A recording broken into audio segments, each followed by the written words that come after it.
Due to the graphic nature of the personal accounts and content discussed in this podcast, listener discretion is advised.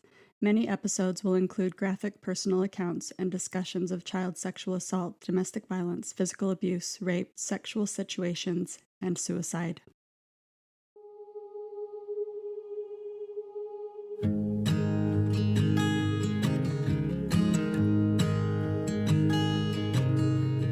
Oh my child, I know you're hurt and you can't let go. It's not your fault and you don't deserve all the bad and the hurt.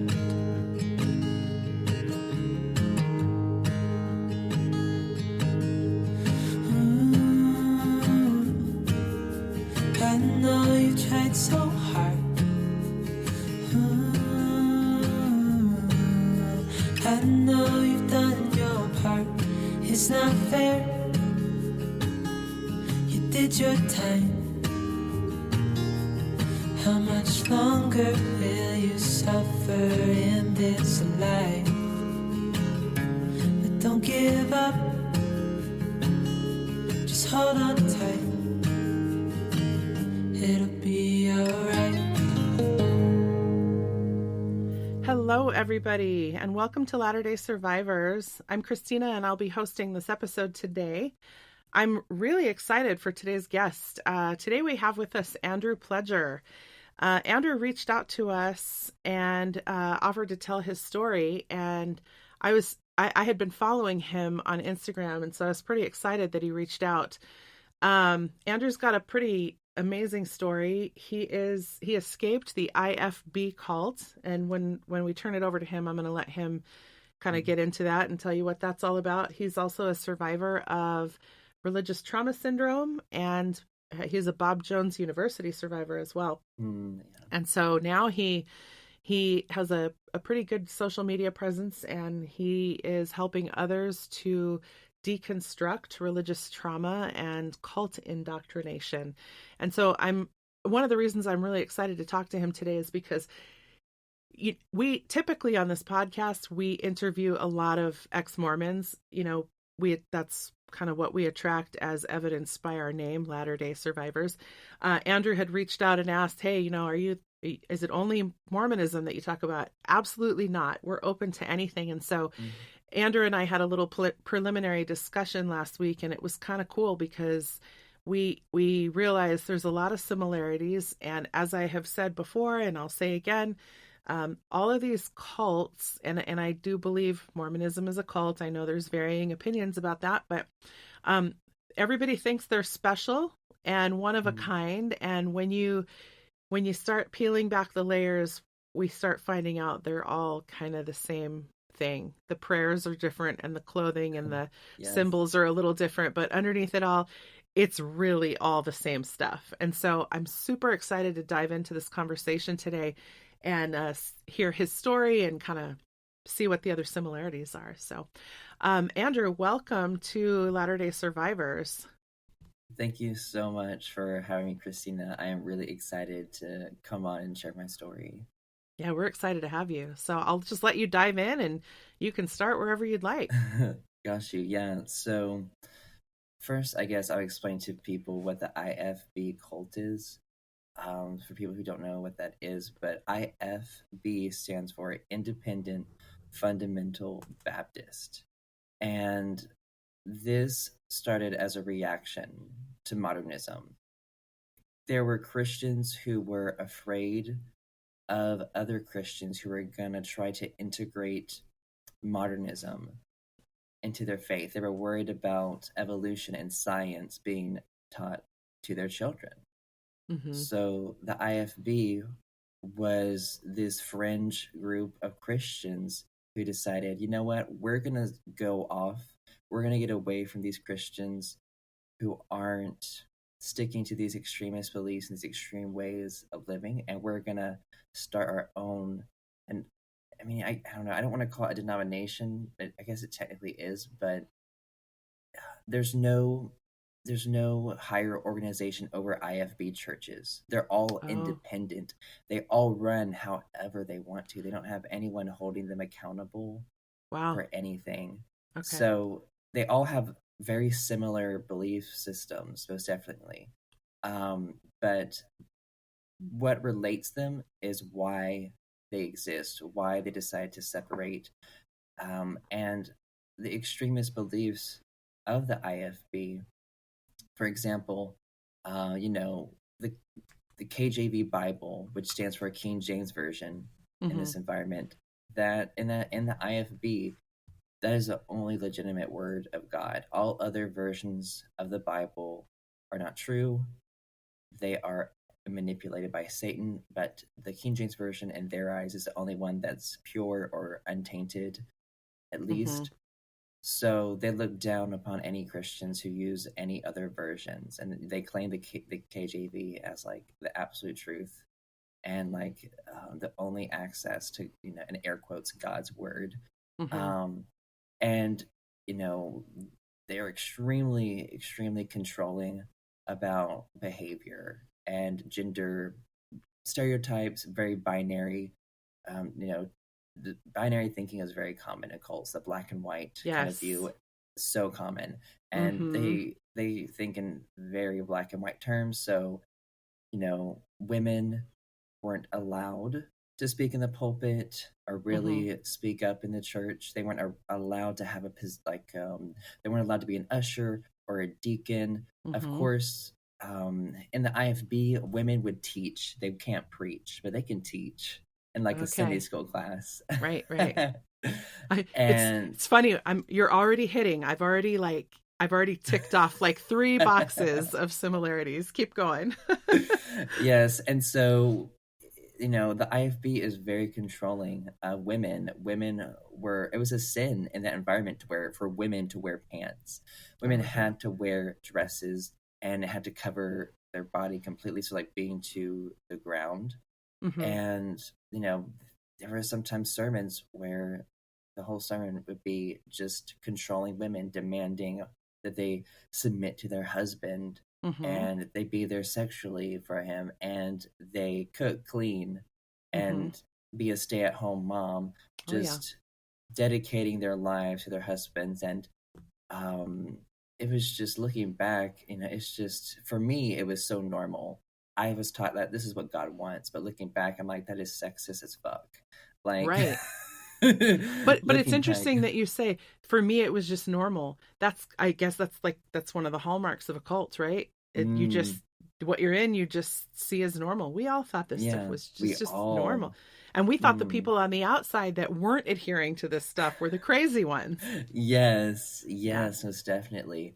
And you know, growing up, I was also like hiding in the closet as a queer person, Mm. and you know, my sexuality didn't match what they taught, Mm-hmm. which it was, of course, very binary, heterosexual. I was like infiltrated with purity culture. Yep. And you know, for people who like aren't familiar with purity culture, it's just this religion having this very strict conformity and certain way of sexuality. Like it's only like heterosexual, and you have to wait till marriage to have sex, and like you can't have any kind of sexual thoughts, and you have to constantly confess to God. And even in my teen Sunday school class, it was greatly encouraged to have accountability partner, which an accountability partner, it was Mm-hmm. someone that you would basically, they would make sure you were conforming to the group's rules when you were outside of the church building, when you're trying to live your own life. Yeah. And that was greatly encouraged, and that just really bothered me. I I think eventually, like, it was, there was so much guilt and shame around my humanity. I had my Sunday school teacher as my accountability partner, Oh and man. No pressure or anything. oh my gosh, I know. And after that, just feeling so much, just being texted, did you give in? Did you sin? Or, and then eventually, like, I had to end it because I was like, I didn't have the language. But looking back, I'm like, there was just shame for being human. Like, I had Yep. so much shame about masturbation, Mm-hmm. that I had so much shame about sexual thoughts, period. And Oh so yeah. I I was taught that you could overcome your sexuality, the Holy Spirit would take away your sexual desires. Yep. And that wasn't, as I experienced that, I was like, I'm like, no, this is not working. And of course, I had no sex education at all or knowing about testosterone or anything like that at that age in my Right. teen years.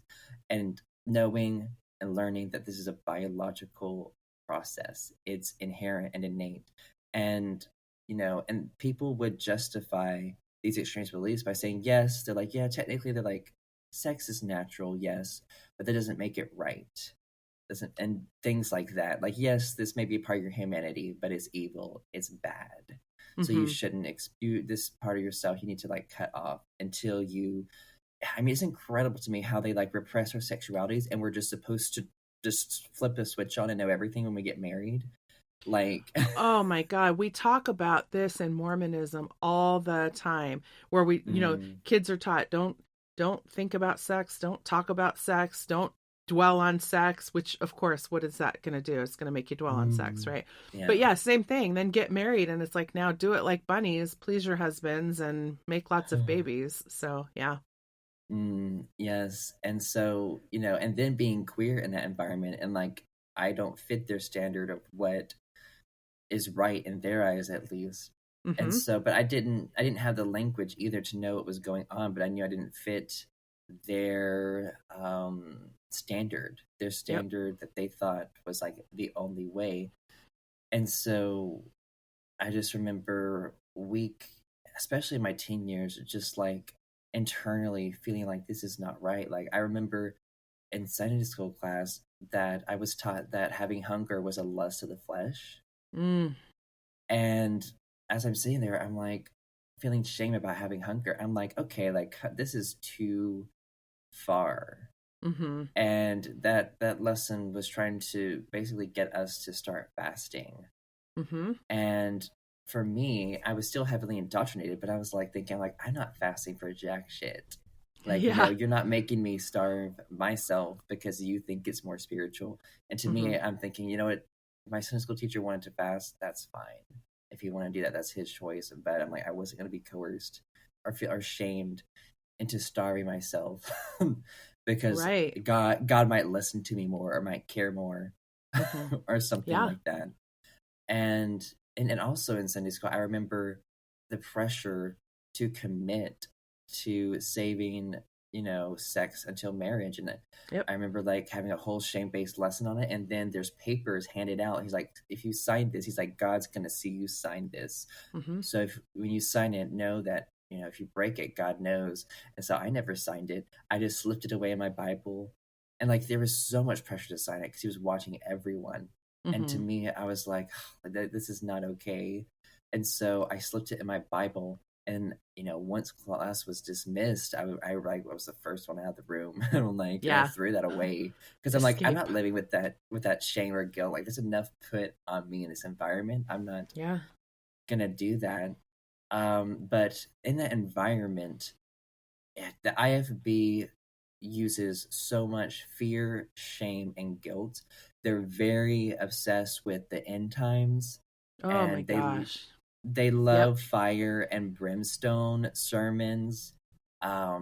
Just from an early age, I was taught about hell and how I was going to go there if I didn't conform to what they taught was the way to heaven, which in the IFB, the way to heaven, and this is what I was taught from an early age, they called it, and to explain to children, they would call it like ABC, like admit you're a sinner, believe that Jesus died on the cross and whatever for your sins, and confess all your sins and ask him to come into your heart and forgive you. And like once you did that and you were told that if you believed it, then you automatically got a spot in heaven and there was nothing to worry about.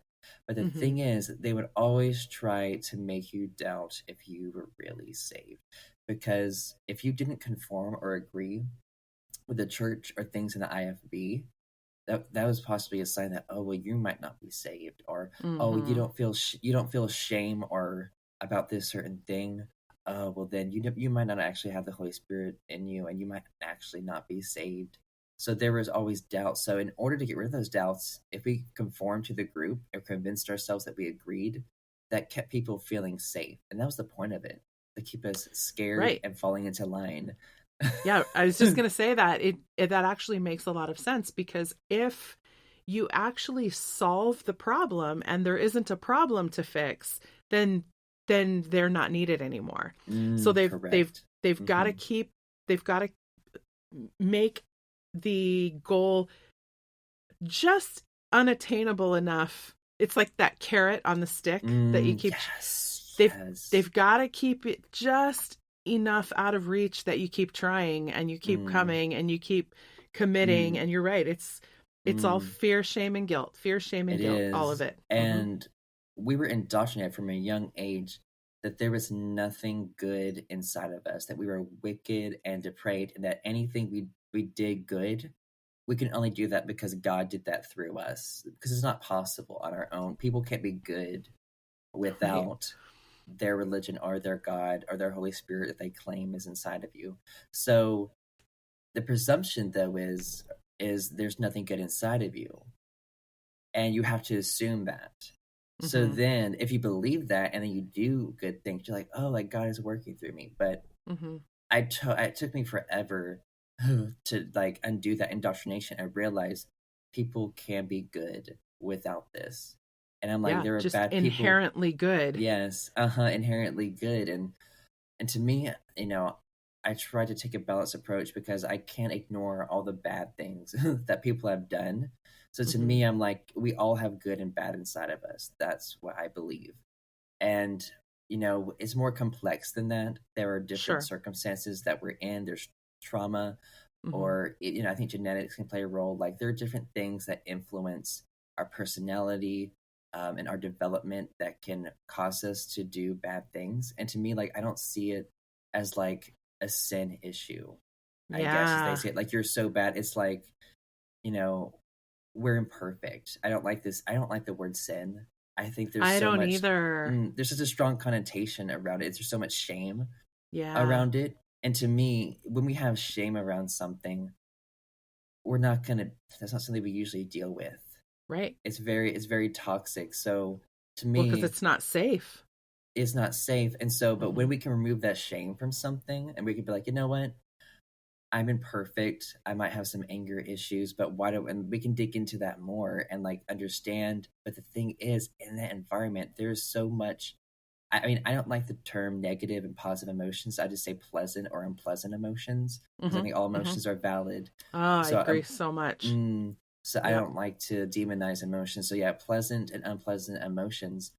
And in that environment, you weren't allowed to feel unpleasant or uncomfortable emotions. Right. You weren't allowed to express them. And especially my family, we weren't allowed to express our emotions or our needs.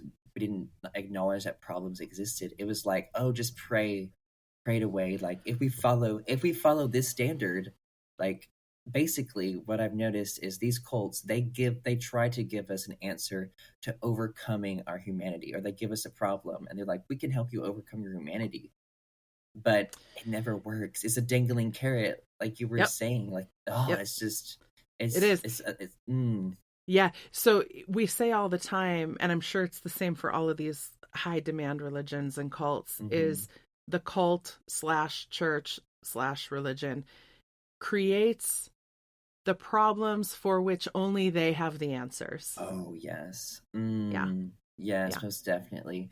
And so in this environment, from a young age, you know, you're broken down because the IFB wants to break the will of the child, because for parenting in the IFB, it's not about what's healthy and best for the development of the child. It's like, what will make the child conform? What will make the child obey? That's what they want. It's not about, and like, they're very anti-psychology. I've heard so many anti-psychology things growing up in that environment, and anti-education things too. And psychology is what I needed all along. Honestly, psychological help is what I needed. Right. Because like I struggled so much with my mental health because of religious trauma and religious abuse. You know, from being homeschooled, because I was homeschooled my entire life too, for the purpose of indoctrination.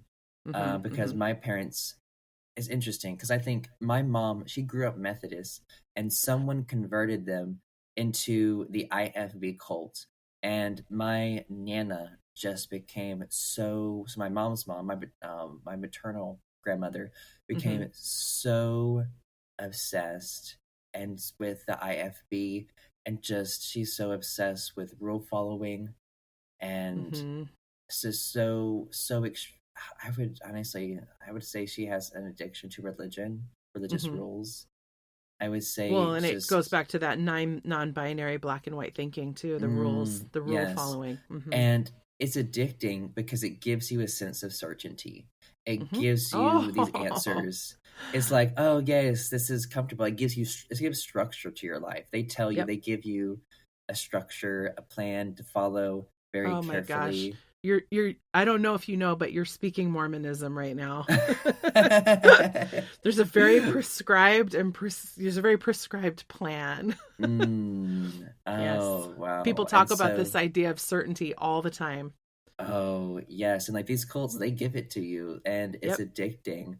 And you also, they make you, it's interesting because there was so much self degradation and like putting down our humanity. But there was also moments where they did make us feel special. And really, like looking back at the sermons, there were moments of like love bombing, then degrading, Yes. love bombing, degrading, love bombing, Right. degrading. And Right, that's the because pattern we that got to I've make you feel good so that you'll stay noticed. in it, but Uh-huh. just like I said, just out of reach enough that you keep trying. Yeah, so like when people that weren't necessarily in the cults, but I knew of like through my homeschool group, which is also it was a Christian organization, but it allowed all denominations. Mm. It wasn't just IFB, thankfully, because that would have made it worse, but it was a Christian homeschool group that had various denominations in it. And there were a lot of people in it that did not take religion to the extreme my family did. And there Hmm. were even a few other families in it that were just, oh my gosh, like they were in their own cults in other Hmm. denominations. Or even like they had like their family was a cult. Like they had a cult in their basement with their family and they had like church in their basement. Oh, Yeah, and things that's like that. interesting that you say that because we had another guest on the show I don't know, a few months ago. She said something so profound, and kind of the crux of her story was about narcissism, but she said the church creates cults within cults. And like you said, Yes. this idea of cult mentality becomes, like you say, addictive. And so you get Mm-hmm. these, like you say, families end up becoming Mm-hmm. cults. And these Mm-hmm. smaller groups, they're like cults within cults. You're Yes. And absolutely right. like my family, we ran like a cult Uh-huh. too. When I realized that this year as I've been learning cult education, but because I was homeschooled my entire life, K through 12, for the purpose of indoctrination, and they were using like Christian propaganda homeschool Mm-hmm. curriculum that was not accurate about science, did Mm-hmm. not teach sex education, and in my curriculum there was a Bible curriculum that was just used for the purpose of indoctrination. Mm-hmm. And so I was just surrounded every aspect of my life. But in that homeschool group, I knew people who I think there were people that saw me and my family and they felt bad for us as Mm, children, but like they can't say anything. Like they right. could look at us and feel bad. And that's many people have reached out from that homeschool group to me since I publicly came up with my story. Mm-hmm. And there are a lot of people too who quickly left the cult that I grew up Mm-hmm. in, and they were like, I'm so sorry you were there so long. We got out really quickly because it was just so harmful. Our Yeah. parents saw the damage it was doing to us as children, and they got us out Mm, immediately. But my parents, they were so indoctrinated. They yeah. were so into it. And another thing is, which was another red flag of why the church I grew up in was a cult, was the obsession that people had with the pastor, the cult like obsession they had. Mm, And my parents they were so just enthralled by him. They would talk about him as if he was Jesus himself or a God man mm-hmm. himself. And it just really bothered me because I wasn't obsessed with him. I didn't think he was, I mean, what I'll say about my pastor is he never had any scandals. I'll just say that he never had any accusations of any kind, but he was pushing a cult mentality. Sure. He was spiritually abusive, emotionally abusive, verbally abusive in his sermons. But that was so normalized in the South, though. Like, it was interesting, like, experiencing that, and then meeting other people who are like, oh, that's, you felt traumatized and you felt so much shame leaving church. Oh, that's so weird. I never felt that way. Because meeting people who grew up in completely different Christian environments, just comparing that was interesting to me. But the moment I knew the obsession that people had with the pastor was, it was this service that we had every year. And this is another red flag too, is how obsessed they were with the history of our church and documenting everything that we had done and putting it in a timeline. Like, look what we achieved here and here. Look where we started. Just obsessively, we did this and this and like 19 here we did this, and we look at how many thousands of people we had in the 90s, and it was this pamphlet we would get at this one big service that was once a year, like a memorial, and the whole service would just be talking about the progress of how many buildings and how much we've built and how many people we've gotten over the years, and can I comment on that? Yes. I just have to jump in here because I mean, I know there are similarities, but like hearing you say some of this stuff is just kind of mind numbing to me. So I wanted to kind of touch on a couple things you said there so the obsession with your pastor. Now, I will say in Mormonism, I don't think they're obsessed with their individual like bishops is what we would call them in their groups. However, they are very obsessed with the founder of the church. I don't know if you've heard his name, Joseph Smith. Yeah.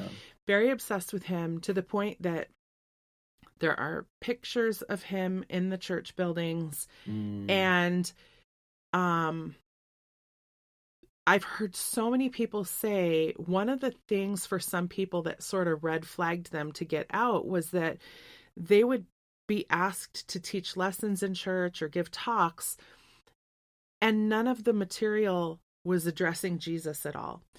Mormons, the official name of their church is the Church of Jesus Christ of Latter-day Saints. And so these people would say, well, when are we going to talk about Jesus? I mean, it's Jesus's church, but this is a whole thing on Joseph Smith, the founder.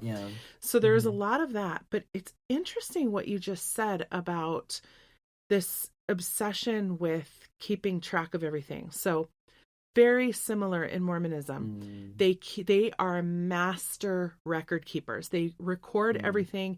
They believe in recording everything.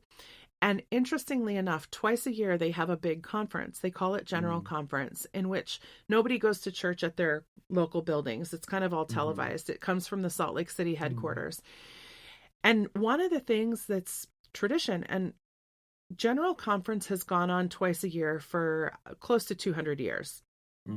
One of the things they do at the beginning of each of those conferences is they give the church statistics. So they'll say, we have the 6 million whatever members. We've got this number of wards, this number of stakes. We're building 18 new temples now. They'll announce the building of new temples and all their buildings. It's very interesting to hear you say that, because I really thought this was kind of just a Mormon thing. And so it's kind of interesting to hear that this is yet another thing.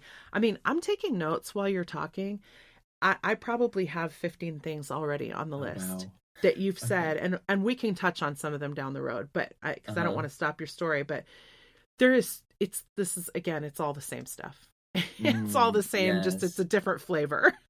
Yeah, most definitely. And so, it was at one of these memorial services, which I hated it doing it. Like it was like a potluck thing.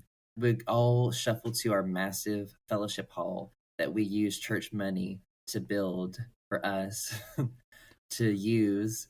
And it fit 2,000 people in it, I think, at least 1,500. But we would all get in there, have a potluck and be eating.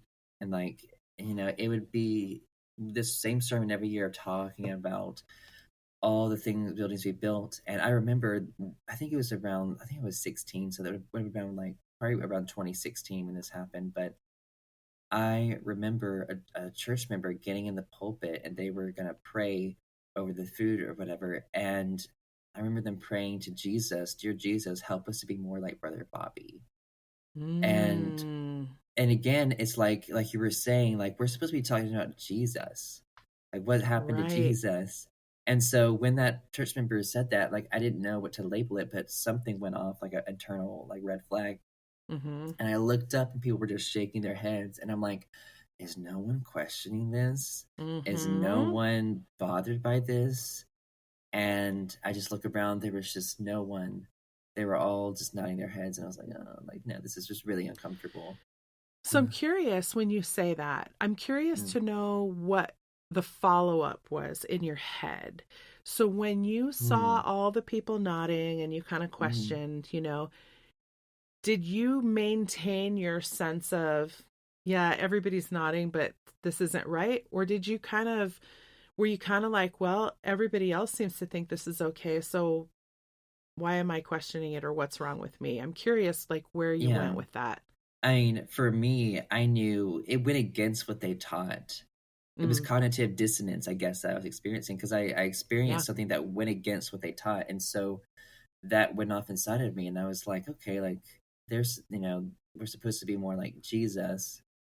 But here again, he just prayed that we need to be more like Brother Bobby. So internally, I knew I'm like, this is not right. I'm like, I didn't know what to label it then, but I'm like, this is just a red flag. But Yeah. looking back, it was just a sign of the cult-like obsession Mm-hmm. that the church or the cult had with my Mm-hmm. pastor, and it just really bothered me. And like, even there were times at home, I would question and be like, because I didn't understand why people like. I understand like looking up to a leader and Mm-hmm. admiring someone, but like Mm-hmm. the devotion and the obsession that they had with him, and like my parents would do anything he said.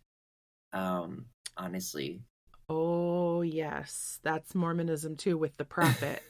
If the mm, prophet, I guess the saying in our church that people will say all the time is, when the prophet has spoken, the thinking is done. And that's mm, like, what a dangerous thing to say. But it's oh, just, yeah, people have said, yeah, if the prophet came out today and told me I had to kill someone, I guess I have to do it because he speaks for God. I mean, this is how mm, crazy it is. Yeah. wow. And so there were some things that some rules that IFB or that cult would talk about. Like for example, Brother Bobby, he would talk about this. He thought this was a sin, but he called it mixed bathing, and it was where prepubescent children of opposite genders swam together in a swimming pool in the summer. So I wasn't allowed to swim in the summer with kids of the opposite gender. Like I remember, being involved with my homeschool group and also like a homeschool 4-H club, Mm-hmm. which I don't know if people are familiar with 4-H, but it's a big homeschool thing now. They do it in public schools too, but it's a big homeschool thing Mm-hmm. of that people basically you can form one, and that's what they did with our homeschool group. It was an extension of it.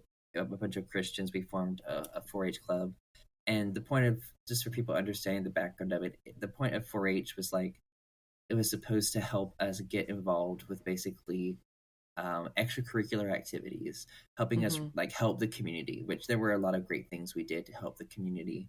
Like for example, helping out the rescue mission. That was an example of something we did, or going to a Mm-hmm. nursing home. So it was something for extracurricular activities, but it was still so enclosed in a Christian environment still. So 4-H, they would have summer programs or activities, and sometimes it involved swimming, whether it was like at a lake or like at a swimming pool or just having a pool day.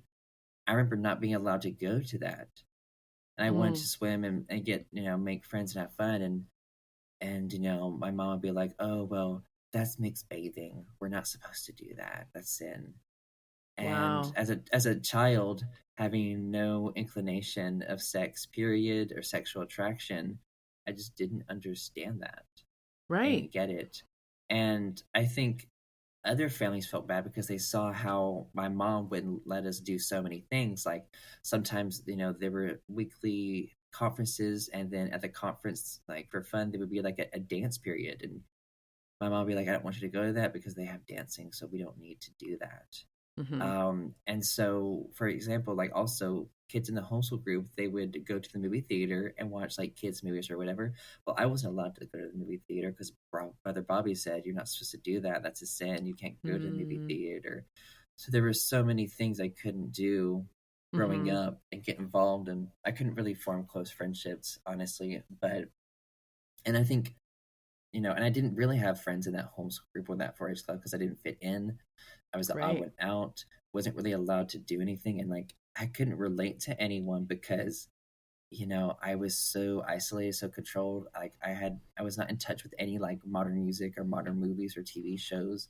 Interesting. So like I didn't know, I couldn't relate to what other children were doing. And so yeah, I mean, I understand. Like I don't hold anything against anyone in that group for not being friends with me, because like I had had no idea. My social development was so stunted too. It was really terrible. Through homeschooling too. You had no outside interaction, or hardly any, other than just what you got at church, right? Yeah, when I got at the church and like in the homeschool group, like it was just, I was just there. I was usually like the wallflower. That's just, and I always hated being in social settings because I never fit in and I never belonged. And I always felt so much shame after feeling like leaving a social situation and just being like, what's wrong with me? Yeah. Why can't I just fit in? Why can't I belong? Why can't I make friends? But it was just a mix of so many different things of like dealing with not knowing I was dealing with complex trauma and religious trauma and stunted social development and like not being cultured in any way at all. And like not being a kid. Honestly. And that was, I mean, I honestly, like there were times I'm like, screw Brother Bobby, like he's running my life. It's like I'm not able to do all these things. But my parents, they were offended that I did not look up to him. And when he died in 2018, like I didn't care. I was actually glad when he died. I was probably some relief there, huh? Yes. And so, and I respected my parents, and I'm like, I'm not going to say anything. Like, if they want to mourn over his death, fine. They could mourn over his death. But they could tell that when he was like starting to get really sick, that it was obvious I didn't care. Yeah. It was just obvious. I didn't say it, but my behavior and like my tone of voice. You're like, whatever. Like I don't care. Yeah. So, and it was a relief when he died, but I knew when he died, I'm like, they're going to replace him with someone who's younger but thinks exactly the same way. He's going to run it the same way. And sometimes worse. Sometimes worse, yes. And so at that point, like I was ready to get out, because after all those years of just so much internalized homophobia from all the hateful sermons on like the LGBTQ plus community, and just calling for the death of LGBTQ plus people and saying that they deserve to die of many diseases and all these just terrible, awful things, and just hearing so much hateful rhetoric for so long, and just being emotionally, psychologically, verbally abused, and even in like Sunday school classrooms. Like, thankfully, I had a lot of great, really kind, wonderful Sunday school teachers growing up. But there was this one Sunday school teacher that was just horrific. And I look back and I'm like, how did they ever let them have access to children or talk to children? Oh, yeah. And looking back, because there's this one guy, like he was like in his 60s, and it was just like sitting in big church, but here I am with a few other like 6th grade boys, and this guy is telling us, and there was this one thing that stuck out to me. I don't know where he got this or where he came with this idea, but he told us, I think he was trying to give us different ideas of what maybe hell would be like, or certain areas, but he was trying to tell us that there would be a place, I can't remember where he said it was, that like our bodies would be alive and we could feel things, and that every part of our body would be ripped apart and we would feel everything and we wouldn't die. And it Wow. was just, yeah. And So I just remember, and they thought this was a good thing to teach to children. yeah. And so I remember hearing that, like that, I remember it because it left such an emotional imprint on Hmm. my mind of just, because I remember those details of it, of just him looking at us and then like, it's like, yeah, like it's going to rip off your nose and it's going to rip off your arm, and then just sitting there. And I'm like, oh my God, like this is, and he basically was telling us that our teen years, he was trying to prepare us for our teen years. He's like, Hmm. they're going to be so terrible. He's like, the devil, he is going to get in your mind. You're going to have all these sexual desires. He's going to be fighting you. And Hmm. just, it was like preparing us for that. I feel like that really, really fucked me up as I entered my Hmm. teen years. Of course it That did. teacher, all these, all these desires he was saying I would get was like Satan. And like, honestly, I didn't know what sexual desire meant at that Right. age. So I had no idea what that meant. What was that gonna feel like at all? Hmm. Because like I never got the talk from my parents, and they left it to the church to tell me what it was about, which is a terrible idea. Uh-huh. Terrible idea. Really like neglectful, but I don't blame my mom because she had asked. I talked about it years later. I was like, why did dad never give us a talk? She's like, I tried to make him. I'm like, I told him, I'm like, I'm a mother. That's not Mm. my area. You are the father. You have to do this. And Wow. because basically she was saying, I do so much. I Right. do so much. She's like, I'm a stay-at-home mom. Please take this on. Do this thing. And she was like, I'm grateful for you providing, but I'm like, you need to do this. And he never did. Yeah. And honestly, if he did, I think it would have been really terrible too. um Probably. Yeah. I think it would have been really bad. So either way, I think damned if you do, damned if you don't in that situation. Well, and I think too, sometimes the mentality is Mm. if we don't talk about it, then it won't happen. If we actually tell kids what masturbation is or what sex Yeah. is, that's going to Yeah. pique their interest and then they're going to want to do it. And so Mm. it's going to be our fault that they do it because we Mm. actually talked about it. Yeah. Yeah, it's interesting you say you didn't have you weren't taught what sexual Mm. desires were. One of the things that I've heard from people that growing up in Mormonism. So I don't know if you've heard this or not, but in Mormonism, when you become 12 years old, you go in annually with the bishop, who would be the Oh my equivalent of your gosh. pastor. Yes. Yeah, you Mm. go in annually for this. It's Ah. called a worthiness interview, which just makes Ah. me rage at the name itself. But you go in and you have to answer this series of questions to see if you're worthy. And one of the questions they ask is, "Are you masturbating?" Because that's that's a Mm. major sin. So many times I've heard people say, "Yeah, I didn't even know what masturbation was when they asked me that, but I Oh. inherently knew that it was bad. And so I just said no. Of course I'm not doing that." But I would walk Mm. away thinking, well, what is masturbation? But nobody wants to Mm. ask anybody else because we don't want Mm. to talk about it, because if we Mm. talk about it, then people might actually want to do it.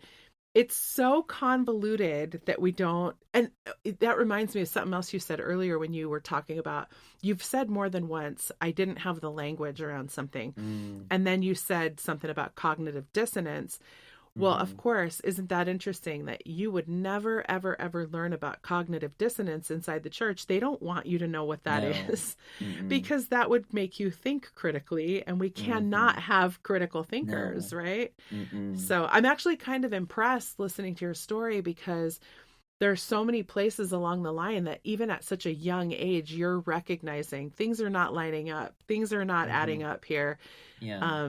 And that you allowed yourself even to have those thoughts, which is Mm. probably what saved you and got you out a lot Yes. earlier. Mm. Because, man, some of us, I didn't get out till I was in my 40s. Oh my. Wow. I look back Ooh. and I realize I had some questions, but you just always shoved that stuff down because it Mm. was too dangerous to entertain that Mm. things might not be adding up. Yeah. Yeah, I mean Yeah. that's so true. And like they did try to make us so scared of questioning. Like questioning was a sin. And like Yeah.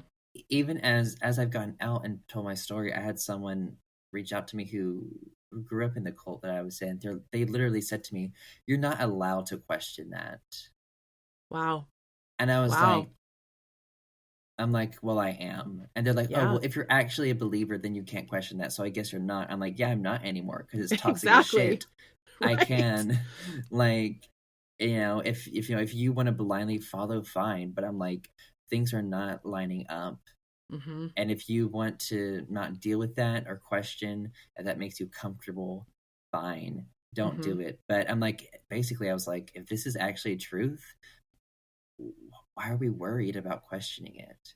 Right. Like, is it really untouchable? Is it really perfect? Is it really the only way? And I'm like, logically, if it is, then you all shouldn't be worried about that at all. That is such a pivotal thing that you just said that I've Mm-hmm. talked about before is, and a lot of people have, that if your paradigm, your set of rules, your doctrines, if they're really true, if they're the Mm-hmm. true truth, Mm-hmm. they cannot be harmed by questioning. No. Because truth is truth. Whether you Yeah. question it or not, that the sun exists. Yeah. You can Mm-hmm. question it all you want. It's not going to change the truth of the fact that the sun exists. Mm-hmm. Yeah. So the reason they don't want you questioning anything is obviously because there's untruth there. Yes. So they Yes. have to Most make it definitely. scary. Yeah. Oh, yes, they do, to control. And I mean, thought control is a big part about cults, stopping us from questioning, redefining emotions, or redefining words to, Oh man, that's another big topic. Redefining words. Yeah. yes, So because, sometimes words get triggery for me because mm, they mean something different in Mormonism. And so one of the yeah, things I've tried to do coming out is when I feel triggered by a word, uh-huh, I try to reclaim it. So I take it mm-hmm, back and I say, hey, you know what? Mormonism doesn't own the monopoly on that word. They yeah, created their own definition, which means I can utilize this word using a mm-hmm, different definition for it so that it's not so triggery for me. But mm, mm, yeah. yeah. And so, like, things that were redefined in the IFP cult, I would say things, especially when it came to conflict around conforming to rules, um, people to avoid people questioning using the Bible to shame and judge people. Love was redefined as, oh, it's loving to correct your brother or your sister, to tell Mm, them of their sins. You're really loving them. mm-hmm. If they're letting them know that they're not obeying, and yes, you're saving their soul, you're keeping them out of hell, so you're loving them Yep. by correcting them, and they wouldn't say this, but really shaming them Mm-hmm. for not conforming to the group's rules. Mm-hmm. Because, as I've gotten out, and of course I deal with a lot of homophobic Christians online, Yeah. but there are people who will say, oh, I'm really trying to show you love Oh yeah. by like being hateful or saying me things. Oh, I'm just really like, I want to save you from hell. And I'm just like, whatever, sure. Yeah. Mm-hmm. And so that's something that they would redefine or to justify doing certain behaviors, like, oh, this is really love. This is what Mm-hmm. we're really doing. And it was also taught in that environment that we were the only ones who really knew how to show love to one another because we had Christ, we had the Holy Spirit, and that we could never have true relationships outside of that environment with people who weren't a part of our group. And Yep. that love was only possible through each other. And that Yep. the outside world was evil and awful, that they would use us up and throw us to the ground or in the trash. So, and learning too that is called phobia indoctrination, where they make the outside seem so scary that it doesn't Yep. matter what happens on the inside, keeping you afraid of leaving. Yep. Oh, we And talk about this all the time. Mm-hmm. yes, and like ways that IFB would keep people in, they would say things like, if you leave this belief system, this religion, this environment, you'll fall into drugs, sex, and alcohol addiction. You'll Yep. be so miserable because we have the answer. Yep. And it's interesting because there are people who leave cults and they do a lot of those things, but it's not for the reasons that they say. It's because they've experienced trauma. Mm-hmm. They don't know who they are without the cult, because cults, they take your identity and they give you one. So when you leave the cult, who are you? Exactly. Who are you? And so you are lost, not in the sense that they Hmm. say. That's lost is another word they like use and Right. redefine. So I mean lost in a totally different way, not Yeah. spiritually, but like you're out of Sense touch of with who you identity. sense of identity. You don't know who you are. You're not in touch with your body or your senses. You don't know how to emotionally regulate. Like Yep. you're just because you were dependent on them and they kept in that, cults are function that way to keep you dependent on them. So what they do is when people struggle outside the cult, um, it's confirmation bias, basically Yes. confirmation bias. So instead of actually looking at the situation, the complexity, they say, "Oh, look at this behavior they're doing. This is proof we're the right way. Look at them struggling. And oh, look, yes." Yeah. And so instead of understanding the complexity of that and maybe being like, "Huh, maybe we actually harmed them. Maybe we actually traumatized them. Maybe because we're a cult." But of course, they're not going to think that at all. No. That's just Mm-mm. not at all. Well, because it makes them feel better about what they're in. And we Yes. get this the same thing in Mormonism all the time Yeah. is that Hmm. idea. And it's interesting because what people will say is if you're inside the church and you're Hmm. struggling with things, they'll tell you that that's just one of God's tests for Oh you. yes. But if you're on the Yes. outside struggling, well, see, Punishing. it's Mm. punishment. See, it's because you Mm. left, right? And I know Mm. people who have shame around like once they've left struggling with things like alcohol or any kind of Mm. struggles, they Uh. don't want their families to see that they're struggling with anything because they know the Mm. second they do, they're going to ascribe it to, see, it's because Yes. you left. Hmm. See, it's because you're Yeah. sinning. Yeah. It's like you can't, in the eyes of the church and the people in the church Hmm. and your family, you can Yeah. never win by leaving. Mm. Yeah. And they have to have it that way because Hmm. if they were to actually see, wow, like they're actually functioning and thriving and happy, Mm. that doesn't match because Yeah, the that's not what cognitive they're, dissonance. Yeah, that would cause yeah. cognitive. They don't know how to handle that, or they don't want to. And for me, before I left, I had to find out who I was. I had to dig through the indoctrination and the fawn response, which is people pleasing. That was a big Hmm. response for me. It's like the constant people pleasing, denying all of my needs, not having or thinking that I don't have needs, and that if I follow this prescribed way, that that everything will be okay. Hmm. And it caused so much harm, um, because it really did disconnect me a lot from myself through the indoctrination at home and at the cult that I grew up in. And I mean, there's so much complexity into it. And looking back, and as I've started learning about psychology, and for me, there were going back to redefining emotions. You were told how to interpret certain emotions of, oh, that's the Holy Spirit. Oh, that's the Holy Spirit making you, convicting you about things. Yep. And I've dug into psychology because I'm trying to like reframe my experiences that I interpreted as spiritual. And I'm like, okay, like I had this perspective forced upon me and I was told to interpret it this way. But I want to learn about psychology and sociology and understand that maybe there was something emotional and psychological going on that I was taught to interpret as spiritual. So, an example of this is the conviction around doing things. Like, for example, people, like you said, people struggling to drink or do things. And Hmm. in psychology, this is called classical conditioning.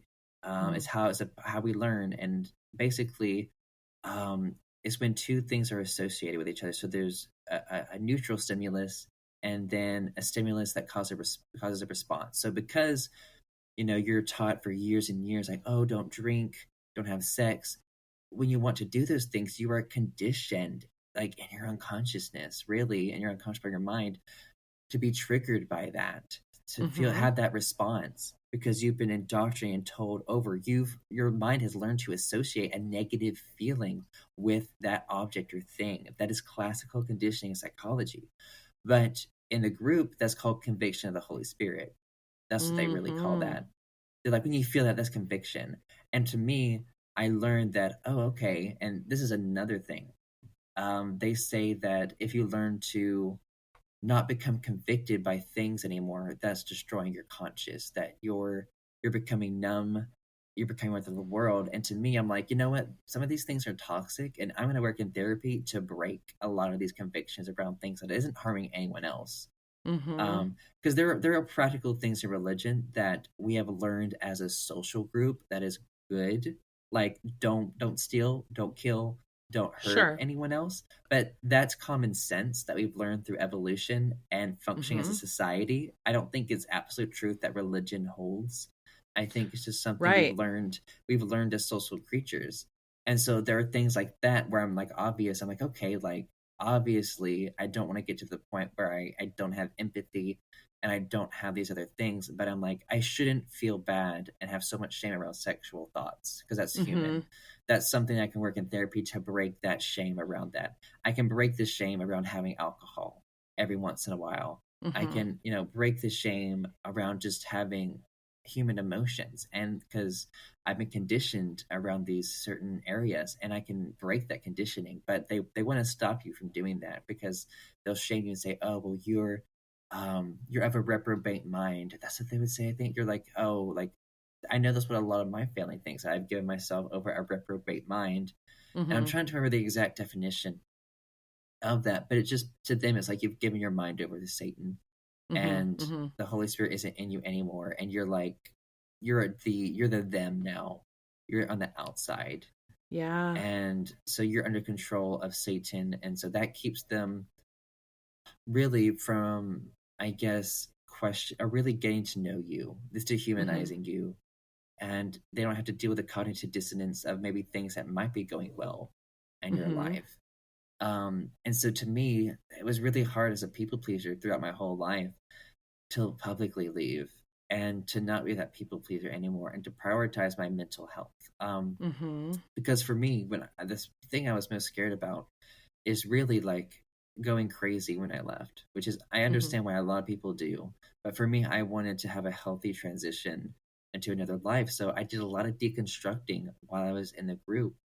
Mm-hmm. But really, I guess I'll start when I really began to deconstruct. But going back to that questioning of that pastor, I feel like those were like the first few moments of like that questioning and questioning my sexuality and what they taught, of that cognitive dissonance of my experience not matching the in air quotes absolute truth that Mm-hmm. they taught.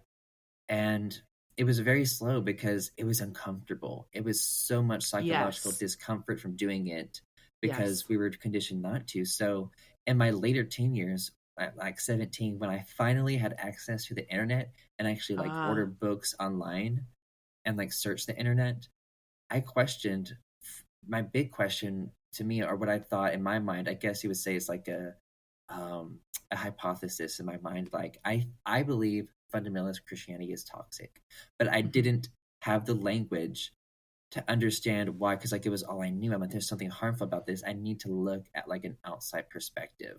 And Mm-hmm. so there's this book I ordered on, and it was like the dangers of just fundamentalism in general towards any Mm-hmm. ideology. It wasn't just Christianity, because Yeah. fundamentalism can become a part of any ideology. It's an approach to Mm-hmm. it.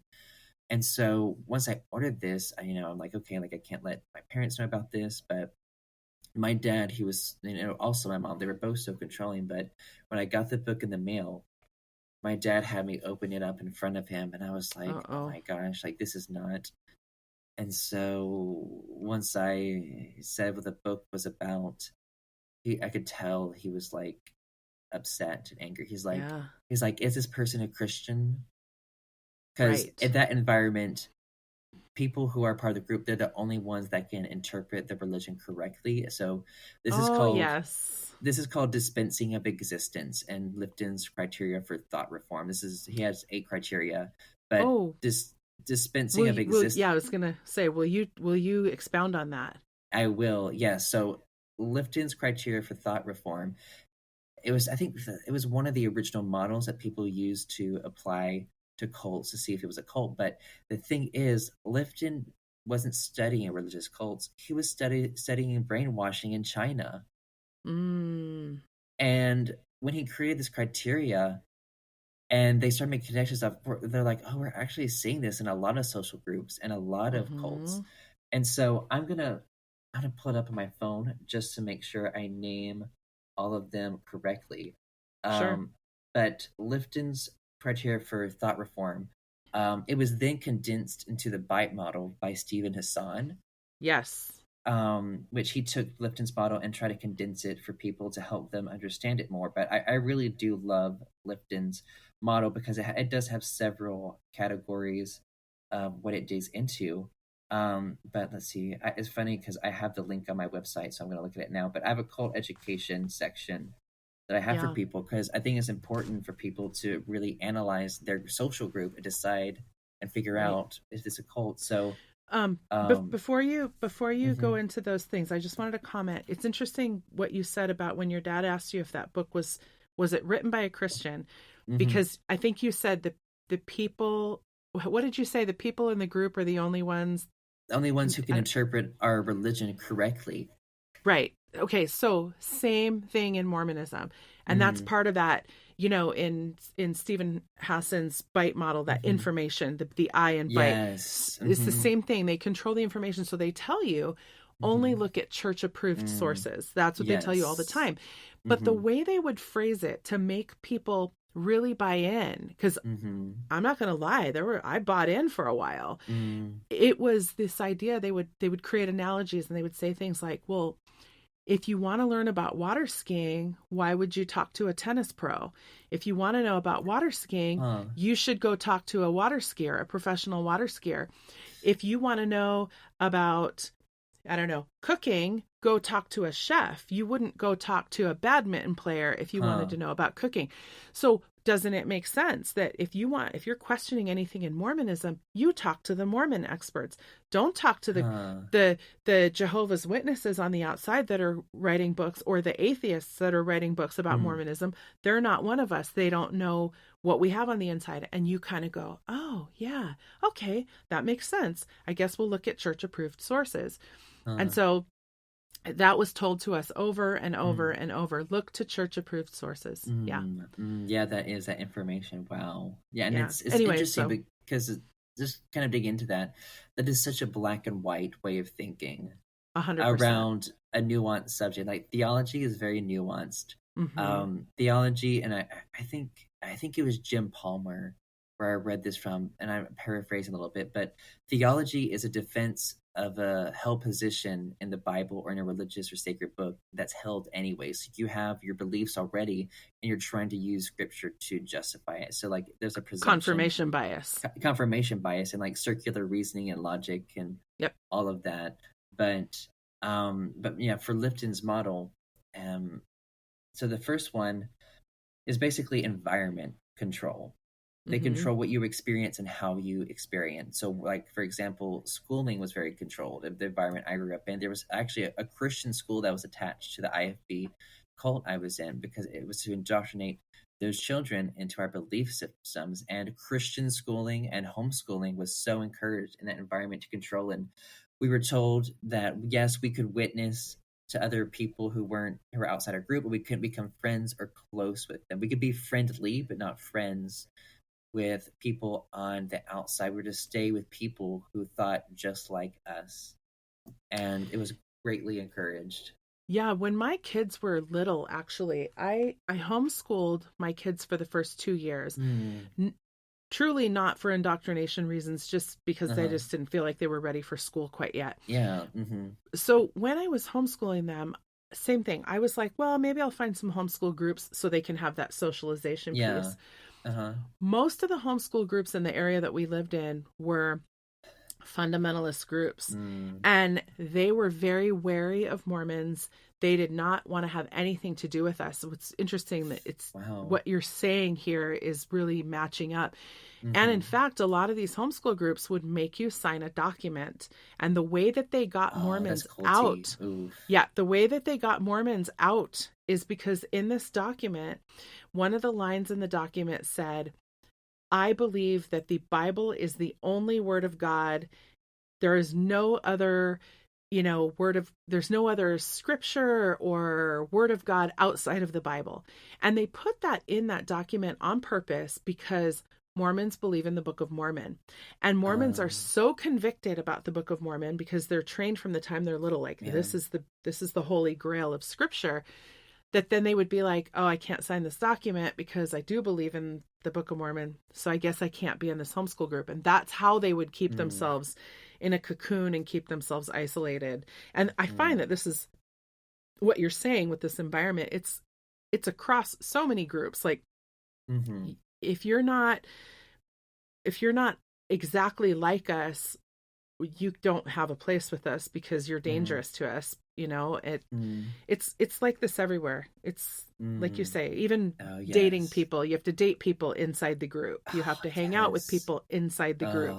You shouldn't be doing a lot of associating with people outside the group because it's not safe. Anyway, go ahead. Sorry. Yeah. And like, it was a sin too, to marry someone with a different belief system. You weren't allowed to marry someone with a different belief system than you. And that was another way they controlled. But so that's environment control. And then loading the language, which we've talked about, like having their own language of the group. They redefine words. So we've dug into that. So it's basically like a special language that only people in the inside the group can really understand, honestly. And people who aren't a part of the group, they won't understand what you really mean.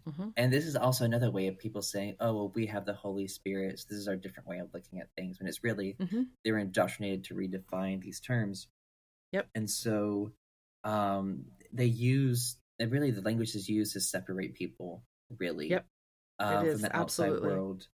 And then another thing is called mystical manipulation, which is just basically like pretending or faking that something supernatural has happened or something has happened. And so the IFB is not charismatic. We don't believe in like speaking in tongues, but we did believe in like you could become like overcome by the Holy Spirit and get convicted. And like there were moments when like this, I remember one time in the choir, they were singing, one lady just like started screaming, just screaming because she became, whatever, in air quotes, possessed with the Holy Spirit. Or she just really was so emotional, I think, honestly. She just became so overcome by emotions. And, we prayed on a lot of vulnerable people. We always witnessed and went to very poor neighborhoods, people who were already in need. And you're speaking Mormonism again. We would. And like, I wondered about that because I remember going soul winning. And I don't know what Mormons call it, but in soul winning. How do you spell that? Soul winning is SOUL space WINNING. Soul winning. Oh, okay. Just like it sounds, soul winning. Okay. Yes. Soul winning is weird. That? Yes. Soul winning in the IFB was basically when, usually as an organized group, we would go out and hand literature about our religion, and really it was about how to go to heaven. We were taught our way was the only way to heaven, so it would be tracts that would walk people through like the admit, believe, confess, and then we would try to get people to. It would have information about our cult, really, and try to get people to come to it. So we were taught that we were actually encouraged that we would be rewarded in heaven for all the people we converted. And my own mother, she had like a section in her Bible of all the people that she had converted to the religion, and it was hundreds of people she had gotten to say this prayer and convert to the IFB cult. Wow. And so there was a lot of pressure and a lot of shame if you didn't convince someone to accept it. And like, honestly, a lot of people didn't. A lot, which I don't blame them at all. They were actually thinking critically. Yes. And I remember, so like that, here's a bunch of teens. There's a bus from our church that's dropping us off in these poor areas. And I remember a pastor saying, they're like, we don't go to rich neighborhoods because they don't want to hear it. Like they don't think they need God because they're rich. So they would blame it on riches, about like it's hard for a rich man to enter heaven, and something about the eye of a needle or whatever. Yes. All that stuff. But I've forgotten the verses, and that's good. That's probably good. Yeah, I was going to say that's a good thing that you've forgotten. It's a good thing. We're making progress then. Yes, we are.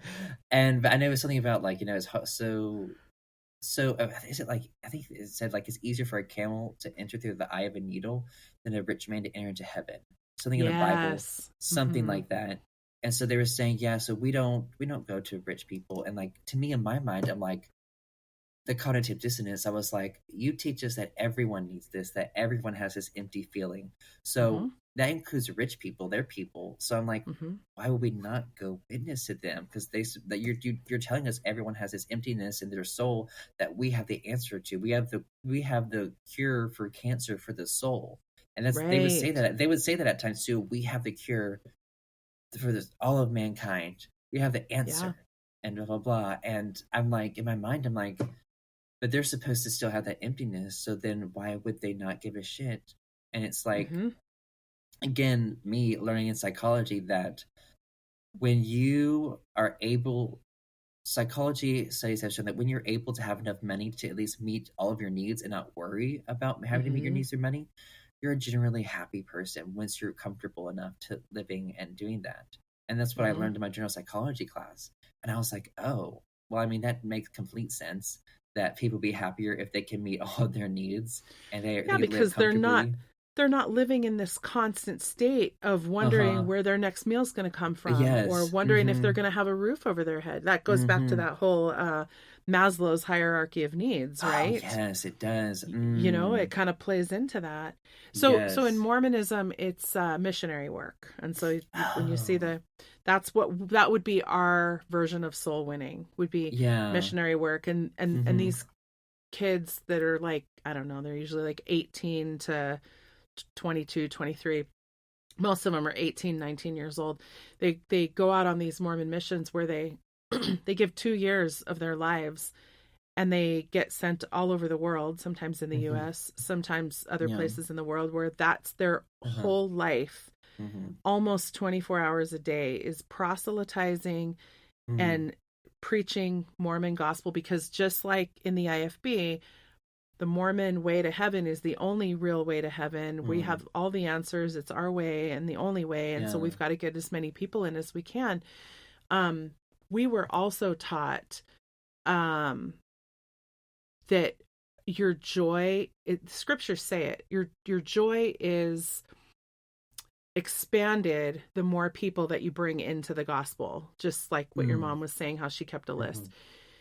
It's kind of the same idea. And when I never served a Mormon mission, it was kind of an optional thing for girls, women. For guys, it was very much considered a requirement, and you were kind of looked down upon if you didn't go. But so many missionaries that are now out of the church, that, or I should say, ex-Mormons who are now out, who did serve missions, they will tell the same stories that you're telling, where they were taught to go into the poor areas. They were taught to go seek out the vulnerable people, because Mormons, the crux of the Mormon message is families can be together forever. It's this idea of an eternal family. So if you have a family here on earth, if you do all the right things and everybody does good, we can all go to heaven and we can still live together with each other in heaven. So they would, what poor grieving mom who's maybe lost a child to cancer, or her baby died in some accident, what a great place to start by saying, hey, we have a way that you could see your baby again and be with your baby forever. And they prey on this vulnerability. Most definitely. Oh my gosh. And that's what I saw. I mean, really looking back, noticing a lot of the people in our church were from vulnerable or in poor situations, a lot of them.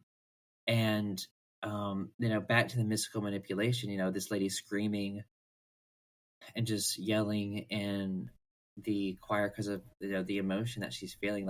Behavior is contagious, emotions are contagious. And in the IFB, after a service, there would be an altar call, and there'd be very emotional piano music playing in the background, and the pastor would talk in a certain tone, and sometimes he'd be yelling at you or shaming you. But I remember my pastor saying, like, oh, I feel the Holy Spirit in the building tonight. Oh, I feel it moving through the crowd. And he would get emotional, who would come forward crying, and then it'd be like a domino effect of Yeah. just the social pressure to conform and the contagious behavior and the emotions and the wanting to feel accepted. And there were some points, like especially like we would have a youth conference at our call every year, and it Mm-hmm. was just like a week dedicated really to like purity culture and Mm-hmm. having teens abstain from sex, from like anything, any rules outside the group, and just very fear and shame based, and just Mm-hmm. obviously trying to get people in air quotes saved or on their way to heaven if they weren't, or really trying to get us to dedicate our lives to Christ or dedicate our lives to the ministry full time. Those were, I think, a lot of the reasons for that, to get people to dedicate their lives to continue spreading, and building IFB churches, the IFB cults, to continue spreading this ideology, Yeah. and just the emotional manipulation that would happen through that, and just the pressure to conform. And I remember, like, I would be sitting there, and like everyone would just go forward to the altar call, to the front to pray, and like I would be alone in the pew, and there were times I would go and pray because it made me seem like I was a bad person, or feel like a bad person, or feel that shame because Mm-hmm. I wasn't feeling what they call the Holy Spirit.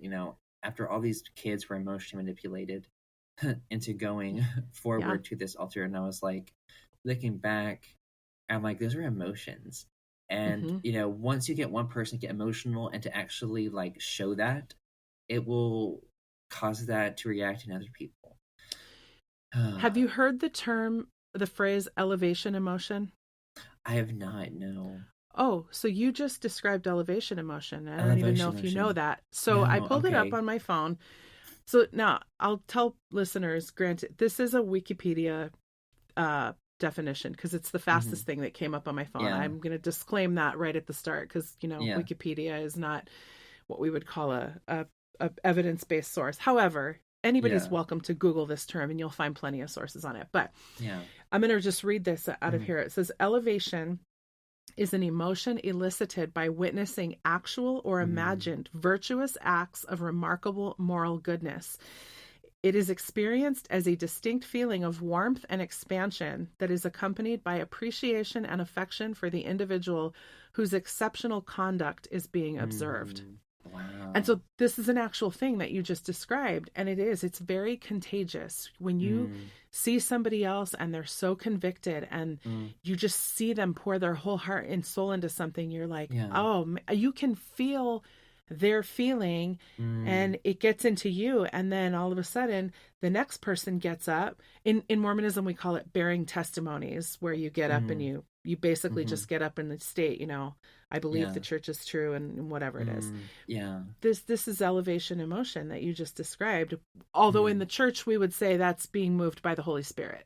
That's So mm. they're constantly ascribing this Redefining. to this outside source outside Ah. of yourself.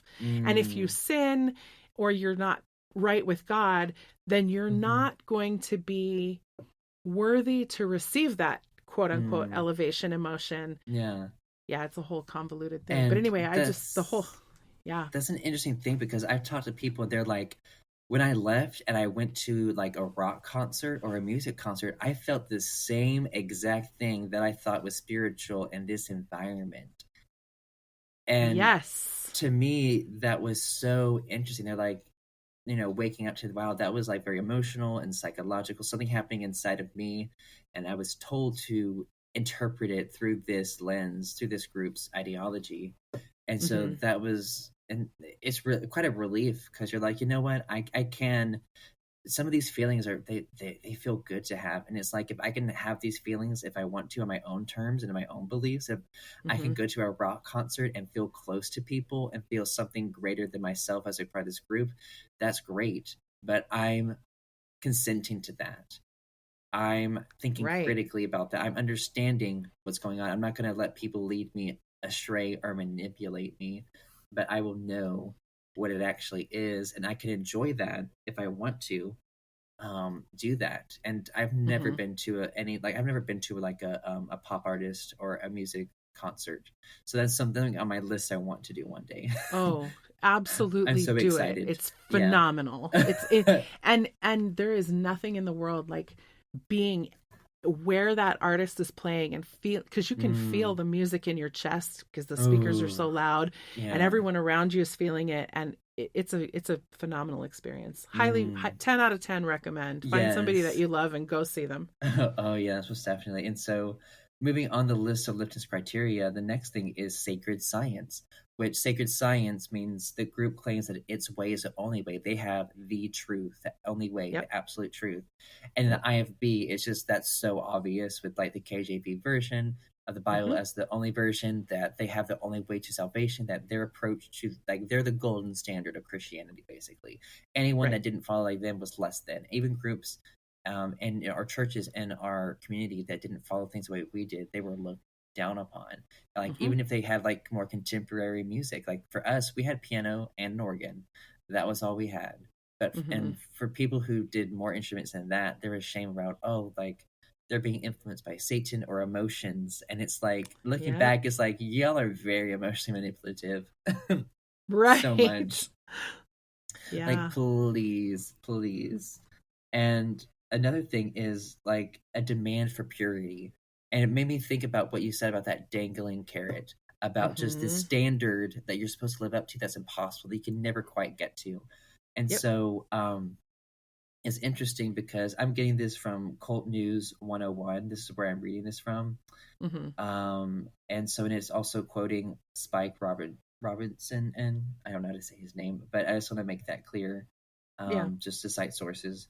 But let's see, demand for purity. Oh yeah, so I like it in this article. They give the language for different groups. So demand for purity is that only those good enough can get to it. Only those who are the best can achieve this standard, which really is impossible. So it's Mm-hmm. this cycle of like trying to reach the standard, not reaching the standard, feeling shame, you're confessing, you feel good, then you start the cycle over again, just over Yep. and over, at trying to reach this dangling carrot. And so in this article, it's saying, call it original sin, evil intent, or entheta, that's from Scientology. That's what they call it, entheta.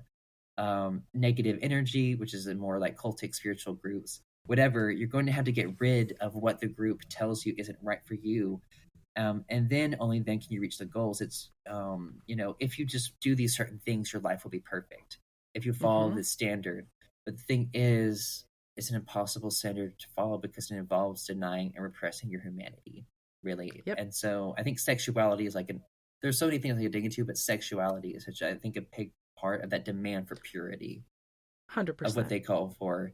And the just, oh my gosh, and even at like Bob Jones University, which I'll get into that later on, but even in college, hearing these people in the pulpit tell us that we can get rid of our sexual desires, and seeing all these people who are so ashamed of their sexual desires going to the altar praying, and people who meet with biblical counselors to get rid of their sexual desires, I'm like, you Mm-hmm. poor thing.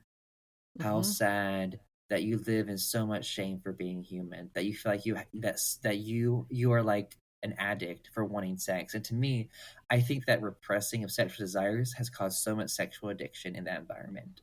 So much sexual Oh, addiction. yes, absolutely.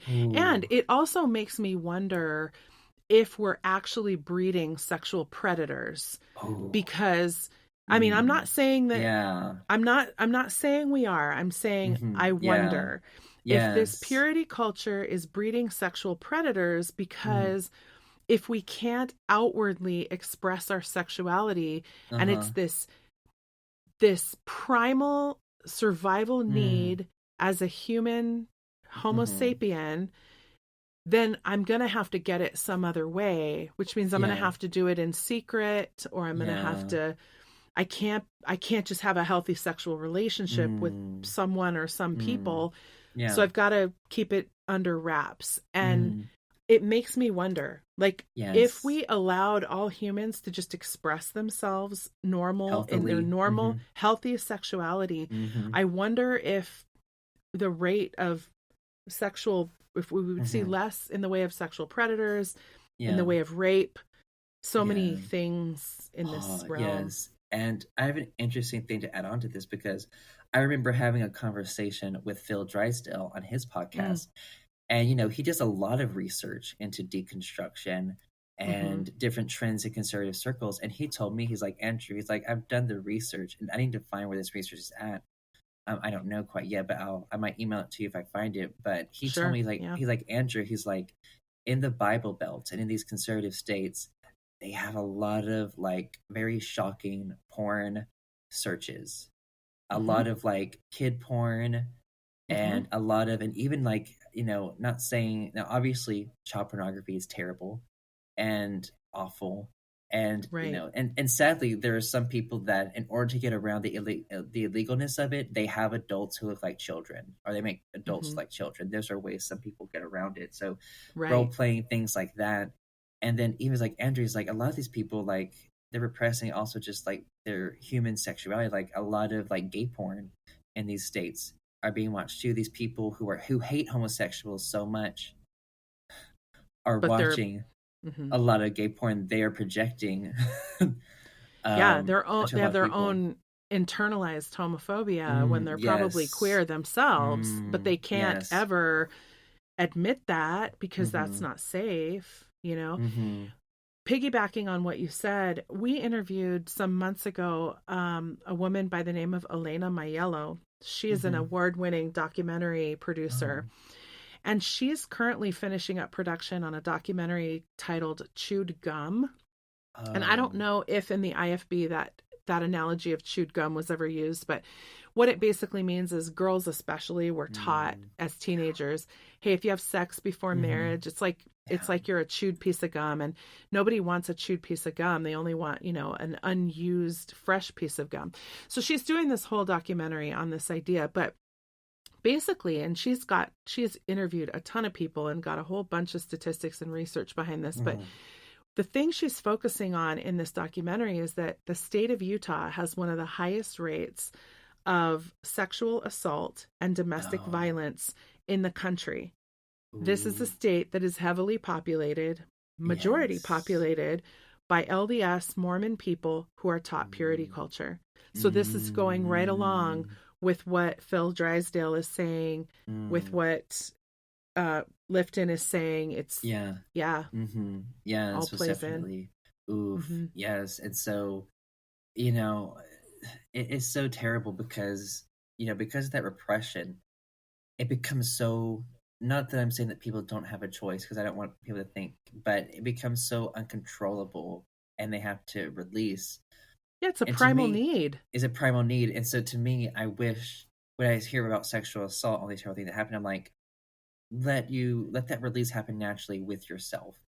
Right. And please, like, do that. And like, I remember making a post several months ago that, oh man, people got really angry about it. But I was like, dear pastors, I'm like, please masturbate so you will stop sexually assaulting people. Like, Absolutely.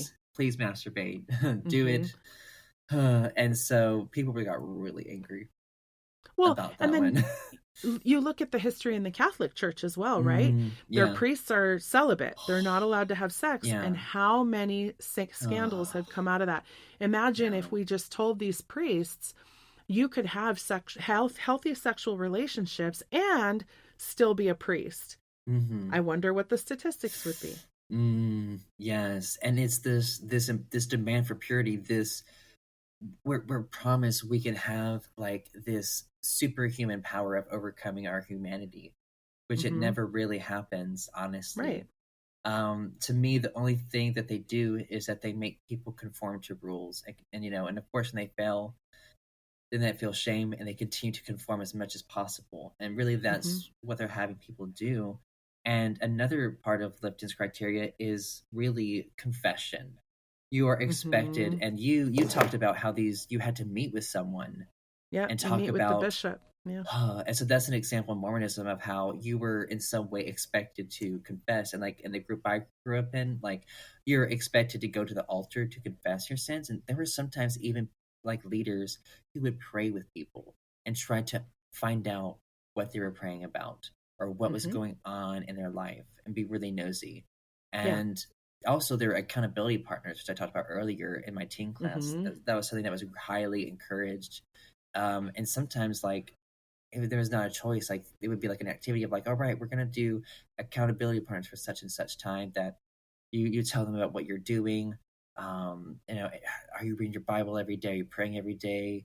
If you Mhm. sin, you can help each other with that and get through that. And so that was another way of like getting that confession and really making sure that person is conforming to the group. And so, Yeah. um, in this article, it was saying the group will make sure you and the rest of your fellow members knows exactly what it is that was wrong with you, and before they helped you get better.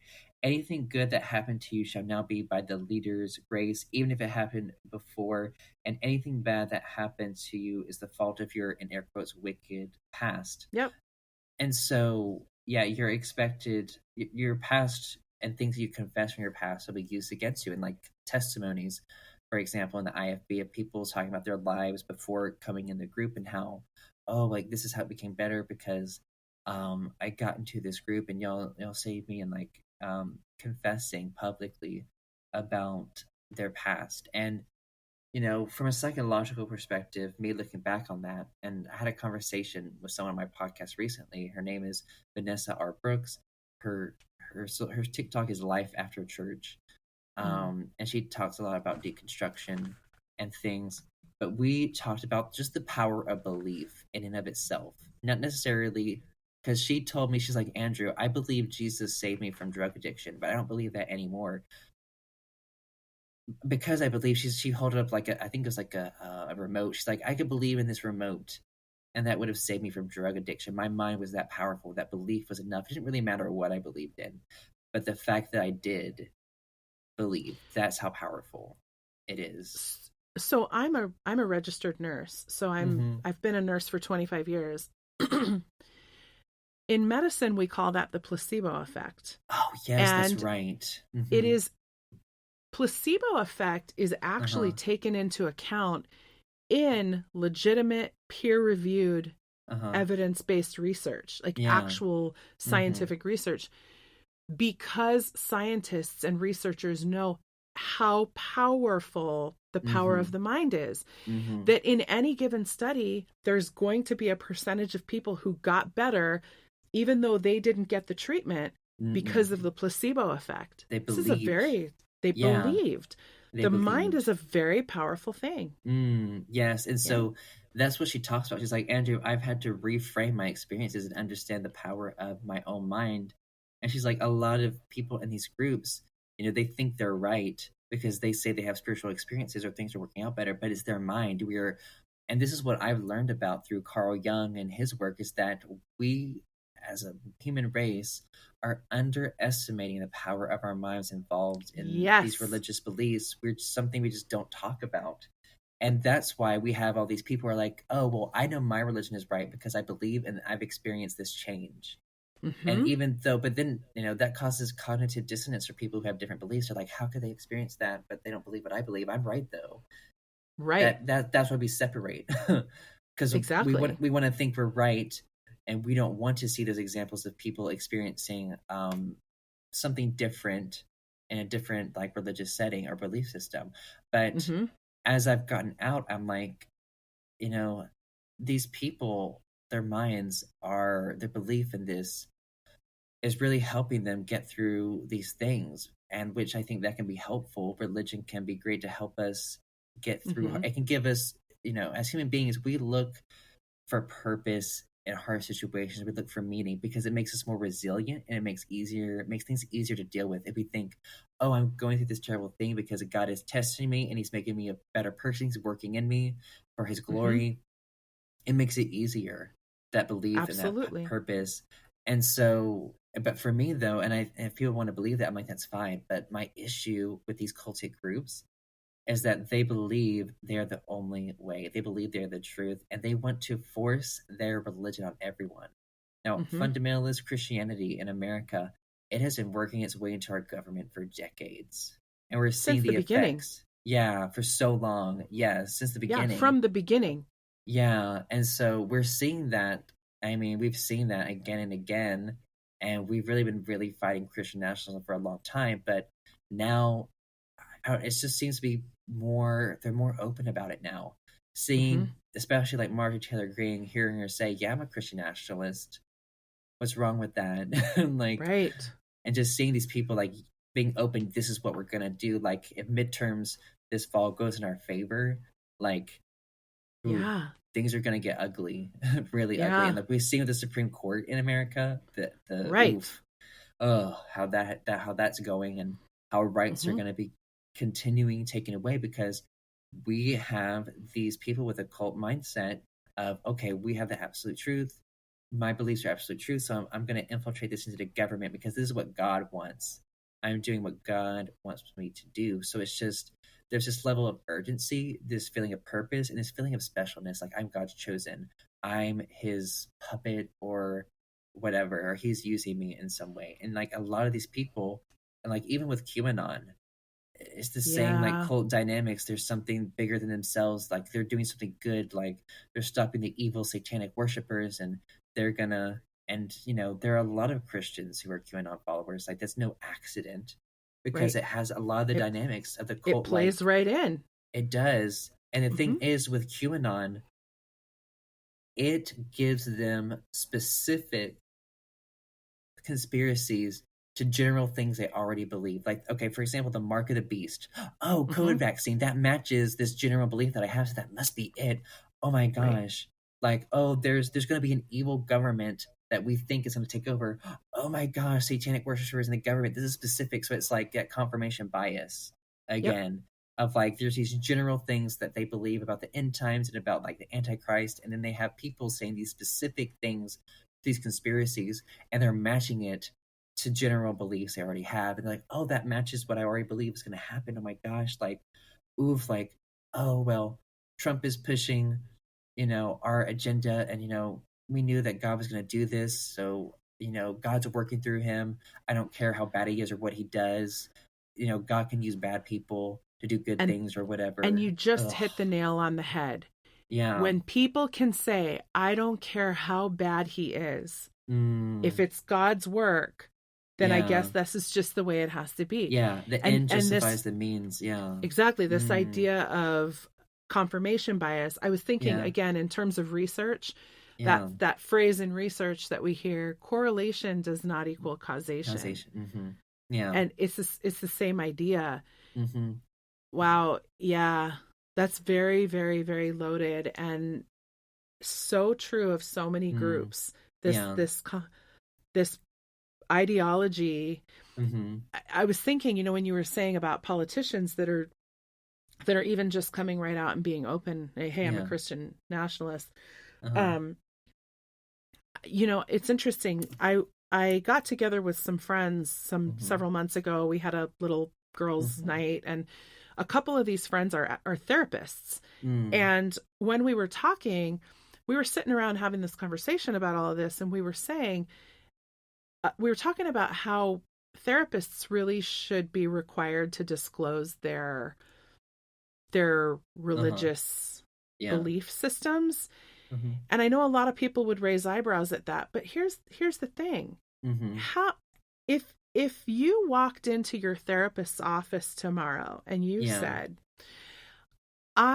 every day I talk to my invisible friend Scott, who gives me life advice, and whenever I have a problem, I go to my invisible friend and I talk to him, and he tells me what to do, and sometimes those things that he tells me to do aren't really healthy, but I do them because Scott tells me I should. Mm-hmm. You would be referred to a psychiatrist to be worked up for some form of psychosis. Yeah. Mm-hmm. And yet it's okay for your therapist to talk to their invisible God or Jesus and get advice from them and follow what they say. And that is just perfectly fine. Like, what are we doing here? What's going on here? We don't see that as a form of psychosis at all. This is so interesting that you talked about that, because I just posted a video on social media about, in the IFB and in fundamentalist Christianity, how people praise, in the Bible, Abraham was about to kill his son to sacrifice him to God because God told him to. and that's so praise. Of course, like in the story, like an angel stops him, but Right. I dig in a video and I was like, we have people today who have killed people and said that God told them to, and we put them in a psych ward. We put them in a Yep. mental institution because they need mental help. Yep. Something, but that's schizophrenia or something Right. is just going on there, hearing those voices. But no, in that context, it's like, oh, yay, Abraham, look at him. He was willing to So kill his own obedient. son.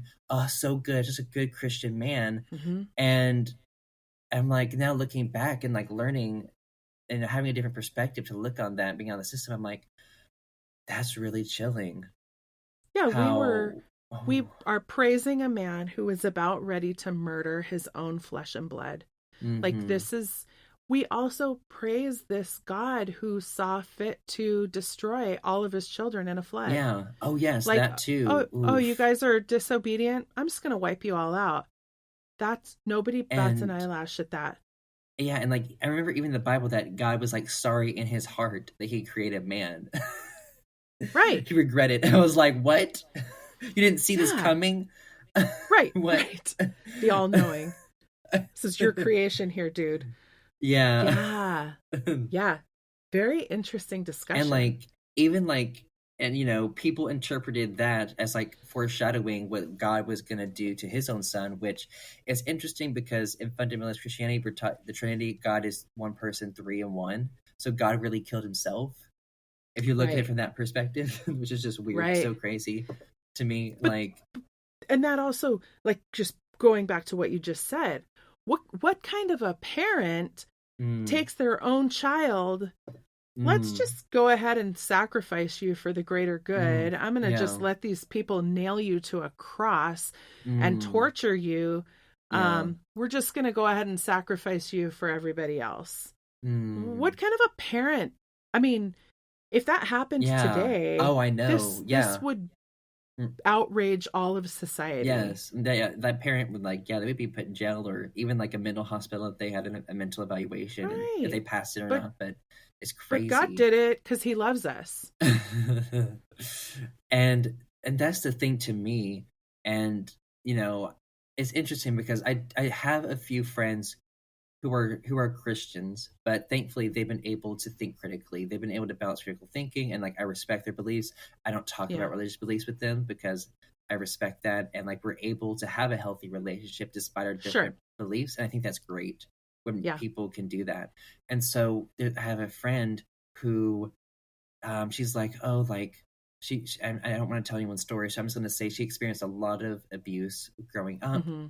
and then she would talk about, oh, like God's been so good to me, he helped me get through that, like he saved me from that situation and he's using it for his plan, for a purpose. And to me, I'm sitting there and I realize that she's trying to find purpose in her pain Hmm. and to be resilient and work through it. So I'm like, I'm going to respect that. I'm not going to say anything, but it bothers me so much when people say that. It's like, so God put you through all of that to help someone else when he could have stopped all of this pain to begin with if you actually believe in this Right. religion. Like he saw this coming. So you don't think God can be like, you know what, I'm not gonna let people suffer. I'm gonna stop it. Because to me, like logically, I'm like, that just doesn't make sense. But I understand that this person is trying to find purpose in their Totally. pain, and like I respect that. And like whatever she wants to believe to help her get through what she experienced, I'll let her believe it. Let her. I'm not gonna mess with Absolutely. that. But to me, when I see people do that, I'm like, for me, like I try to use my story to make a difference in other people's lives. Do I believe a higher power put me through this just to make a difference in the people's lives? No. It's Right. just this is my life. It's what happened, and I'm trying to make a difference. I think it's ridiculous to believe that a God put me through this to help other people when this God could have prevented all these terrible things that are happening Hmm. anyways. But some Yeah. So people you're and using your own own autonomy in your autonomy own healing in my own healing. to say, hey, this Mhm. stuff did happen to me, Mhm. and Yeah. so part of my healing is helping other Mhm. people to heal Yes. from it too. Mhm. You're Yeah. taking the situation you were in and making Uh-huh. something good out of it, but not Yes. necessarily that you were used for this purpose. Yes. Yeah. Yeah. So yeah, the autonomy that I've used, but I understand and I realize why other people do want to believe because it makes people feel special of, oh, God chose me. So Mm-hmm. he chose me. He knew I could go through so much pain and I could come out strong. And now, like, I can make a difference in people's lives, and God's working through me. And I Mm-hmm. understand how that can help people. But there's Sure. a lot of logical inconsistencies in it, and a lot of that bothers me. But I'm not gonna, I'm not gonna tell someone. I'm not gonna Right. go to someone and like take that away from them or Yeah, question that, because I get what that person is trying to do, totally. and It just, mhm, it's hard because you just want them so badly to see that, hey, mm, like, you're badass. Like, yeah, this is you. yes, Like, you are so amazing that you are mm-hmm, doing this, and you don't have to ascribe this to mm-hmm, some outside entity. But you're mm, right. I get it. I understand yeah, it. I used to be yeah, in that. yeah, So I tell people all the time, I had a lot of compassion for people that are on the inside of these mm, organizations because I yeah, used to be one of them. And yeah, you don't know what you don't know. yeah. You don't, not at Yeah. all. Mm-mm. And Yeah. so, continuing in Lipton's model, which I think Hmm. the last one, which is dispensing of existence. And so it says, the truth is worth more than life, especially an outsider's life. So basically, anyone who's not with you is against you. Yes. And And our I, church leaders have said that to us. oh wow, okay, so You're either blatantly. with us or you're against us. And Yeah. we were told that too, and like, you can't serve God and it was really, I think it was Mammon. supposed to be mammon, which is really, I guess, is that another word for Satan or I something? think Because so. like, Yeah. I thought that was a weird word, but yeah, like Yeah. you can't serve God and Satan. So if you're not with us, you're against us, and you are a Right. servant and a child of Satan. And that just extreme us versus them. And so that means that anyone who's outside our group, they're under control by Satan. They're being used by Satan. They're not conscious of it, but they are under Satan's control. Hmm. And And it's that makes interesting. them dangerous. That does make them dangerous, yes. Hmm. And that keeps us again inside the group, scared of the outside, scared of anyone Right. different.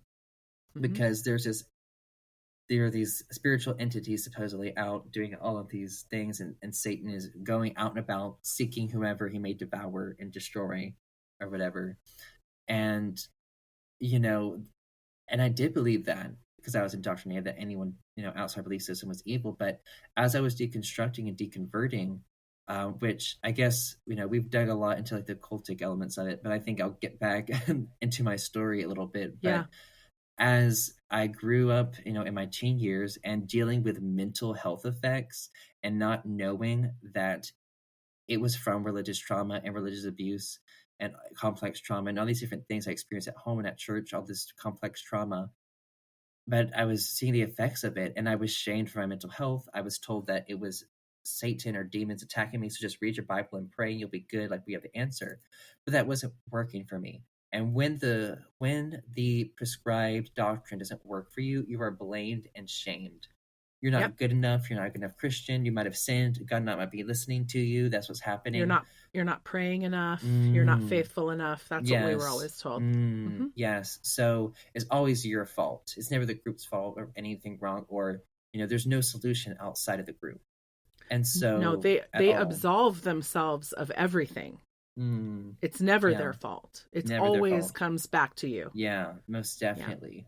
And so they tell you like, we have the solution, but they blame you if their solution doesn't work. And Hmm. so there was so much blame and shame around mental health. And I by the time I was 20, I had experienced 4 depressive episodes, and I was so done with it. And like, I experienced a couple of terrible ones in my teen years and a couple in my college years. But I remember one terrible instance that my depressive episode was so bad that, like, I stopped eating. Like, I just couldn't eat Mm. anymore, and it was dealing with internalized homophobia and all of the religious trauma. Like, my body and mind were like, we gotta let this out. We gotta Yeah. get this out. It was my body and mind communicating with me, but I had no idea. I was told to interpret that as demons or spiritual warfare, but it was really Hmm. trauma that was going on, actually, in reality. So here I am experiencing these things, and my dad was just, he handled it terribly. And like, his, in that moment, like, I lost 20 pounds in 2 weeks.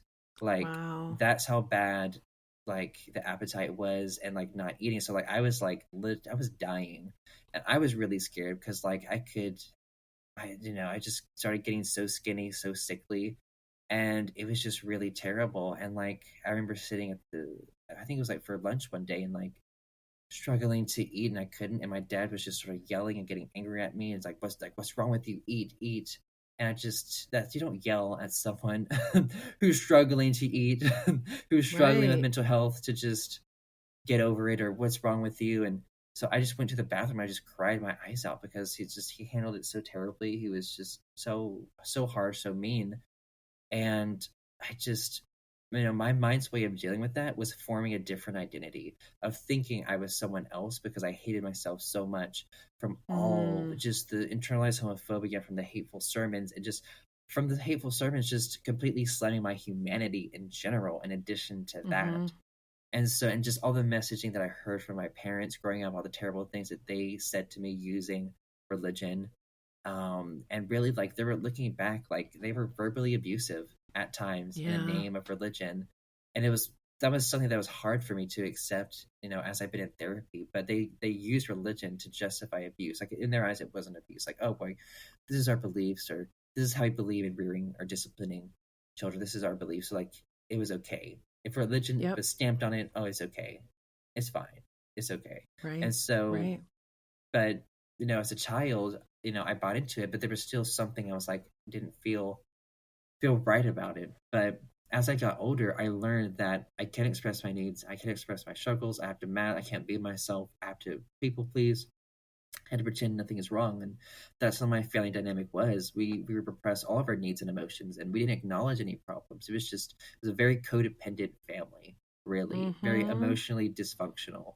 And I even had a codependent relationship with my mother. Like she was very emotionally dependent on me. Like I had to be her emotional support because she had no one in her life to emotionally Mm-hmm. validate her that she could express her emotions to. She didn't have an outlet. Like really none of us did. Yeah.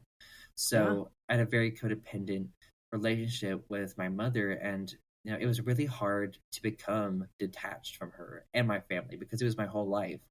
And Mm-hmm. so going to college was always a dream of mine, but the indoctrination was not going to stop when I graduated from homeschooling. Mm, My parents told us that they would only pay really for a fundamentalist Christian college, and mm-hmm.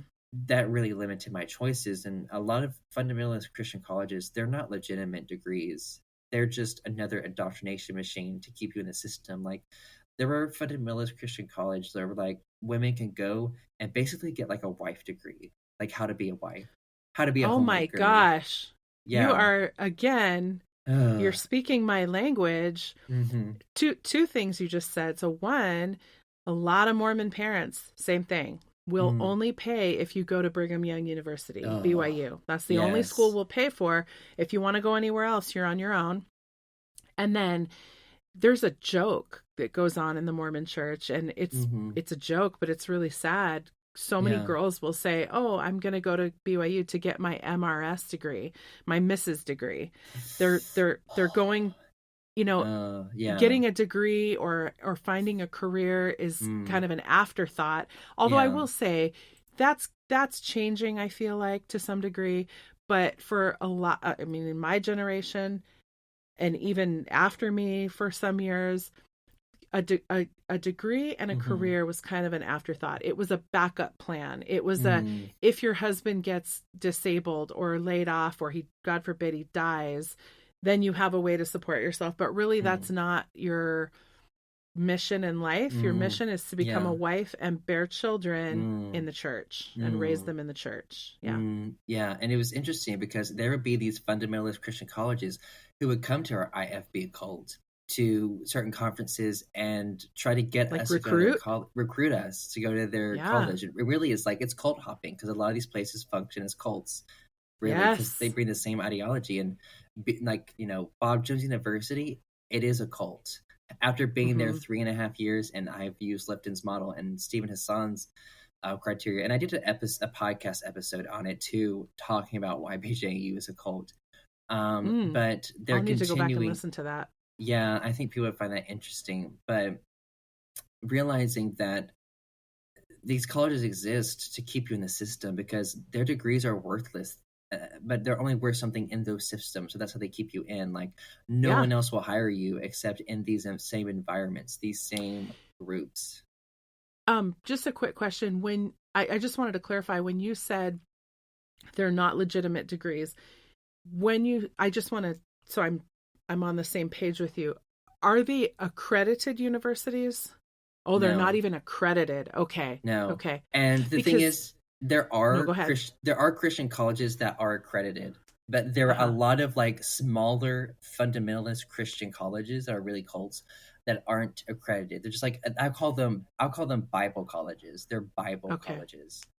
And Interesting. so for me though, I'm like, I need to go to a university that is accredited. And all of the colleges that my church let in or allowed to advertise their college, as I looked them up, I'm like, these are all ministry. These aren't careers.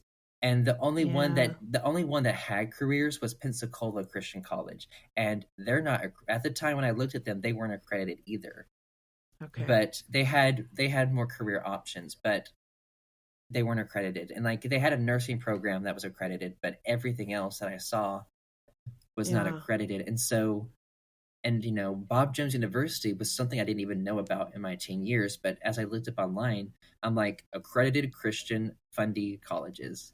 Like, yeah. And so Bob Jones, there were other Christian colleges that were accredited that were not fundamentalist, like Regent University was one I consider, but that was too, in air quotes, liberal for my parents.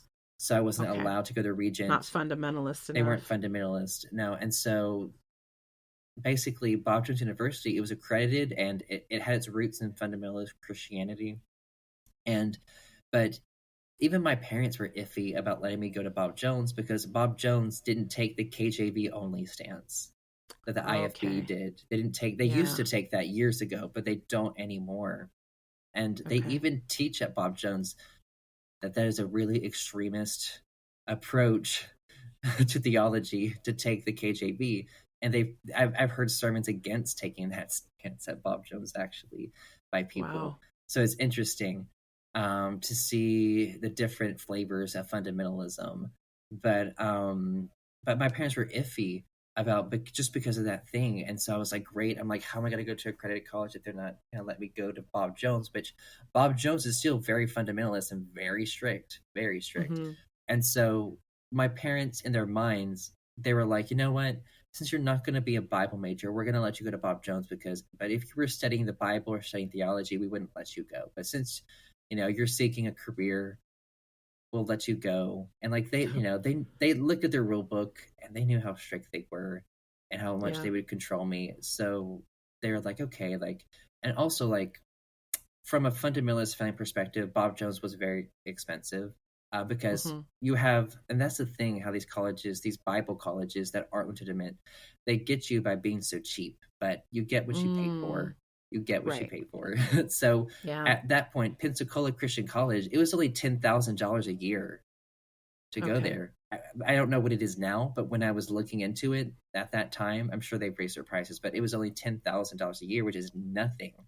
Right. Nothing for college education. No, it's nothing. But Bob Jones, when I first went, it was $26,000 a year. And I think they're now like 30,000 or 35. I don't know. But they've definitely raised. But that was a big issue, was the money. But the thing is, Bob Jones University, they have so many like rich donors who help with financial aid because they want people to come to their fundamentalist college. They want them to get indoctrinated and have a good education and still like use whatever position of power they are in to push their ideology, whether they're nursing, whether they're a politician, whether they're a teacher, whatever area, whether they're into music, whether they're an artist, to whatever field you're in, they really, really try to indoctrinate you to push your religion or have your religious beliefs really influence the job that you have. It's like, yes, you're seeking this career and that's great, but also bring your faith into it. Don't forget your roots. Yes, don't forget your roots. And so for me, when I went to Bob Jones, I was like, for my family, $26,000 a year. I'm like, how am I going to do this? But thankfully, like, I saved a lot of money through fast food for like a year and a half, just constantly Mm-hmm. working and saving. And college was a dream of mine. I loved learning, and I wanted to learn more. Mm-hmm. And that was a dream.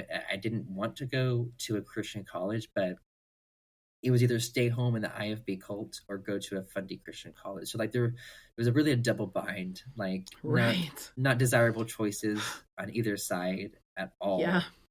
And so for me, I was like, you know what? It's accredited. So the degree is worth something.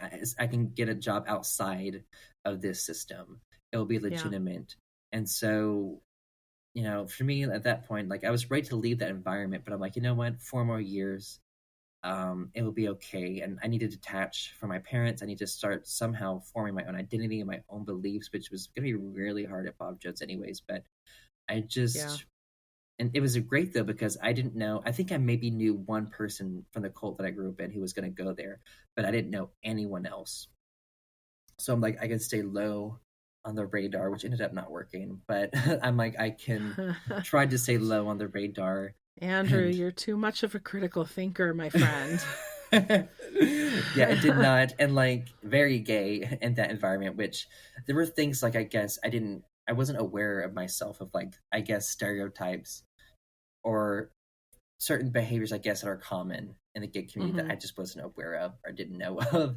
They were very Right. obvious to other people and I wasn't aware of. But so that Yeah. would made it really hard to be in that environment. And like I was scared to go there. I'm like, I'm gonna get hate crimes like once I step on campus. Like this is Yeah. just because, they discriminated against LGBTQ plus students openly Mm-hmm. and gladly. And Yeah. so I was BYU is just, the same. yeah, like, oh my Yeah. gosh. And thankfully, like the only reason Bob Jones has lessened that because they're tired or they're getting sick of the public attention and like Yep. bad attention they're getting Yep. from students speaking up and getting lawsuits. And Yep. so they're basically, they find ways to get rid of people without bringing up their sexuality, basically. Oh, And sure. that's what they did to me. I mean, I wish Mm-hmm. I'll get into that later. But going into this environment, I was like, it was okay. So like, I want to explain, I guess, how Bob Jones functioned and how they controlled us. So they kept us very busy with religious activities. We Mm-hmm. were required to be a part of a discipleship group, and if we Mm-hmm. had to participate, or we would get demerits. So that was like 3 or 4 nights a week at like 10:30 at night.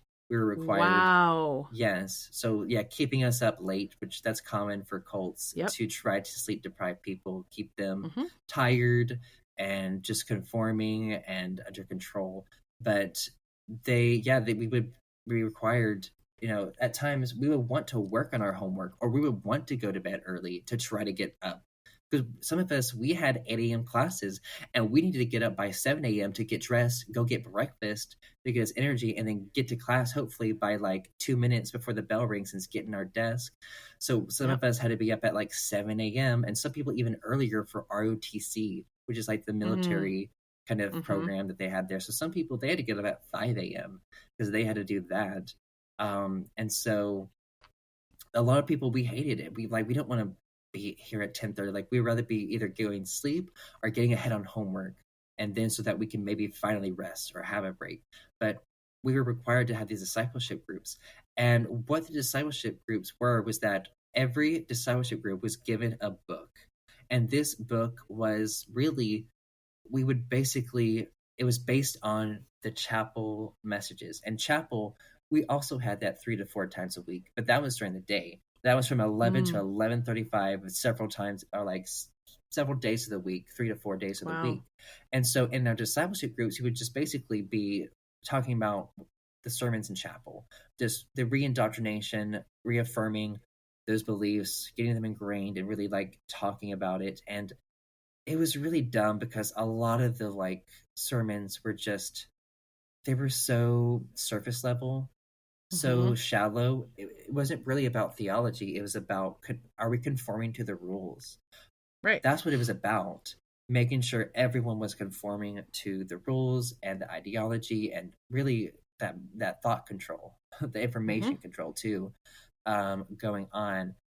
And so then having to hear that again in discipleship group. Oh yeah, and then we had society, which it was the same thing as chapel, but Okay. except it was with people, college students. It was college student run, but in smaller groups. So we would meet in a room once a week, sing songs of praise, have a little sermon, and the only thing that was different is that we would maybe have a game for like 5 minutes, and our group would also sometimes do extracurricular activities like, oh, let's go for a hike to a mountain one day. We'll do this one month, or let's go to a picnic here, or go apple picking, Hmm.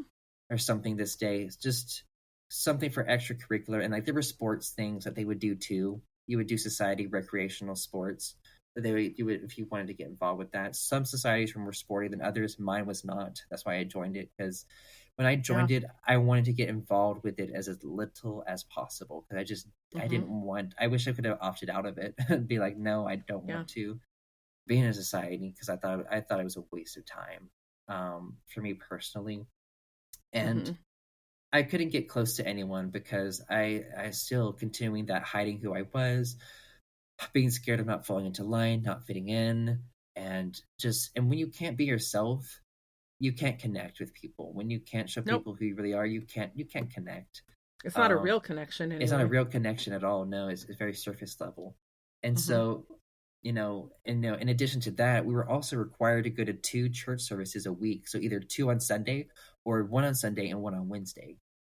And it's like Sunday was our only day off from school, but Hmm. we had to go to at least one service, Hmm. and it was usually in the morning. And they greatly controlled that by they would clear out all the dorms by a certain time on Sundays. Hmm. They would make sure we had to be out of the dorm and be at some church, which the churches, they had a church list they approved of that you could choose from, the churches that Wow. pushed their doctrine that we could only go to. So that was another thing. A lot of them were just extremely fundamentalist, conservative, and I got a whole nother experience, a more IFB experience in other churches, and even some that were less extreme but still very conservative. And even like, I went for a little while to a Southern Baptist church, which is very different, and then the IFB, and I was surprised by it, honestly. But Hmm. um, and then, for me, like the first semester of trying to follow all the rules of, the dress code of like, we had to wear like khakis, we had to have a collared shirt tucked in, belt, had to have socks, shoes, couldn't have like any kind of jewelry of any kind.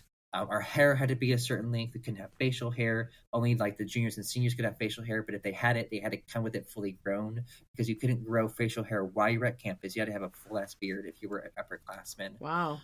And for women, okay, they didn't allow women to wear pants until when I first went there in 2018. In 2018, that's when Bob Jones Wow. University allowed women to wear pants to class.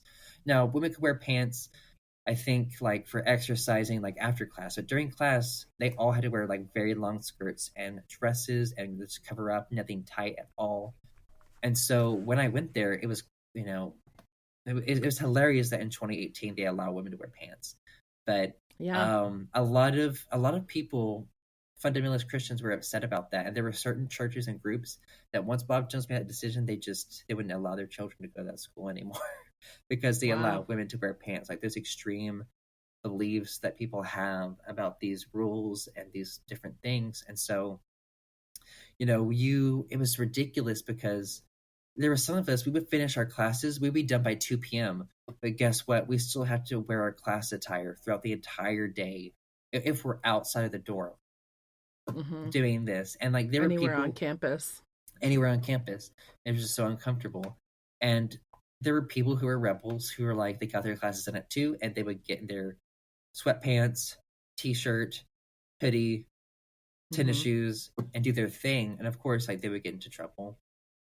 Hmm. And there was, Bob Jones was at first, they were pretty lax about the dress code. We didn't have any dress checks.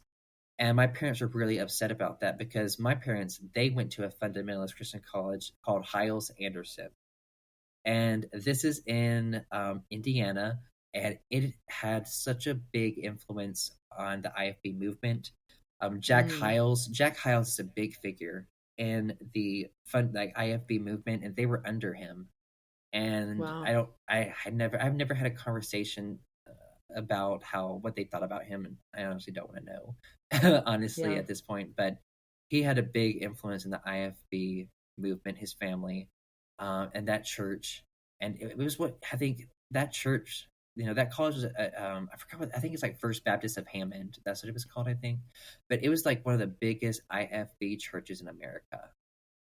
Like, Wow. everyone's eyes that was in the IFB knew about it and wanted to Mhm. model the church after it. And Gospelite was kind of in competition. The church I grew up in was kind of in competition with that church because the IFB is known for the bus ministry, which I know we're getting a little off topic from college, but I want to talk about this a little bit. The bus Yeah. ministry in the IFB, which there would be competitions basically of like who can bring in the most people to church on buses. So like our church had 50 buses we have bought Wow. to bus people in. And the thing is, which I've looking back, it was really we segregated people based on race, really, in that church. It wasn't explicitly said, but it was done because we had A Sunday school and we had B Sunday school. A Sunday school was for auto, and that really meant that all the white kids and their parents who brought them to church, and the bus kids were mainly people of color. They would, like I said, they go to these poor neighborhoods, and honestly, I'm sure it was areas that were like experienced redlining and different things like that, and systemic issues from society from generations of that. But which of these areas of where society has the systemic racism has put these people into these poor areas, and we would go to them and bring them to our church, and we would have them. They would be in B Sunday school, and they would be separated from all the white people. They would be in another building or other classrooms. And honestly, as a child, I was so scared of people of color because that behavior communicated, oh yeah, we're not around them. They were like a them. Yeah. Like we were like, it was very obvious, at least internally. I was like, okay, they're separating us for a reason, or something must be wrong, or I don't know. But like that definitely left an impact of viewing those people through that lens and having to work on deconstructing that and dealing with that. I mean, it's things that weren't said explicitly, but it was so obvious looking back now of like things. To them, it seemed more implicit back then, but now I'm like, that's really obvious. But yeah, so like these churches try to bring people on buses, and we would have these massive boards in our auditorium, our big auditorium, that had the number of people we would bring on buses each week. And we would try, there were some buses that like they would push the limit, and they would have to get a second bus to go on that route to pick up people. And so we would bring in thousands of people in the area, in the counties around us, and to really indoctrinate them and to get their tithes and to make us feel good about ourselves for helping the poor. And I thought it was good because we did a weekly meal, which I think we should have done more, but we did try to feed people. So I thought that was good. I think that was good that we did actually try to feed the poor. I think they should have done more of that. But there was so much focus on, oh, well, this is eternity. So if we're indoctrinating them, if we're getting them converting, like we're saving their soul for eternity. That's what really matters. That's what really matters. None of these other things like food, needs, water, whatever, like we're all going to die. Like it was so crazy the way they viewed things. But yeah, the bus ministry was a big way they get people indoctrinated. And even as I was in that cult, there were people that were adults. They're like, yeah, like I came in on buses when I was a child, and I've been here my whole life. And wow. And it's just incredible. I'm like, wow, like they're totally buying into it. And that's something that's big in that world that a lot of people don't know about. Is like the bus ministry of the Very competition that people have. Like the more numbers, the better, and always trying to get more and more and more people. And we keep track of that, and just so obsessed with the numbers so much in that environment. Yeah, some of that goes on in Mormonism too. They have a couple programs in Mormonism for the women. They used to call it visiting teaching. Now they call it ministering. And I think they changed it to ministering because they want to seem more mainstream, because then they'll attract more. They want to seem less culty. Yeah. But the thing about those programs, home teaching, which was where every family in the congregation was assigned two men that held priesthood that would come to your home and visit you once a month. Yeah. The idea was that they'd bring you a little lesson, check in with you, see if your family had any, needs that needed to be met that they could then talk to leadership about. It was framed as a way to make sure everybody was being cared for, that everybody's needs were being met. Same thing with the women. So women, that home teaching program I talked about was for families, but then there was a separate one just for the women, where each woman in the congregation was also assigned 2 women who would come once a month. Same thing, bring a lesson, probably bring you a little treat to eat, visit with you, make sure, hey, is there anything I can do for you? Do you have any needs? On the surface, it sounds great. Underneath it, it's not, because a couple things. Number one, these are assigned friendships, which don't often work. Yeah. It reminds me a lot of what you talked about with having accountability partners. Now, it was never, ever expressed that way. But that's really the feeling underneath it all, because the sense is that these guys are going to come into our homes once a month. They're going to check things out. Are these guys really living the way they should be living? And if they're not, we're going to go back to leadership. And again, it's going to be framed as, oh, we care about you. But really, it's kind of this sort of, we're keeping track of your behavior and we're tattletaling on you. But the biggest thing about it, and this is what got me every single time, when you talk about numbers and keeping track, every partnership that would go and visit these families or visit these women were required to report their visits at the end of the month for statistical keeping purposes. And if you hadn't called your district leader to report your numbers, you can bet around the 29th or 30th of the month, they were going to be calling you and saying, hey, we need you to report your numbers. Were you able to go visit the people you were assigned to? It is so culty. If you really are doing this because you care about people, why this need to check in, keep track of all these numbers? Yeah. It shouldn't be about the numbers. Yeah, I know. Because God knows what's going on. So let God be okay with it. But no, it had to be about the numbers all the time. Yes. Yeah. And that did bother me as I got older, because it seemed to just... It dehumanized people. It objectified people. Yeah, you're just a number. You're just attendance. You're a statistic. You're a statistic. You're making us look better by being here, and that's what you're good for.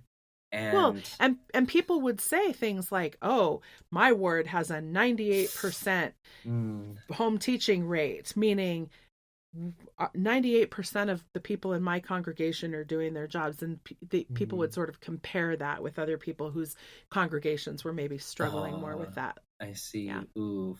Yeah. And so kind of getting back into the college experience and the indoctrination and the control at Bob Jones was, I think, I talked about dress code. I'll dig more. They're much harder on girls or on women at Bob Jones University than guys, which is expected in that kind of environment, pretty obvious. Yep. They indoctrinated women leaders to really be watchful over the women, and watch what they wore. There was a thing if you wore a skirt at all, if you wanted to, it couldn't go above the knee. And I remember a friend of mine, they got in trouble because the wind blew up their skirt or whatever, their loose skirt, and it blew up above their knee. And the leader saw them, they're like, your dress a few seconds ago was above your knee. And they're like, oh, that was the wind. Right now it's not. And they're like, oh, well, it wasn't when I saw it. So you're getting demerits. Wow. And they're like, I have my car right here. I can drive you so you won't be embarrassed. So people will see you. Wow. Yeah. Wow. She's this hooker who's just going around. It's like, oh, you don't have to be embarrassed for showing your body. I can ride in my car and I can drive you back to your dorm. You can change and cover up and cover up your shame, basically. And it just, and even, with girls wearing pants, they weren't allowed to be tight at all. Oh, yeah. Yeah. At BYU, no tight, no leggings. Same thing. girls, you can't wear tank tops, you can't show your shoulders, nothing Mm-hmm. above the knee. Yeah. Same rules about facial hair at BYU, except I don't Mm. think you're allowed to have facial hair even in junior or senior year. Oh, wow. You have, Okay. yeah, you have to be clean shaven the whole time. But the Mm. whole time you're discussing the dress code, yeah, girls can wear pants at BYU, but they can't, none of the tight stuff. Yeah. Yeah, and like the thing is, a lot of people didn't follow the dress code rules. Girls would wear the tightest pants they wanted, which is Hmm. fine. But like if they wanted to risk getting demerits, whatever, that was on them. But people would push the dress code because Bob Jones, they didn't at most Fundy Christian colleges, or at least what my parents experienced, my parents were disappointed that we were not put in the hallway every morning and lined up Hmm. and have Hmm. someone walk by like we're in the military, honestly, checking Yeah. and making Monitor, dress sure code monitor. dress code. And Bob Jones, they decided to take a more subtle approach where they would have people like sitting in certain areas where like maybe someone sitting in a dining common, like a guy, a residence hall assistant, and then a girl residence hall assistant sitting somewhere and watching people come in. And then, Hmm. if there's a dress code violation, they would walk up to you, ask for your ID, and give you demerits. It was more subtle. Like you would get for people looking to give Hmm. you demerits. Oh, And yeah. this also happened in my dorm because there was people sitting there watching you as you come in and just looking to give you demerits. And I remember there was like a sweatpant rule because your sweatpants were supposed to be really loose for guys, which I didn't understand that. I was like, Right. and I had joggers that were just I needed new ones, but like I had used them a lot. They weren't as tight as they used to be, and they were very loose and kind of baggy. I remember walking in my dorm and I'm talking to my RA, having a conversation, and like he's like scanning my body up and down. And I'm just like thinking, did I get food on me? What's wrong? And I look at my pants, I'm like, oh, are these too loose? Do these not meet? And I'm thinking, and he didn't give me demerits. He decided not to because Wow. like it wasn't baggy enough, I guess, to. Hmm. And I was like, oh my. So like after, I always avoided leaders in the environment. Like I knew where they were, I knew their room was. I avoided walking by their room. I always went into like the side entrances because they weren't there. They were always in the middle entrance. Hmm. And I knew how to avoid, and like I made sure to like meet them like the first day of the semester, get their face in my mind. I'm like, okay, I'm gonna avoid you like the whole semester. Yeah. I'm not gonna see you. I'm like, I'm gonna make sure you don't remember me and you don't know who I am. Right. Like, and so eventually at Bob Jones, because they had that approach, a lot of people got away with the dress code. And so there was one time, and this really showed how sexist they were. But in chapel, they spent a whole time in chapel berating us for our dress code. Just 35 Mm. minutes of berating us for our dress code. But they were like, yeah, we've been too lax on dress code. So starting tomorrow, all the women are going to line up in the hallways and you are going to be checked for your dress Wow. code. And if it's, you'll get demerits if it doesn't fit, you have to change. Like, we are holding you accountable for this. And then I almost laughed when he said it. And he's like, guys, we're going to check y'all as y'all walk into the dining hall. So like we didn't have to do anything. We Wow. didn't have to take the time. We just had to go to lunch and walk in a room, and people were watching us. And if we didn't meet the Wow. dress code, we'd be stopped. So we didn't have to like take time out of our day to get up early. And be like, it was obvious that it mattered more Yeah. to them how the women were dressing. And in these Mm-hmm. environments, women are really blamed a lot for what they wear. If even if they get sexually assaulted by a Mm-hmm. man, like BJU has had controversies, and they've had investigations of them by blaming victims of sexual assault, Mm-hmm. of telling them that it was their fault because of what they wore. And Women are often asked that question. Well, what were you wearing? Like, what difference does it make? It shouldn't make any difference at all. And actually, in Mormon culture, there have been Mormon leaders over the years who have literally said the words, when you show your shoulders, you are walking pornography for men. And they blame women for men's behaviors and men's thoughts. So I understand that completely. Yeah. And like, to me, I'm like, why? I'm like, men are struggling with this because you don't let them have healthy sexual desires. You're not letting them release. These Right. people are having so much shame, like they can't go jack off in their room or have Right. normal things. And like, it was interesting to me too to meet different Christians, and there were a lot of guys that actually had a healthy view of masturbation. They're like, we have to masturbate.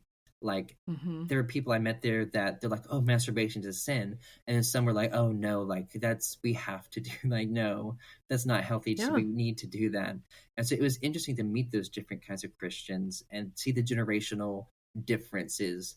Mm-hmm.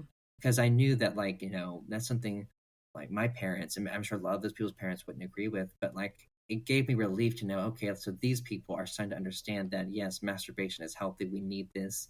Like, Right. we need that release. It's So normal. it's normal and it's healthy. We need Mhm. that. But not everyone obviously was like that at Bob Jones. Like, I know there were people like who were so sexually repressed, and and like with the relationships at Bob Jones, like they were very controlling regarding that. Like, obviously LGBTQ plus relationships, like we weren't even allowed to exist there. So of course, like we weren't allowed to be in those any relationship that was outside the heteronormative standard, that was outside of that. Right.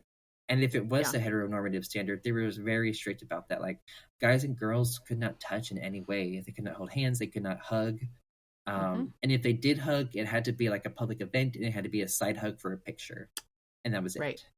Yeah. Yeah. And so they were very controlling about that, like just demonizing. Like, we need humans. We need touch. We need Yes. touch so much, and they sexualize all touch completely. Mhm. And so, and guys and girls, they couldn't go off campus together, and if you went off campus, you had to be in groups of people. Yep. Couldn't be alone in a car together. And if you were alone, it had to be like in a very well lit public area if you were talking, and especially like at night, it had to be in a lit area. And yeah, so it was interesting because they changed some rules as I got out of there. But for seniors were allowed to go off campus with a girl, but it was funny because they had to drive separately and leave separately. Oh, that's funny. Yeah, so like that was how they were like, yeah, we'll let you be alone with someone in public, but you have to drive there separately and leave separately. And so that was just, oh my gosh, I'm just like, it was hilarious to me to hear that. But and like, when I was first there, we weren't allowed to like have any headphones on around campus. It was only like allowed like maybe in like the library studying, and then we had the den, which was like the food court that had like Papa John's, Chick-fil-A, and like a taco place that was like for recreational stuff around there too. We had a snack shop and like a fun room with like ping pong and other games, and like they eventually got like TVs, and like they got some Nintendo stuff and games to try to make it more fun, I guess. But very obviously kiddie games that they had for us to play there. Very like there isn't going to be any Mortal Kombat in there. No. It was probably like Mario Kart and other things like that. Yeah.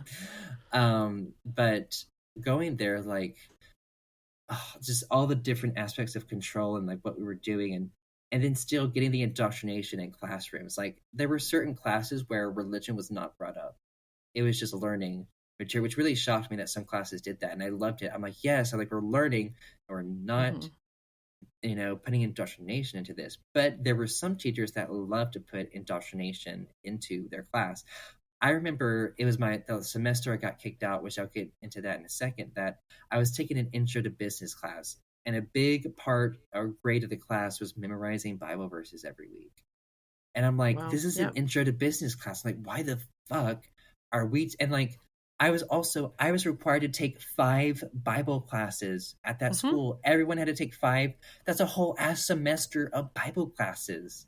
I could have been taking, I could have been taking other things that I would have rather taken and enjoyed. Like, So BYU is the same. You have to be enrolled in religion classes every semester. And BYU is an accredited university, but if you leave that university and try to transfer your credits elsewhere, none of those religion classes will transfer because nobody recognizes them. It is wild. And at BYU, I don't know if they still do this. If anybody's listening, they can feel free to chime in and tell us. But at least when I went to BYU in Hawaii for a couple of years after I graduated high school, we said a prayer at the beginning of every single class. So if you're taking 6 classes a day, you're getting prayers in every one of those 6 classes. Ooh. Okay, here's something I forgot to mention. In the chapel messages at Bob Jones, we would always have a creed that we would all say in Mhm. unison. And it was just doctrines, fundamentalist Christian doctrines, we would all say in unison. And this cultic, creepy, we're all like in zombie mode saying, I believe like the Bible is a word of Uh-huh. God. God created the world in 7 days. God was born of a virgin, died on the cross, paid for our sins so we could get to heaven. Like we're saying, and it's on the screen, we're reading it and we're being indoctrinated to believe this, without thinking about it. Mhm. And we would do that every chapel services, say this. And it was Uh-huh. just like, and eventually as my junior and senior year, I just stood there and I didn't say it. And I'm just like, I don't give a fuck anymore. Like, fuck this shit. Like, this is so culty. Mhm. Like, Good for you. everyone was like, I would observe people. People were like dead in their eyes, like a zombie. Just Very robotic. yes, very Yeah. robotic, saying Mhm. this thing that we just say over and over. And like at that We point, no, go ahead. Sorry. oh, sorry, at that point, I had already like junior, senior year been questioning a lot of those doctrines in that creed that they claimed is truth that they wanted us to accept. And at that point, I was like, hey, I don't know. I don't think so. Like, I don't believe this Yeah. anymore. Like, no, not for me. Yeah. You're like, no thanks. No. And the It's thing a no is, for me. yeah, the thing is, sometimes there were people, they would follow you. And if they noticed that you didn't say the creed, there were some people they would Mhm. say, I noticed you didn't say the creed in chapel Mhm. today. Is everything okay? And Mhm. what that really means, they don't give a shit about you. They just want to know, like, oh, are you conforming? Do you believe this? Are you one of us? Right. Are you on the outside? Are you them? Are Mhm. you one of those people who are like in the closet, ex-Christian, that were forced to go here from your extremely religious family? Yep. Are you one of those? There are always people watching and reporting. And here's the thing Yep. at Bob Jones, they encourage that. Yeah. They encourage students to tattletale without even confronting Mhm. or talking to someone. And there are informants that just suck the cocks of all the men Yep. staff there, suck on it, kiss their asses, and Yeah, they because it Mhm. gets them perks, or it Oh gets yes. them Mhm. positions of power, It or does. it gets them guaranteed that maybe they're going to look the other way if I do something because and I'm like reporting. those are the people they hire. Those are the kind of people they Mhm. hire at Bob Jones, the snitches. Yeah, they Ugh. keep people in line. Yes. And so that's another scary thing at Bob Jones, is that you don't know who's an informant and who is not. Like, who is someone who's actually Yeah. looking to report. Like, there might be someone who might seem to be getting close to you, but they actually want to know if you're breaking rules and expose you. Mhm. So like, there's a lot The of like moles. fear around who's Mhm. real. And there's a lot of fake ass people at Bob Jones. Like, oh gosh, like, Mhm. there is some like some of the Bible majors are the worst at Bob Yeah. Jones. Some of the most fake ass people I've ever met. And Well, like, but they had to be, right? they did. Because if they couldn't, I mean, you can't be your real self at Bob No. Jones or Mm-mm. BYU or any of these No. fundamental. You Mm-mm. can't be your real self. That'll get you in trouble. So you No. have to put on the Yeah. face, be the robot, be the zombie, Yes. say what they want you to say. And you like, know? the thing is, like, there were a lot of us. I mean, I put on a mask, but I knew it was a mask. And the thing Mhm. is, a lot of people don't know they're putting on a mask. Yeah, I didn't know I had a mask on for a long time. Yeah. And that's really Mhm. sad when that happens. And like, Hmm. I did wear a mask and didn't know it for a long time too. But I sat, like, I had a rude wake up at Bob Jones University, a rude wake up call, doing that. But as I continued going there and dealing with like mental health, dealing with that stressful environment, constantly being busy, and not knowing until I was like my junior year that I was struggling with religious trauma, and realizing that I had been really deconstructing as I was asking these different questions in my mind and doubting certain things there. And a lot of the sermons at Bob Jones University, they were very spiritually, like, or emotionally or psychologically abusive. They were really terrible. And I was glad that I was able to really recognize that, especially like in my junior and senior year, at least. Because I met people who went there and they came from very healthy religious environments, and their mental health would greatly decline when they went to Bob Jones. Like, I know people who live with this state of constant shame from being at Bob Jones, the shame and blame they would put on people. And I remember just being triggered buy sermons, and I'm like, I'm so tired of this shit. I would just be reading a book, and even eventually my senior year, I just didn't give a fuck, and I would put my AirPods in my ears when the sermon started, and I was on my phone listening to music, not trying to blast it loud, because I know if you blast it in your ears loud, people next to you can hear it. They can hear, yeah. They can hear it. So I tried to like keep it on low volume, and sometimes listening to podcasts, and I'm like looking like I'm listening, but like there's AirPods. Getting a real education. Yeah, it's real education. And sometimes I would just do homework too, and listening to like classical music, and I would watch the time, because I'm like, if I'm not aware, and like, because once chapel dismissed, everyone got up and like ran or stampeded towards the exits, and we all had a card we had to scan on our way out so that they could take our attendance.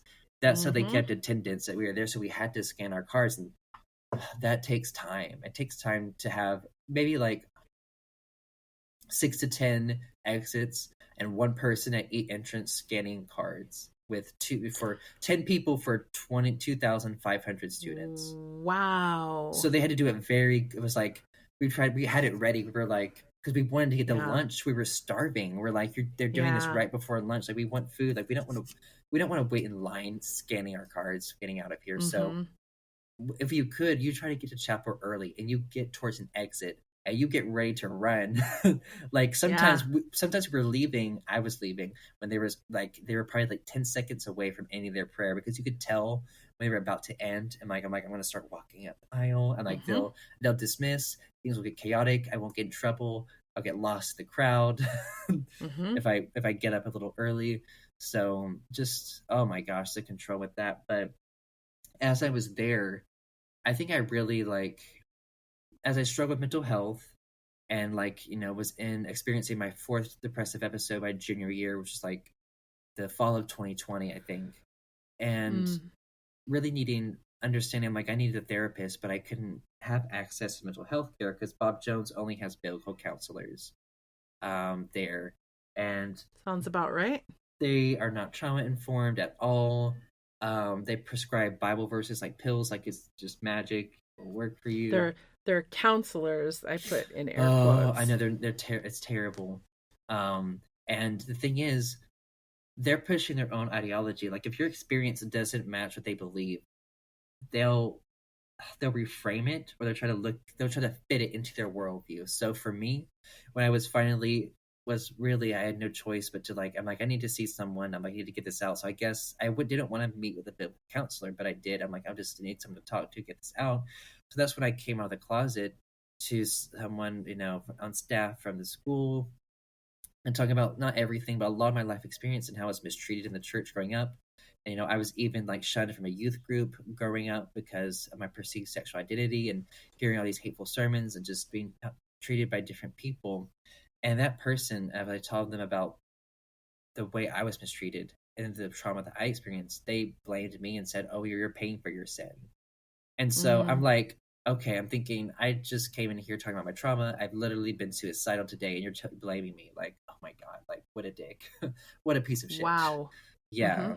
And so I think that was the point where that was the last straw for me, that just really set me off to really, for me, I was like, you know what? I want to learn so much more into depth about Christianity, because I really didn't learn a lot about Christianity. It was about conformity and following rules. And yes, we were indoctrinated on certain doctrines, but I'm like, I need to sit down with someone and really at least see this fundamentalist perspective of what Christianity is to them. So after I saw that biblical counselor, and I was like, I don't give a shit about any of this anymore. Fuck this. And they were like, well, I can't see you anymore because you don't seem to be a Christian. You don't conform, so I'm not allowed. So even though he knew I was in a mental health crisis, I can't. Yeah. I can't do this anymore. Okay, all right, whatever.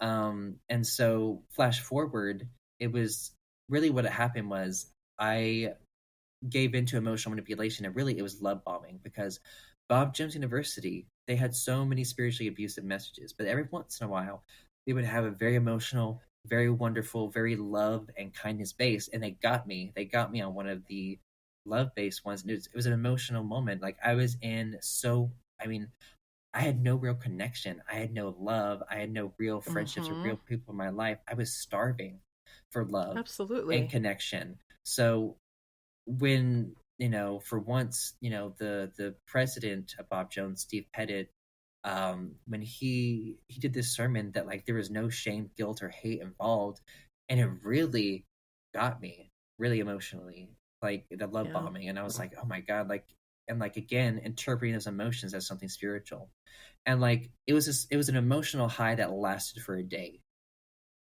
That was it. It lasted for a day, then it was done. Yeah. When there's no like lifelong change, it was an emotional high.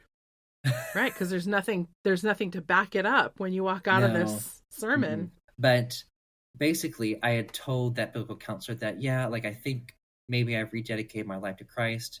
I want to try like to meet and like, can we do discipleship?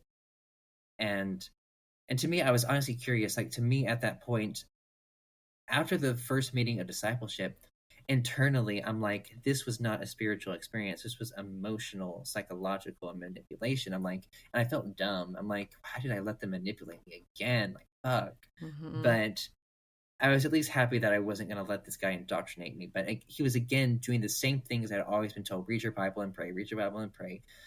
Yep. And so, but in addition to like these things, he was really starting to teach me a lot, really about Bob Jones' interpretation of theology and Christianity. And so, and I was curious to learn because, and I didn't tell him that, oh yeah, that was an emotional experience. I'm not really a Christian. But to me, I really decided to be disciple because I'm like, before I leave this, I really want to understand it. I really want to know it. I don't want to be told to do a bunch of rules. I want to learn the theology behind this. So for a whole semester, I was discipled. I met once a week for like an hour and a half usually with this guy. Wow. And really just listening and learning from him, from really how he was because he graduated from Bob Jones with a master's in theology and a master's in divinity, I think too. But I was like ready to learn and listen from his perspective and really learn what it was all about, or at least from his perspective or what he thought of it. And what he didn't realize was that he was going to be the deciding factor of whether I was going to leave like I was Christianity or not. And yeah, what he was really doing to me, because he did want to start with discipleship, and he's like, eventually he's like, I want to turn this into, we can kind of, because you have the Spirit or the Holy Spirit, we can change your sexuality. We'll start with discipleship now, but we'll work. Jesus Christ. It was like spiritual grooming to form this relationship of trust through discipleship, grooming me to accept conversion therapy as it turned into that eventually.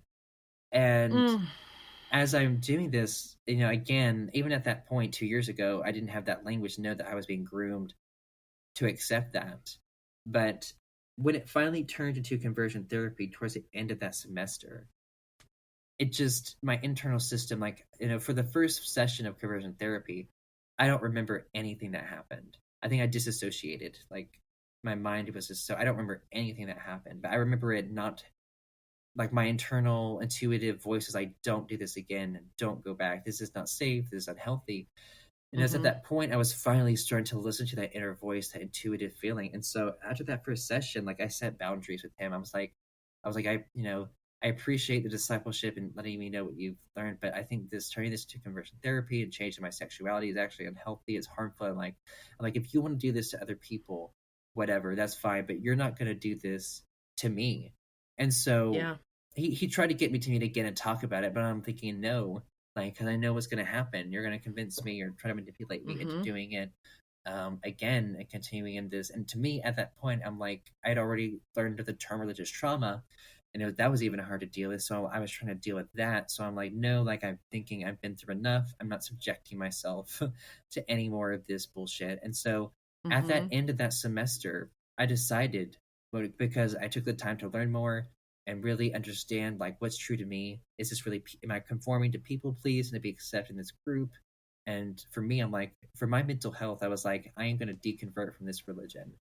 And if this religion is actually true, then I'm going to question its core claims. So the first claim that I questioned was inerrancy, that the Bible had no errors, that it was perfect. And of course, I was taught the KJV Bible was perfect. So it was quite hilarious how easy it was to debunk that claim and to read all the mistakes in the Bible, as I had a book that I bought that guided me through the Bible of mistakes, and I would read it in the Bible and I would be like, oh wow, yeah, these things are contradictions. They can't be true.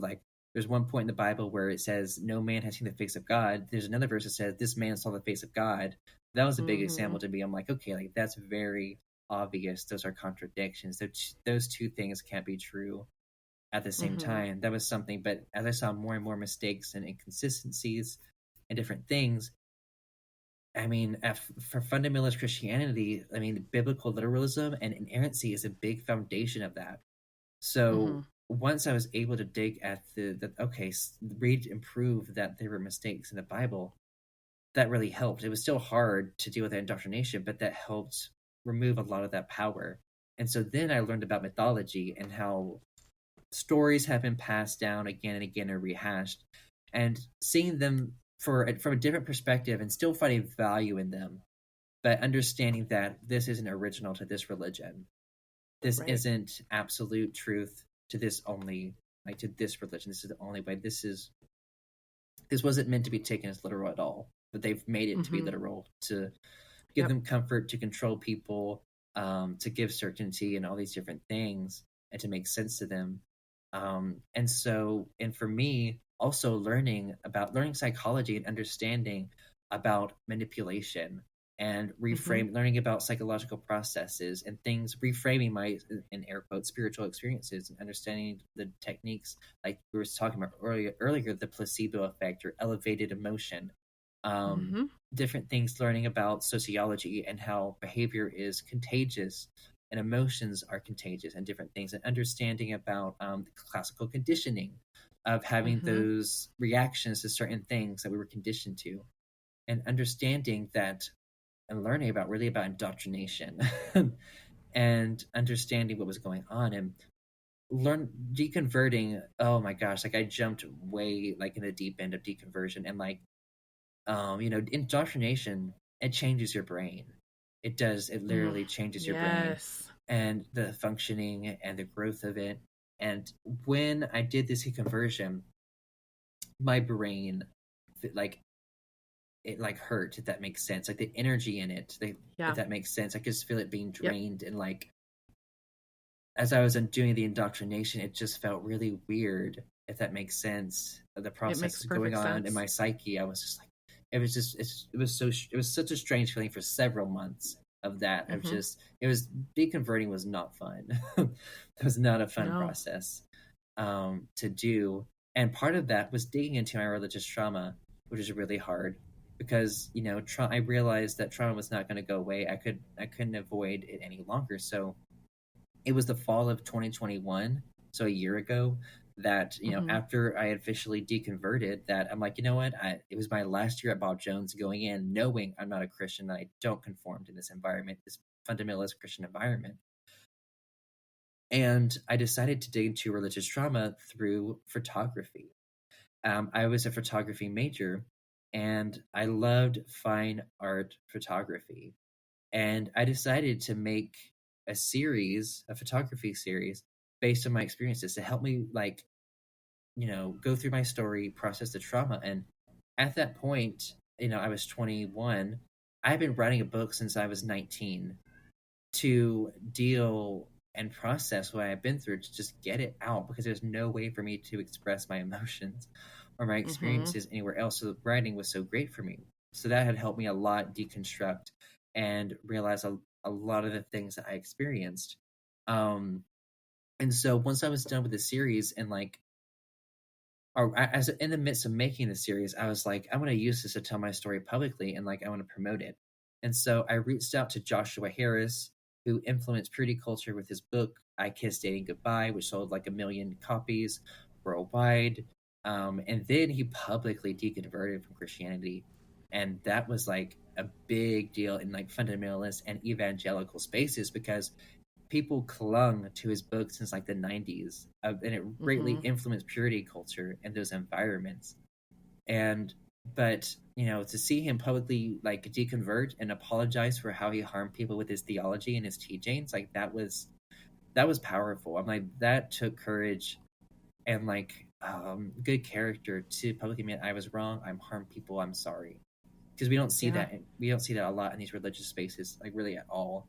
And that made me look up to him, and he's been on my radar for a while, just seeing his journey of deconverting and then getting divorced and living a healthier life.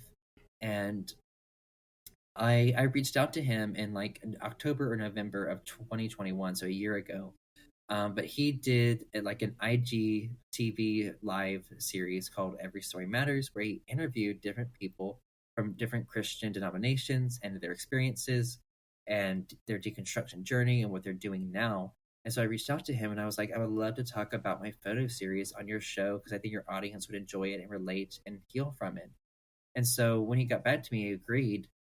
I had a lot of mixed feelings because I was about to go back for my last semester at Bob Jones University, and I scheduled the interview the day before my last semester with him.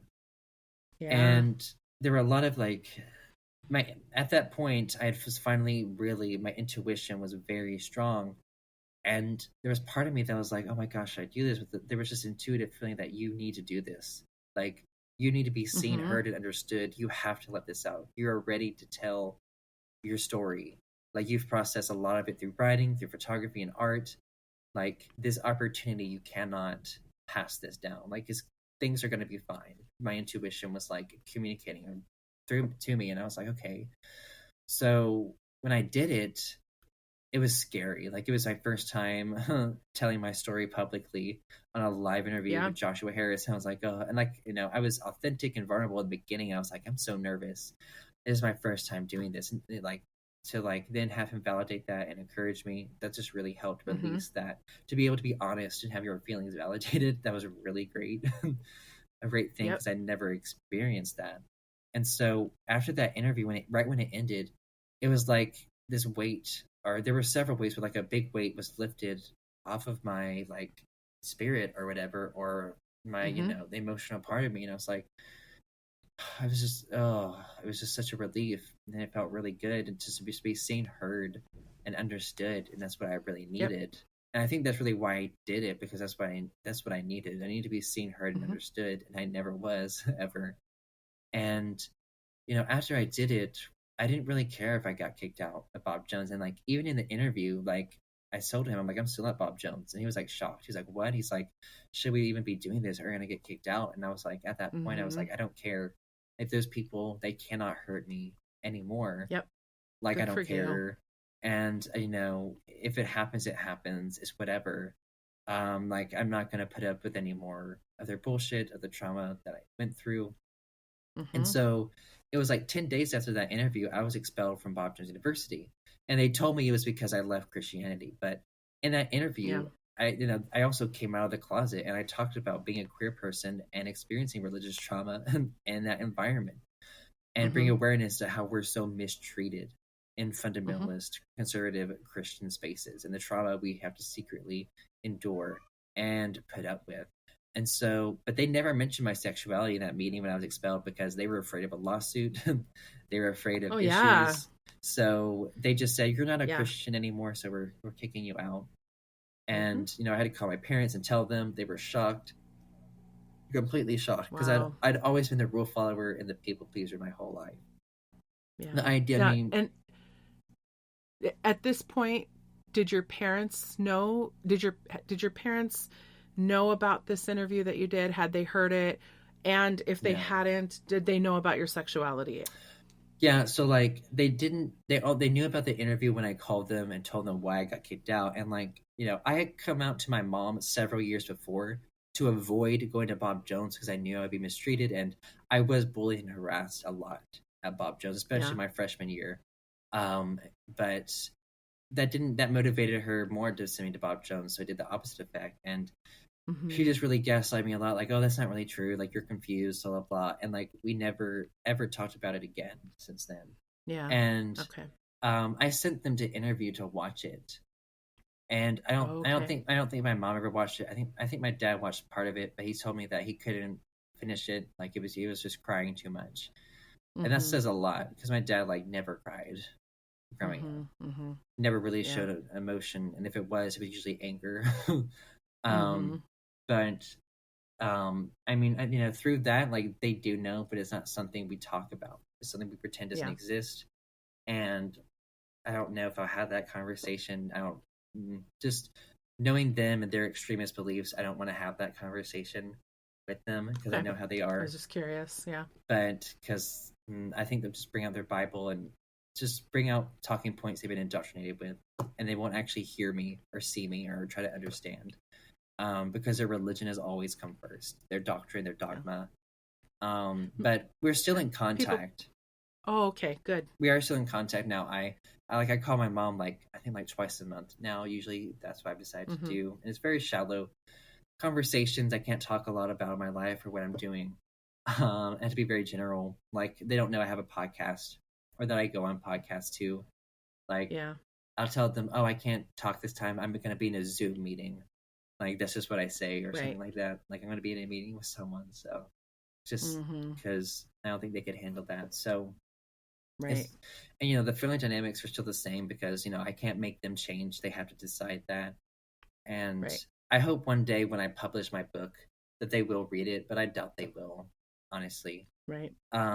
But in the book, which I finished the first draft of that this year, it took me several years to finish the first draft because it's really hard to work through. But my book is part memoir and it's part psychology.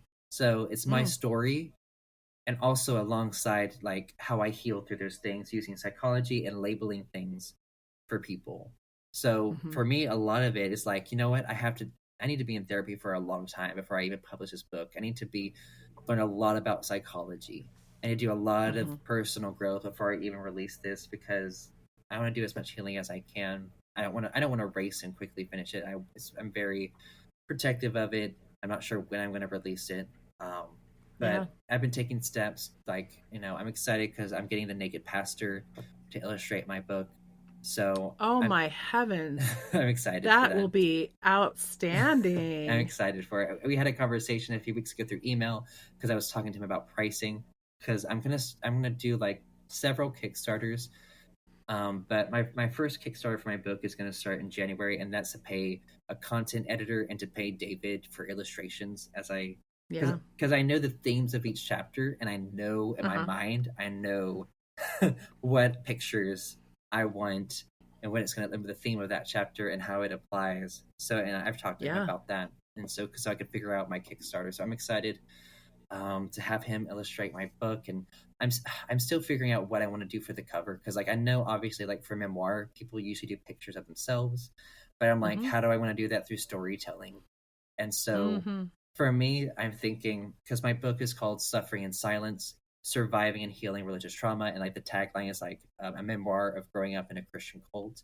And to me, like, I think I want the front cover to be a picture of me like in a depressing setting, like the tape on my mouth or something like that, like suffering in silence, and like maybe having like a projection of like a shadow of a cross on the wall to project the religious themes or something like that, so people can understand that. And like I want maybe the back of the book to have like the tape removed and then like screaming and yelling to like communicate. Wow, that's really powerful imagery.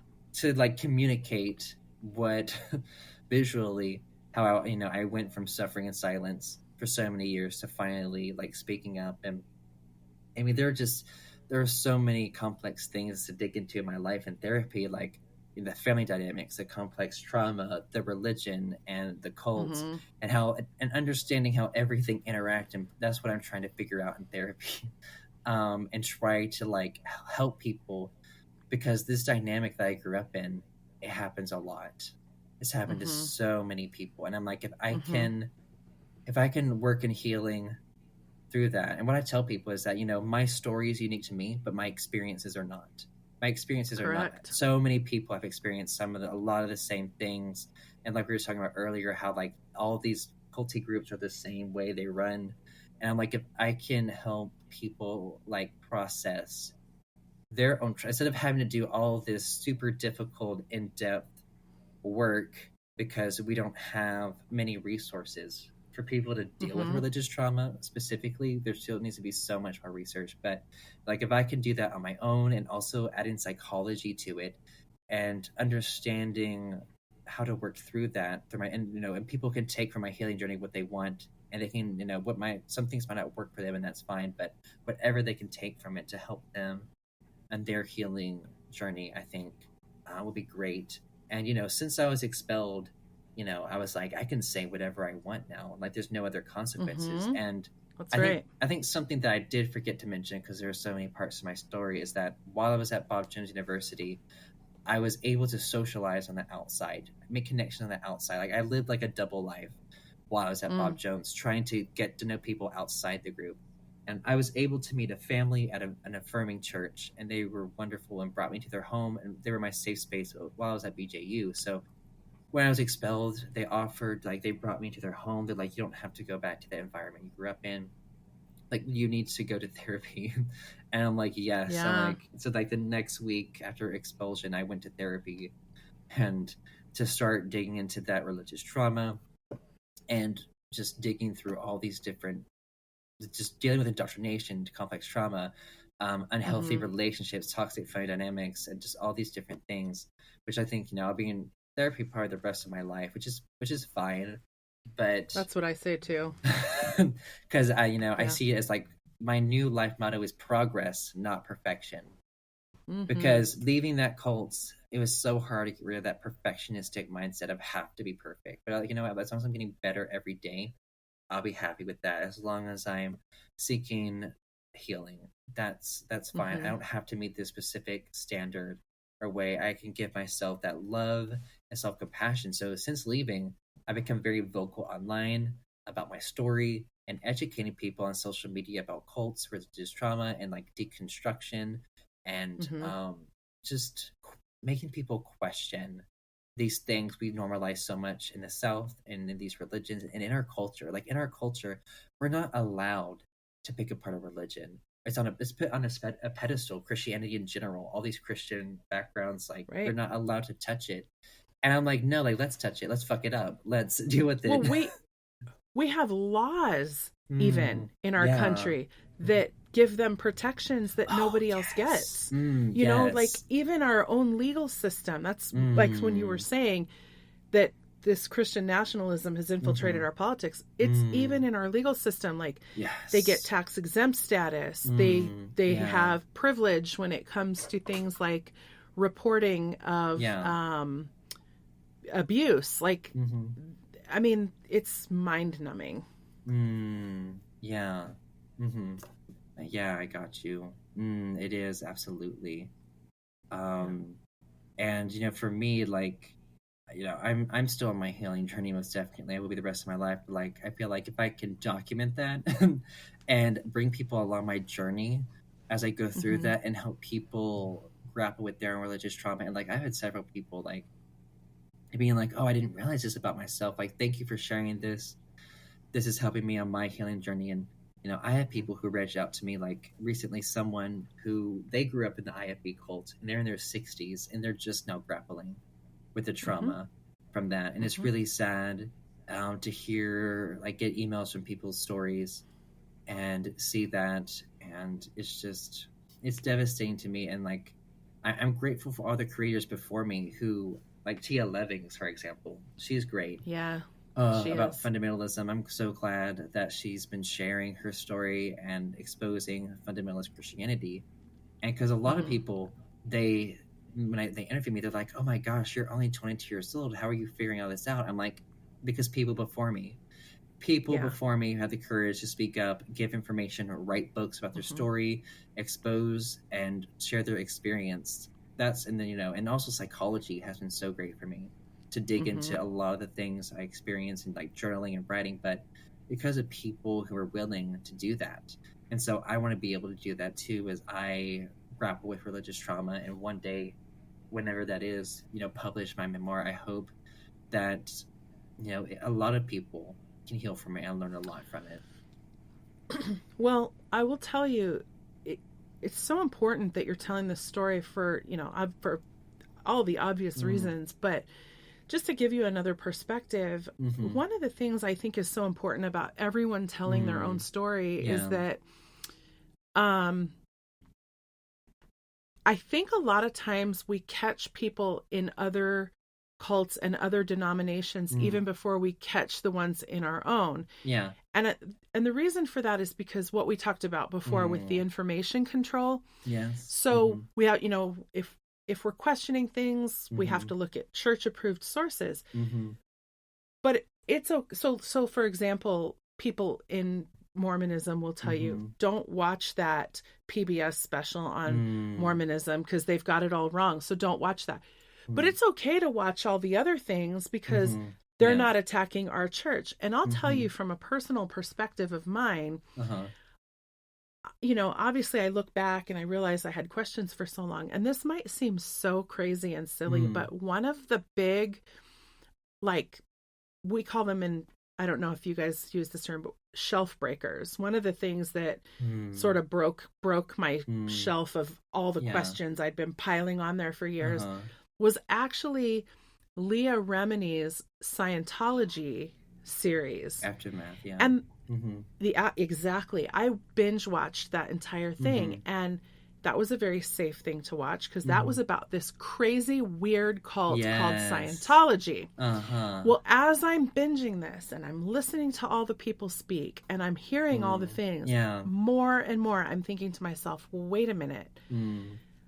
Like, Mormons kind of have some of these same behaviors, or they do some of this same stuff. And at first you're just kind of like, yeah, but we're not a cult. That's different. Yeah, but we're not a cult. That's different. Yeah, but I'm choosing to be here. It's okay. And we don't beat people or stick them in, you know, they had physical, you know, ramifications. We don't do any of that. But the more I watched, the more I couldn't deny the similarities, like you and I have been comparing and contrasting. I couldn't deny it, and I couldn't deny it, and I couldn't deny it. And finally, I just was like, am I in a cult? Like, is this legit?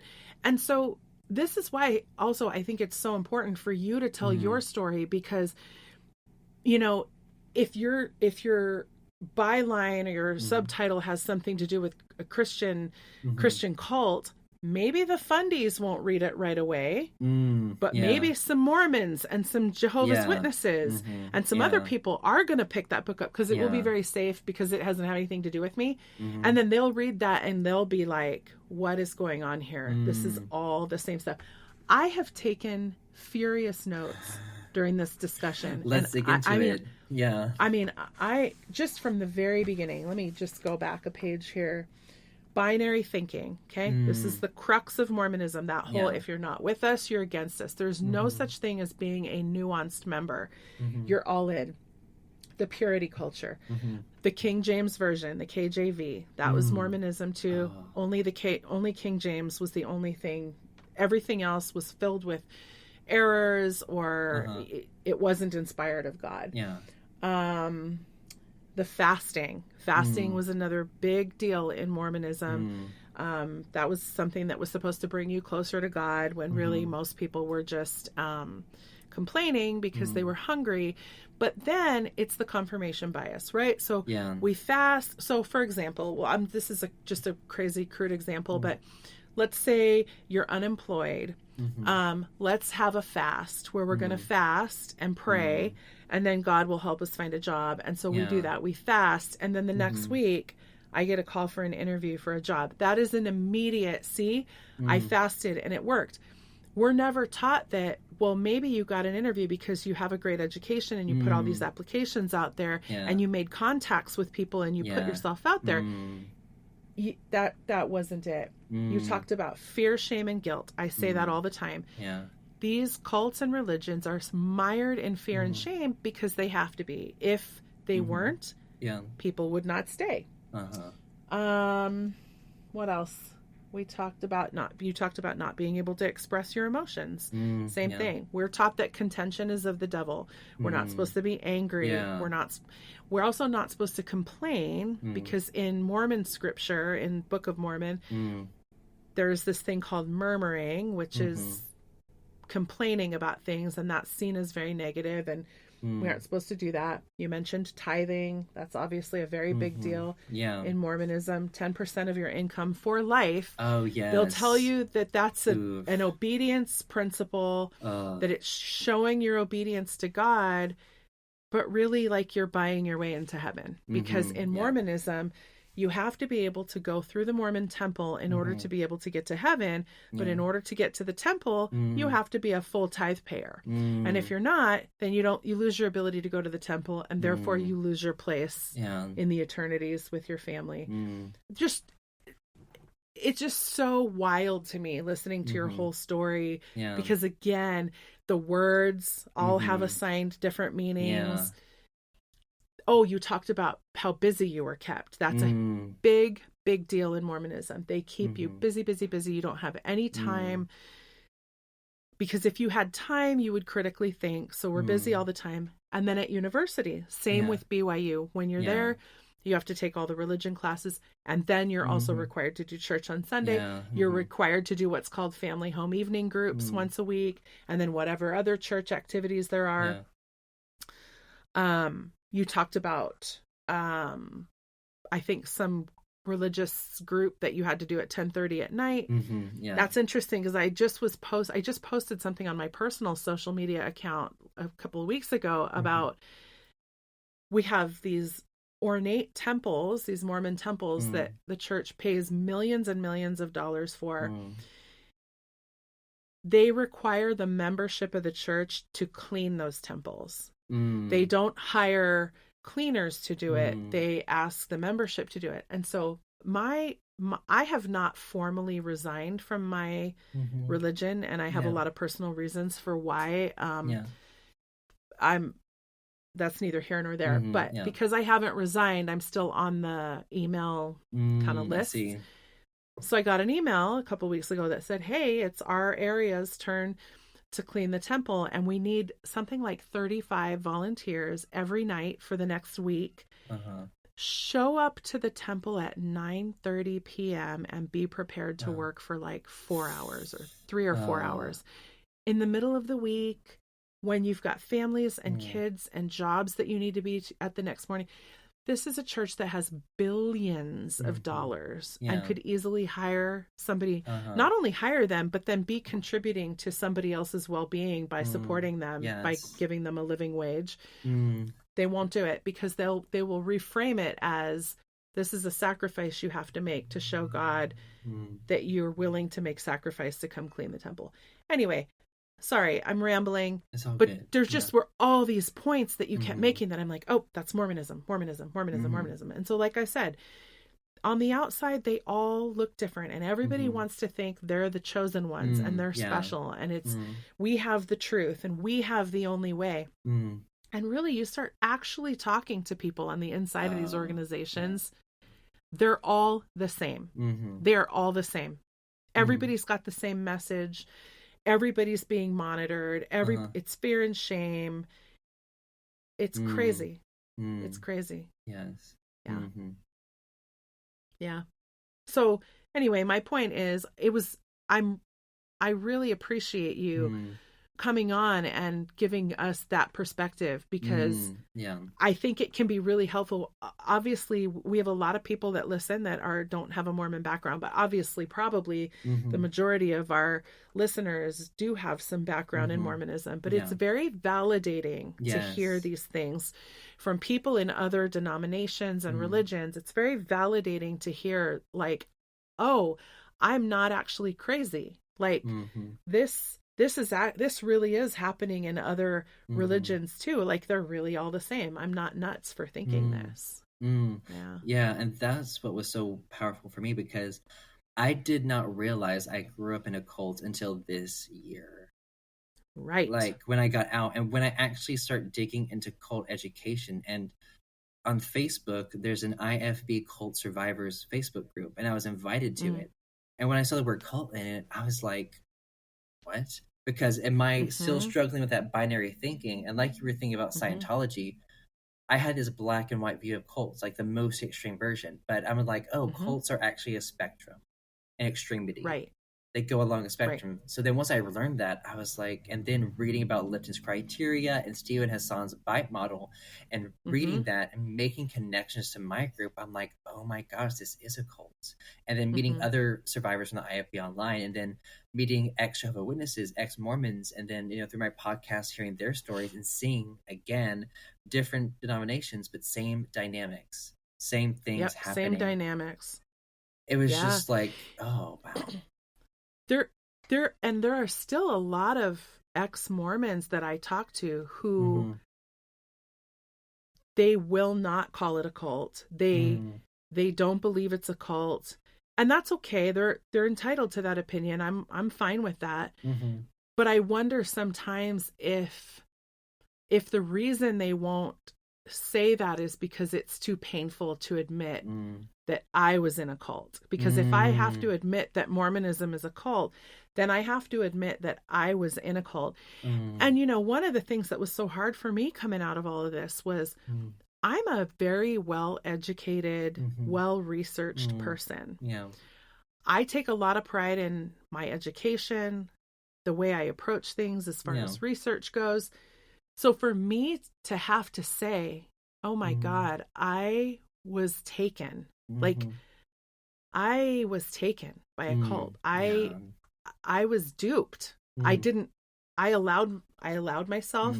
I mean, we allowed ourselves as much as, I mean, we didn't know what we didn't know. We were raised in these things, but that's a hard thing to admit. It's a hard thing to realize. And I think a lot of people are not ready to admit that they were in a cult, so they don't want to put that label on whatever paradigm it is that they left, because it's painful. It's a personal pain to say that. It is. Yeah, very painful. And like, for me, it was hard to grapple with.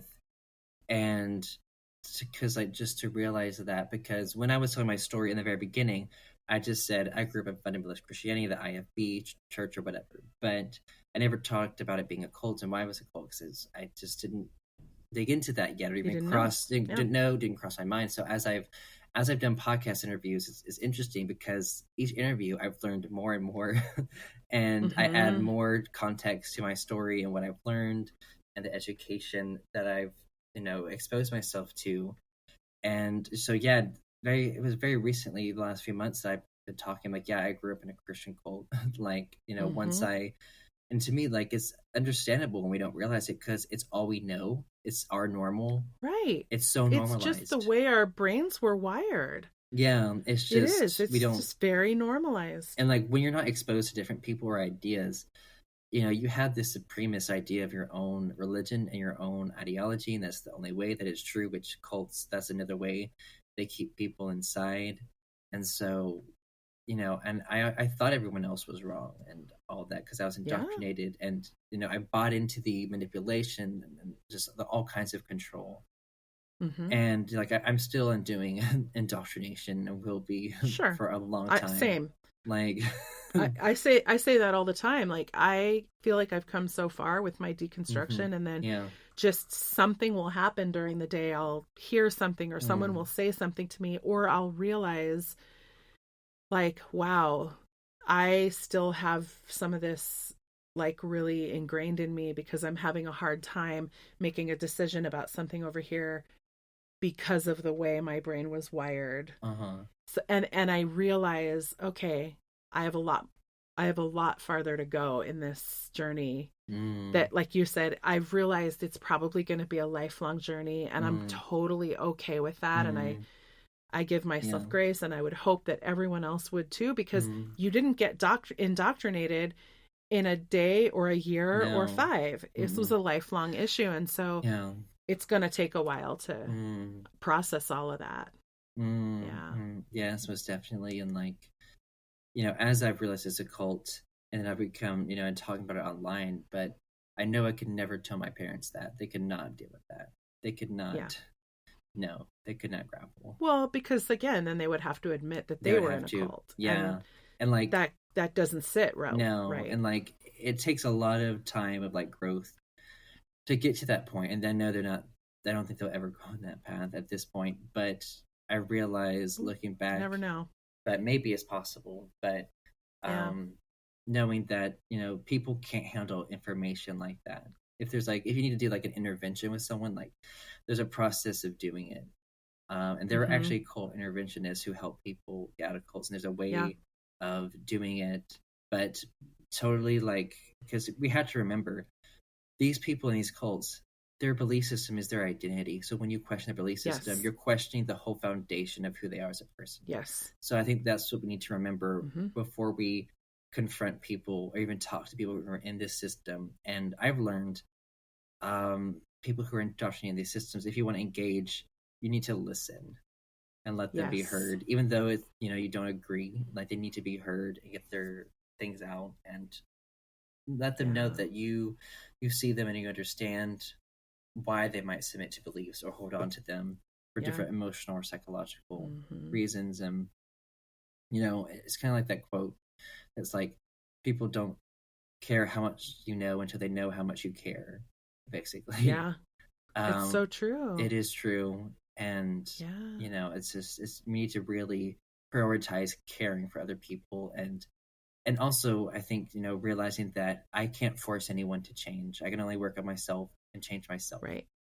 And so Yep. that's the thing that's been hard as I've gotten out of it, is that, my family dynamics are the same, but I'm like, you know what? They have to make that choice to want to change Mhm. and look inside themselves and really do better. I can't do that for them. They have to do Mhm. that themselves. So that's Well, and probably one of the best things, I've heard this so many times from so many people, and I do believe it, is probably one of the best things we can do is just live our own very best lives, heal yeah. ourselves, live our best lives, Yeah. and show these people, hey, like, they got out of this and they're not just surviving, but they're thriving and they're happy and they're Yeah. living fulfilled, healthy lives. And Mm. they didn't become drug addicts or wind up in Yeah. prison or dead on the streets or Uh-huh. all the other things that you're told will happen if you Yeah. leave the fold, Yeah. so to Mhm. speak. Yeah. Yeah. Mm-hmm. Yeah. And Have you? Oh, sorry. Go ahead. No, you go. It's all good. No, I was going to ask you, have you read Stephen Hassan's whole book, The Combating Cult Mind Control? Yes. Yeah, I have too. And it was a pivotal piece of Yes, work for for me. me. It's- And Oof. I recommend it to every human being everywhere. Not just because of religion, but you said something earlier when you said a lot of things can be culty. Yeah. There's another podcast out there that I've listened to some episodes of. It's called I think it's called Sounds Like a Cult. Oh, yes. Mm-hmm. Yeah. And so they kind of break down like the cult of the NFL, Yes. the cult of LuLaRoe, Or the Taylor cult of Swift Essential fans or whatever. Right, Taylor Swift, or like essential oils, or like really anything can be culty. Yes. If with the right charismatic leader and the right, if it meets the criteria.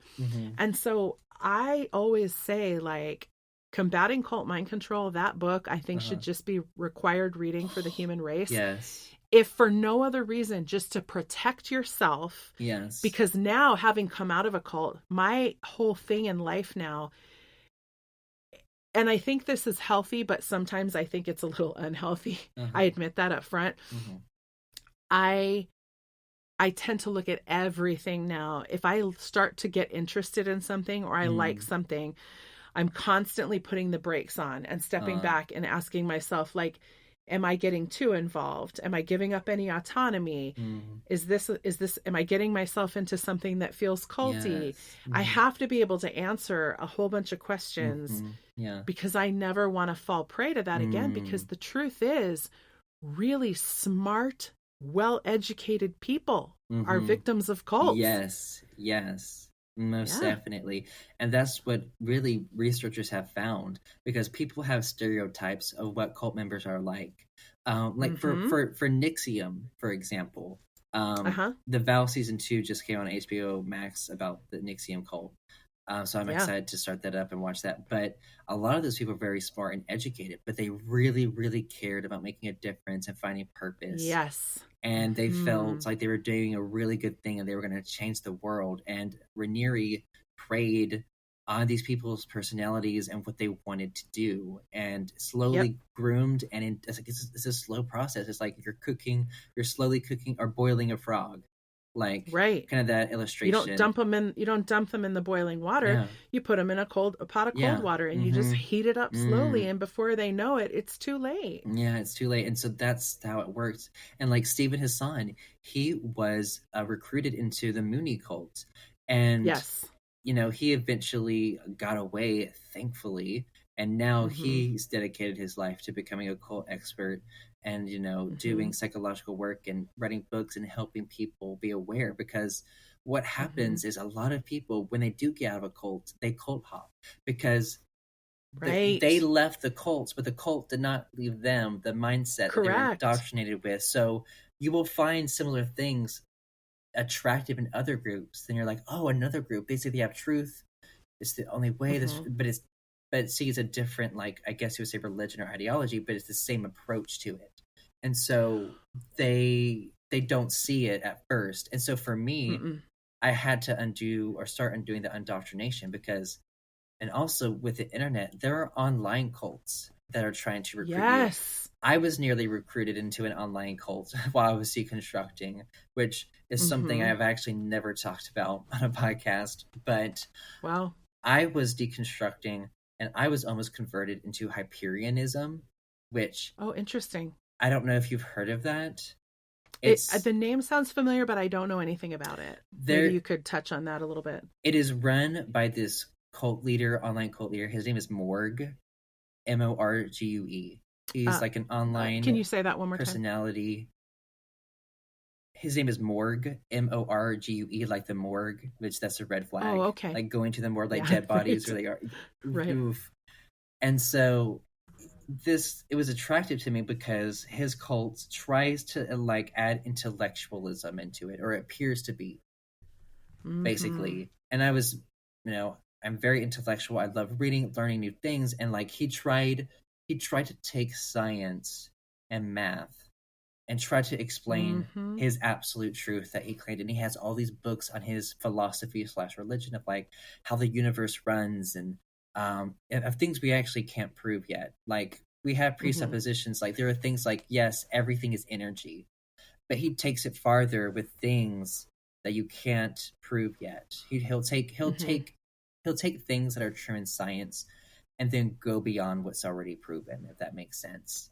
And try to explain things that and tries to use science as a basis to go into things that aren't really science. And so it was just so interesting to me because he's like, become a higher level, reach your higher level of consciousness. And he's like, Hyperianism is the way. We have to spread this. Buy my books, buy all my things. Right. Here we go. Follow the money. Yes. And so as I was getting into this, I almost really got indoctrinated into it. But I was like, the whole thing of like claiming the truth, I'm like, wait. I'm like, this new thing, which is he's created in the last few years called Hyperianism, he's claiming this is the only way? What? Like, that was a red flag to me. And I was like, and the sad thing is, he tells his story of experiencing religious trauma and growing up in a toxic religious environment, which attracted me to him because I experienced that. So I feel like he was trying to offer a way to vulnerable people who were in those situations. And sadly, I think, he's been traumatized and I hope he's getting help. But, or actually, I don't know what pronouns they go by. Maybe it's they, them. I can't remember. But I unfollowed them long ago, so I don't know how they identify anymore. I think it might be they, them. But but it's just, once I saw, thankfully I knew enough about my environment to see the signs of like, okay, claiming is absolute truth. You can overcome your humanity or reach a higher level of humanity. And we have to convert people to this. We have to buy all these things. I'm like, no. Like, it was fascinating to me, but thankfully I was not recruited into it. And like, for people that are interested, like, be careful, beware. But like, if you want to research Hyperianism, and it's like hyper and then an IANISM, Hyperianism. Okay. And it was just, it was fascinating. It's fascinating to me to learn about cults. It's been fascinating to learn about it, but like, be careful about getting indoctrinated and like getting into there's like a fine line that you walk, and it's interesting what you said about cult hopping, how people will get out of one and they'll immediately get out into another. I actually know some people personally that's exactly what happened to them. They got out of one, they went into another. I've talked to one person who's been in 3 different cults and finally figured out the pattern. But, one of the things you talked about early on, which I think plays right into this, is this idea of certainty, that people want that certainty. And I know a lot of people coming out of Mormonism, one of their biggest things is they say, I feel lost now because I used to have this really prescribed timeline for my life. Like Mormonism teaches you what you're going to do as a child, what you're going to do as a teenager, what you're going to do as an adult, what you're going to do in heaven. It's all very spelled out for you. So when you walk away from that, it's kind of like, well, what the hell am I supposed to do now? Not only do I not know who I am, I don't know what I'm supposed to do. And a lot of people get really, really anxious about the lack of certainty. And so they will try to go and find another group that gives them some certainty. And the way that I heard one other person say it, and I wish I knew who it was, so I apologize because I am not going to credit, but somebody said, everyone's looking for a guru. Everyone's looking for somebody that's got the answers. They don't want to have to like look inward, do the trauma work themselves. Just find me a guru who gives me a recipe that says, if you do the following things, your life will be great. You'll get to the higher level. Everything will be fine. And go ahead. It's just so interesting because I actually had a conversation with someone yesterday about this guru movement that's happening online with people who are preying on people who have left cults or narcissistic abusive situations. And they're using their own experiences to claim absolute truth or their own spirituality, using it to prey and get money out of people and to emotionally manipulate. And like these people are forming their own online cults and followings.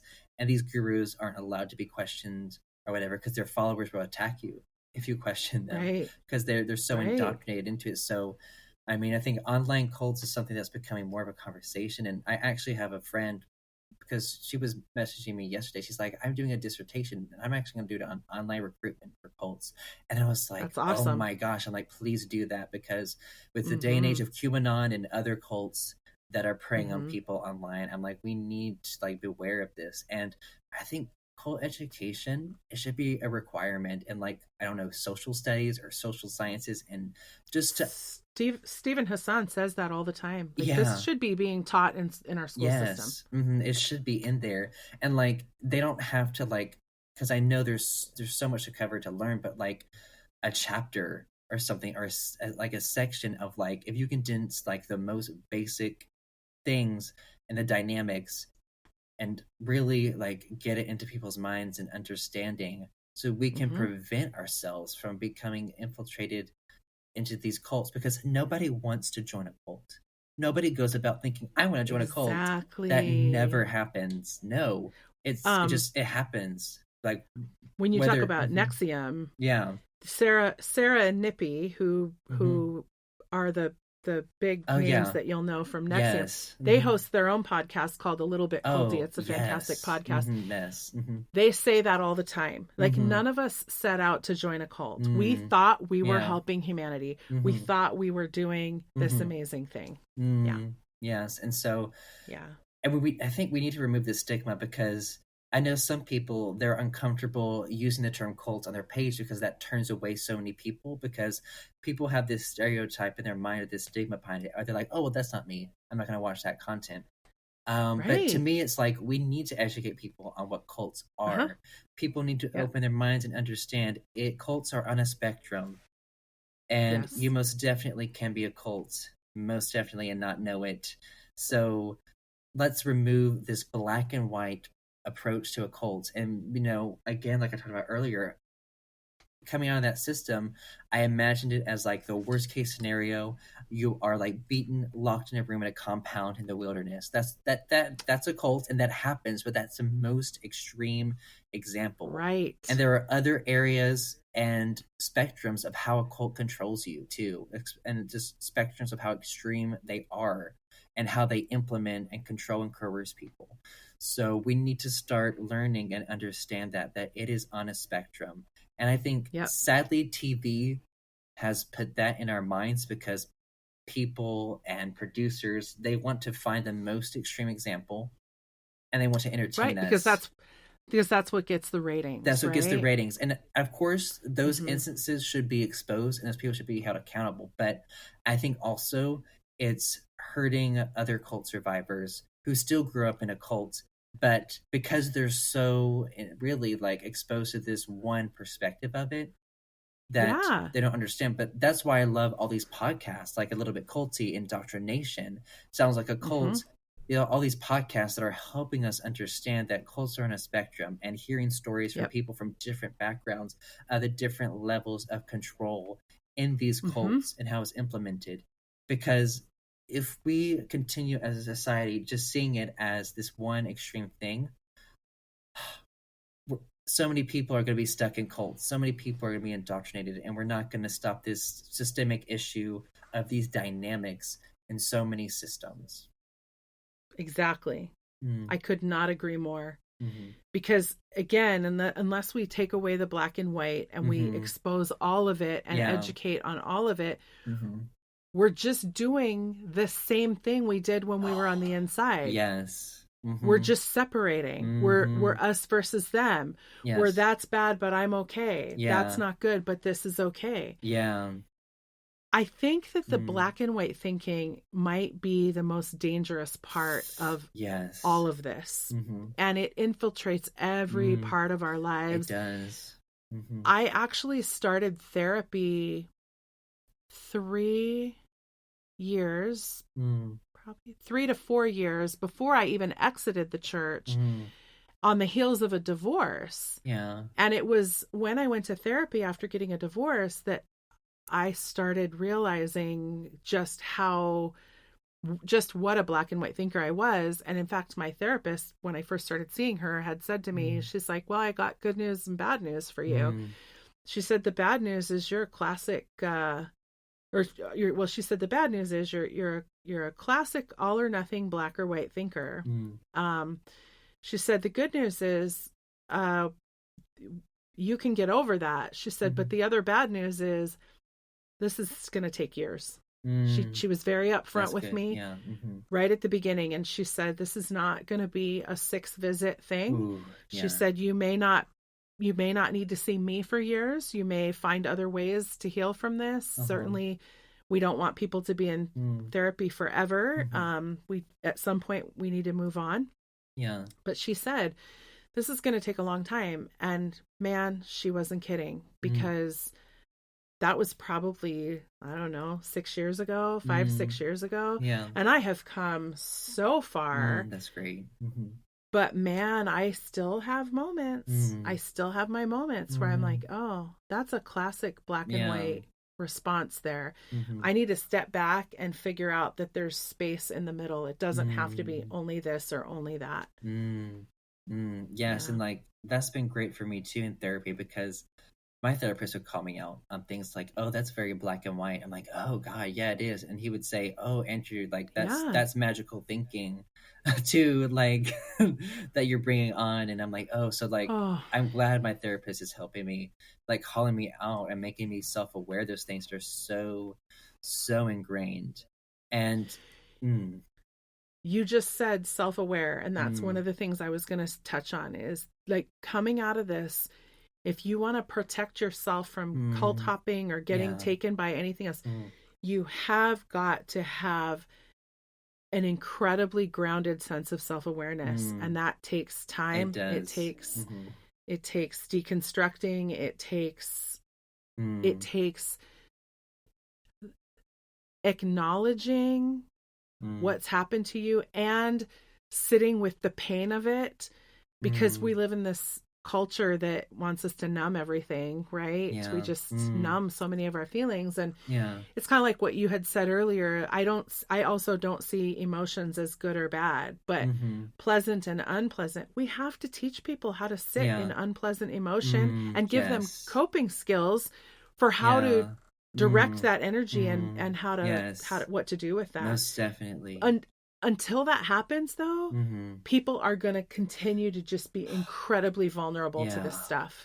Yes. And like for me, that's why I'm so passionate about pursuing psychology, because it's me wanting to help other people, but it's also helping me a lot. Helping me. 100%. I just finished a general psychology class, and it really helps me learn about emotional intelligence and learning about self-awareness, self-regulation, conflict resolution, just all these Yeah. different skills of dealing with emotions.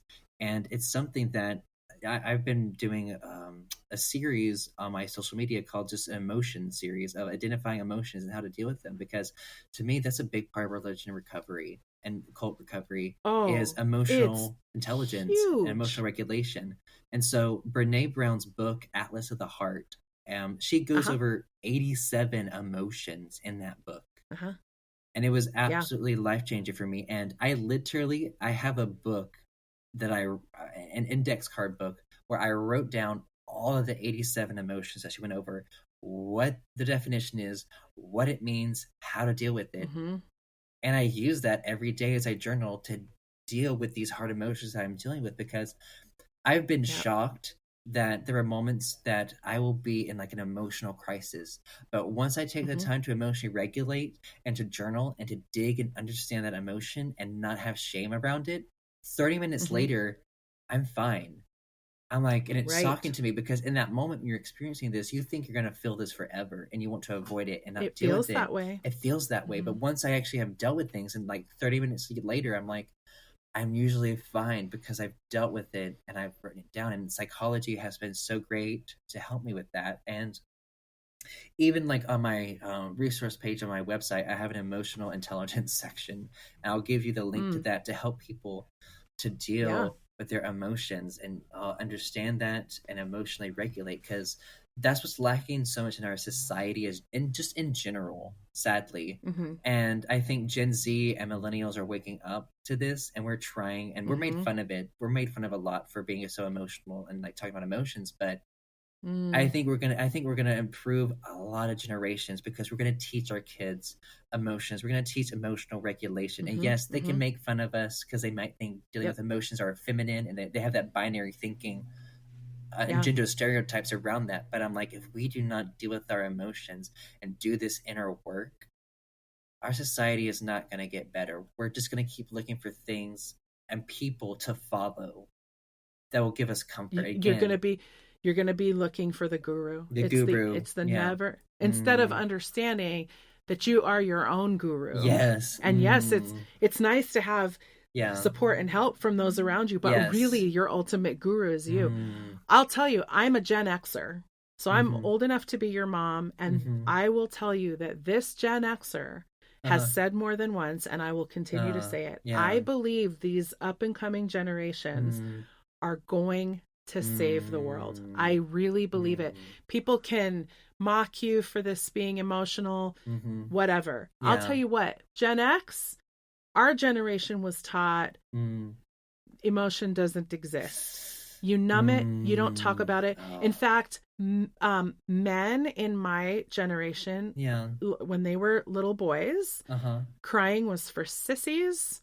You don't show any sort of emotion. Most of the people in our generation never even heard the words "I love you" spoken in their homes. Oh my God! Wow. Because that was something it was too uncomfortable and we didn't talk about. Wow. So I say all the time, I have a kid that's 20 and we have all these amazing conversations. And I've told my child, I really believe this next generation is going to save the world because they are getting in touch with their emotions. And also because they are so compassionate. They don't stand for bullshit like racism, like homophobia, like the abuse of marginalized people. This generation is very cognizant and aware of all that stuff. And they're kind of like, you know what? This is bullshit and we're not going to stand for it. They're outspoken. They have taken social media by storm and used it for such a great purpose that way. So I'm just, as a Gen Xer, I just want you to know I'm really appreciative of the work that your generation is doing around this, because you're right. We're gonna fall apart completely if this doesn't change real quick. And I think, for me in my environment, I think a lot of us, we saw the effects of people not dealing with their emotions. We saw the behaviors and unhealthy and maladaptive coping mechanisms they took on and how much harm that caused. And to me, I see it as like breaking that intergenerational trauma that's been passed down and Oh, down boy, again. there's another buzzword that I'm really all about is intergenerational trauma. And for people Yeah. that don't understand Mhm. what that is, I highly encourage you, Mm. go study it, go look it Yeah. up. It is a Mhm. real thing. Mm. Epigenetics is Oh, a real yes. thing. Mm. Epigenetics is another topic that interests me. Just, it's Same. so fascinating Yeah. to understand how our gene expression Yes. is linked to the traumas that Mhm. previous generations have Yes. experienced. And Yes. it's why certain marginalized populations are at higher Mhm. risk for things like Mm. hypertension and heart disease and Yes. cancer and other things Mhm. like that. They are suffering the effects Yes. of the traumas that their ancestors went through. Yes. And Mhm. that's the bad news. Mhm. But the good news is Mhm. if if if epigenetics tells us that our gene expression can change because of trauma, then our gene Yeah. expression can also change when we heal our traumas. And that leaves Yes. so much hope Mhm. for our posterity and for generations that come after us, you know? Yes, and epigenetics was something I learned a few months ago, and it was shocking to me. Because Mm-hmm. I think they did studies with like Holocaust survivors and then their children, and Yes. wondering why are they having PTSD, why are they having Mm-hmm. these mental health struggles, and understanding the gene expression. And to me, that also helps us deal and have more compassion and deal with systemic issues in marginalized communities, because it's been really sad for me to see conservative people slam the own group that they're a part of. Like Candace Owens, for Uh-huh. example. It's made me very sad Mm-hmm. to see Candace Owens talk about, which I can't speak from a Black person's experience at all, but it's been sad Right. for me to see her invalidate her own her own ancestors, and to have Right. people who are experiencing the effects of that now. And she's very invalidating to, like, there was someone on her show, like, I watch her sometimes out of curiosity, not a lot because she triggers me, but because Mm-hmm. she's not trauma informed and is not educated in these different areas. But Yeah. her saying to someone, you did not experience slavery, so stop it. Like, and so to me, knowing about epigenetics, and I want to scream and be like, research epigenetics, understand how this gene expression is passed down. And I even Absolutely. commented on her video, which of course I know she wouldn't respond, but I was like, please research epigenetics, like, Mm-hmm. please do that so much. Like, Yeah. no one We responded to that, but I was like, please understand. mm-hmm. Please. Mm-hmm. And the more we say that, Yeah. every time, you can get one other person to Mm. study it, they'll Yeah. start talking about it. It's this Mm-hmm. ripple effect that Yeah. hopefully it is real. And until you understand the science behind it, Mm-hmm. it's very easy to dismiss Mm-hmm. and say things like, well, stop. Like, oh, you're just making excuses for something that didn't even happen to you. It happened to your Mm-hmm. ancestors. Like, Mm-hmm. why are you, Mm-hmm. it's just very mind numbing. Yeah. Mm. Mm. I Yes. I absolutely, I mean, man, I have so much respect for you, Andrew. I love what you're doing. I Thank love you. what how you've taken your own traumas. Not only are you advocating for yourself, Mm-hmm. you're healing Mm-hmm. yourself, Yeah. you're gaining that sense of identity, who you really are, your Mm-hmm. own sense of self-awareness. But I love that you're then taking all of that Mm-hmm. information and you're creating with it. You're Mm-hmm. creating a book. Yeah. You've created a social media Mm-hmm. presence, Mm-hmm. and that you're assisting other people, Yeah. not only in just recognizing that they Mm-hmm. may be in a cult, but also then going a step further and saying, but wait, let's give you some tools Mm-hmm. to know what to do once you get out of that. And I think that's where your background in psychology, and you're so young. Like, you have so many, first of all, you have so much experience Mm-hmm. of just being in the cult and being raised and Yeah. indoctrinated and wired in it. Yeah. But you're in your 20s. And so Yeah. now you have this whole lifetime ahead of you. that you can share that experience while also you've got this education and psychology helping other people. Because I say all the time, and this is why I think Stephen Hassan, I'm not really sure how to say his last name. This is why I think he's one of the reasons he's such an invaluable resource is because he has lived experience. Yes. And that's not to say everybody who becomes an expert on something has to have experienced it. Yeah. But there is absolutely something about that lends to your credibility, because there are a lot of things when you're interacting with people, they don't have to explain to you because you've already had that experience. You can kind of say, I got you. You don't have to explain that to me.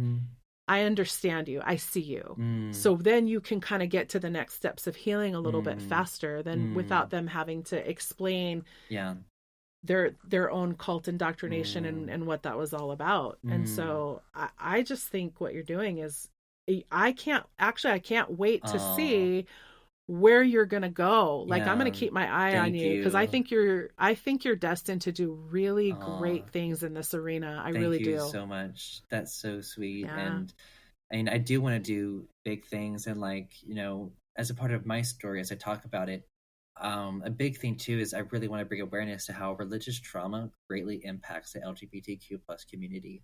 And that is something I noticed when I came into like the deconstruction community of like people being religious trauma and also being a part of the LGBTQ plus community.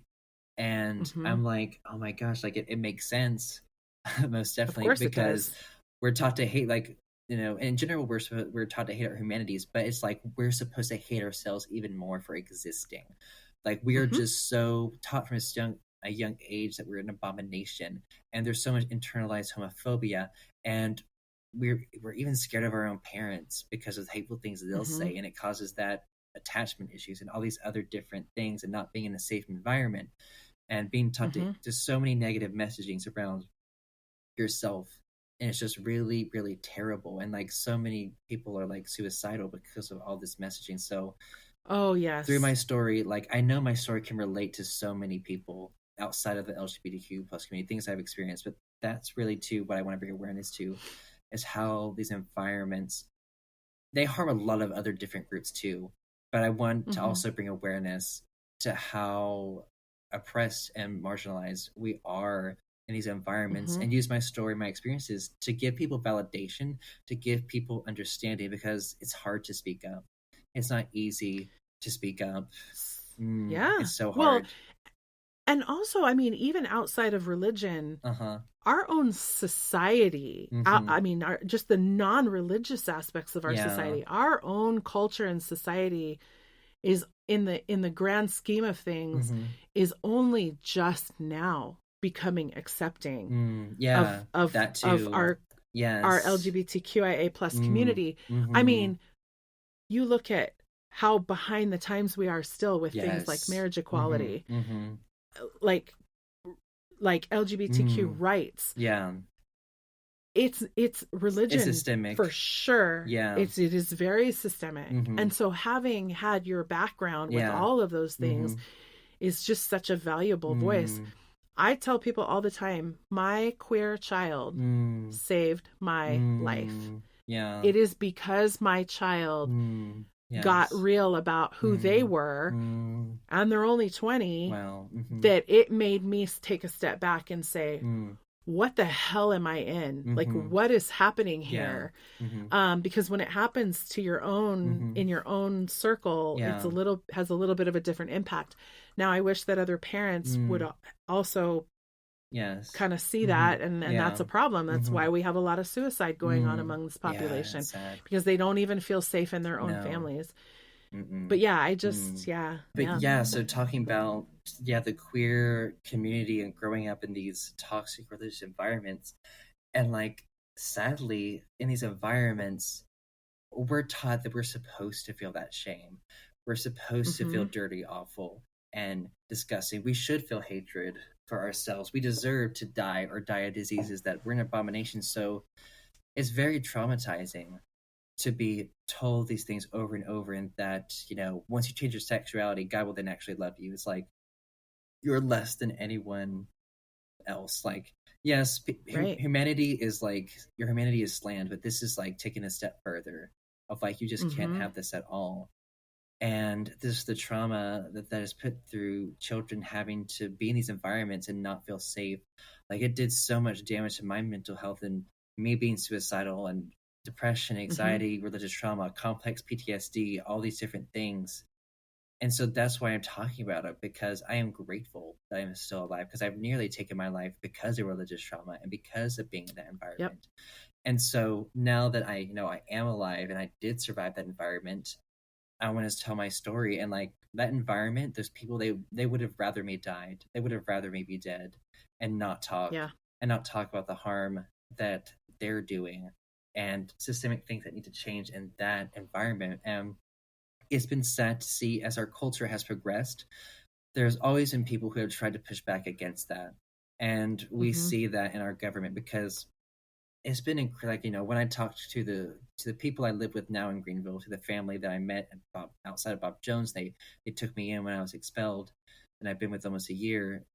They've talked about their lives and how, like, it's been incredible how much society has changed, like in the last, like, even in the last like 15 years, like, Mm-hmm. like, especially like since 2000, from 2000 to 2022, things have changed so much in our society. But Mm-hmm. there have always been people who are fighting against equality, fighting against Yep. that progress. And even like, to me, I'm okay with like people having different political views, but when Mm-hmm. you are debating human rights, you don't Right. think people deserve equal rights, like, that's a whole other thing to me. Exactly. Like, yes, you're entitled to Yep. your own views, but if you want to debate human rights, like, for me, that's not up for debate. Everyone really Exactly. deserves equality. And to me, I do believe in religious freedom too. Every person should Mm-hmm. have religious freedom. Now, I Mm-hmm. think, religious freedom has been totally misused and to abuse so Absolutely. many people. So I think there needs to be balance with that. And what I say about religious freedom is that religious freedom protects beliefs and not actions. So Oh, I love that. Yep. for people who are being abused in religious environments in the name of their religion, that is illegal. That is not protected under religious Mm-hmm. freedom.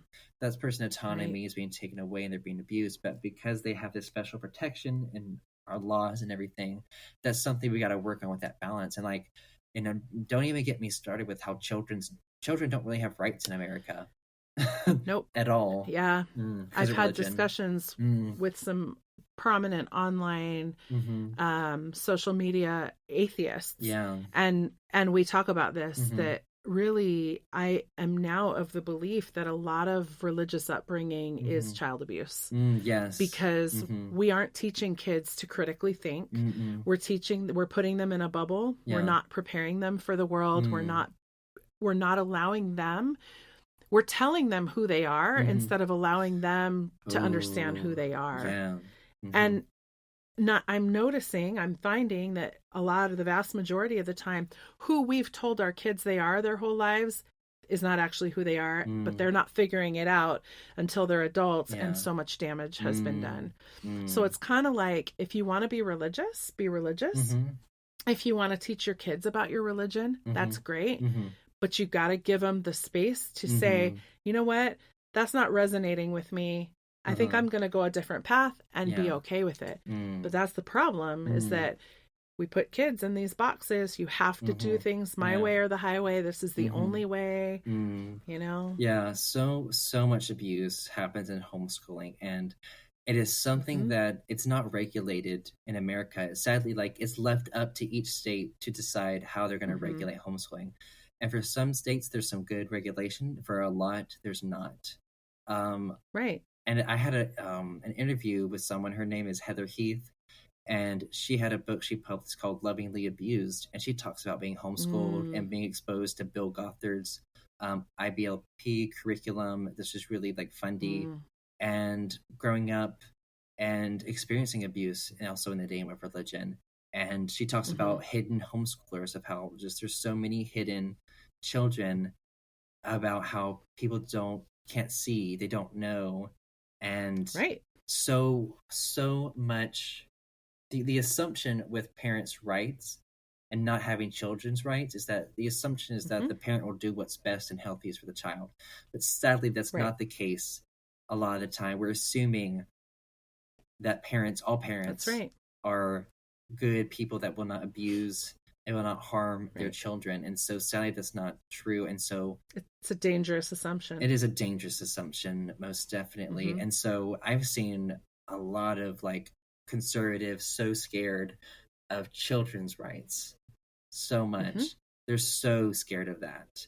And the thing is, Yeah. they know that in order to continue, and when I say conservative, I'm referring to more of the radical beliefs of the it, extreme, the the extreme. extremists. Mhm. Because I know there are balanced people who are conservative. So I just want to say that. So for Sure. for Yeah. people like Candace Owens, like what's that guy, Charlie Kirk, he's another big guy who's like in Right. that, like who want, and even Charlie Kirk, he has his own school that he's starting to indoctrinate people. Wow. But these radical conservatives who don't want children to have rights because they realize that once children have rights and Mhm. that they can have a healthy environment and be exposed to different perspectives, they'll critically think. They don't want people to critically think, these radical people. Right. They want them to conform. They want homeschoolers to be propaganda machines or indoctrination machines, pumping out That's right. these children into their belief systems, and using, and then again, like a lot of these like radical conservative leaders, they have their own cult following and their own followers who are just worship them, basically, all these different people online and QAnon and all of that. And like, Yes. and a big example is Trump, like The Cult of Trump by Stephen Hassan. Oh my God, that book is incredible. I haven't actually read that one yet. Ooh, highly recommend. But it really digs Okay. into the cult dynamics of Trump and his followers, MAGA, and all that. Mhm. But it's just, I understand the fears that people can have about things, but we need to have balance as a society. We need to have Mhm. balance. And black and white thinking doesn't have balance in it. Nope. Not at all. And Mm-mm. so, children do have rights. They have a right to a good education. They have right to food, water, and a happy and healthy home. That's what they need to survive and thrive. Those are rights. And I know there's like a, I'm trying to remember where it's from. I made a post about it a long time ago. But like there is like a list of children's rights, and a lot of like first world countries have adopted it, but except the U.S. hasn't. We haven't adopted this thing of children's rights at all. And the thing is, if we don't prioritize children's health and well-being, they're going to continue that trauma, that cycle, unless they somehow break out and try to stop it themselves. Right. So, like we were saying earlier, like, for younger generations, just excited about to see, what's going to happen as we change these dynamics. And even Stephen Hassan, he talks about in his books, he's like, hey, like if you want to have a faith, a religious faith, that's great, but balance it out with critical thinking. No one is saying you have to give up your faith or your religion, but please have critical thinking about it. Don't let the emotional manipulation happen. Don't let these people get to that part of you and control you. Right. And, and the thing is, it's hard to critically think. A lot of people don't want to do that. A lot of people in these environments, they don't want to think. They don't want to. It's really comfortable and easy to follow the leader. And because the thinking has been done for them for so long. That's true. So, they don't really have the skills to critically think. But again, going back to something I said earlier, I think some of the issue is that if you allow yourself to critically think, it's gonna be painful. Yeah. Because you're gonna come to some realizations that maybe some of the things that you've bought into are not only not good for you, but then in cases like myself who raised kids, we have to sit with the shame of the harm that we caused our own offspring. Yeah, that's hard. And there's a lot of deep trauma that comes from that I've also been, that's been part of my personal deconstruction journey is is repairing relationships with my kids and all that stuff too. So, It's critically hard. thinking Yeah. is powerful, Uh-huh. but it does require you, Uh, like we said, to sit with your emotions. oh yeah, do and that inner work and self-regulation and stuff. Wow, it's just it is, and yeah, if we can start having people learn it from an early age, we can prevent people from later on in life having to learn that and having regrets because they Yep. didn't get those tools. And I hope we can continue because really, like, in order to have a democracy, we need people who can think critically. And our democracy is in such a great threat because we have a lot of people who are not critically thinking. People who are following MAGA right. and following And Trump. they're just party lines. Like, yeah. Instead of and politics have become very culty in America. That's another thing. Yes. That's a whole other Yes. thing of like seeing, and that's been great for me as I've learned cult education.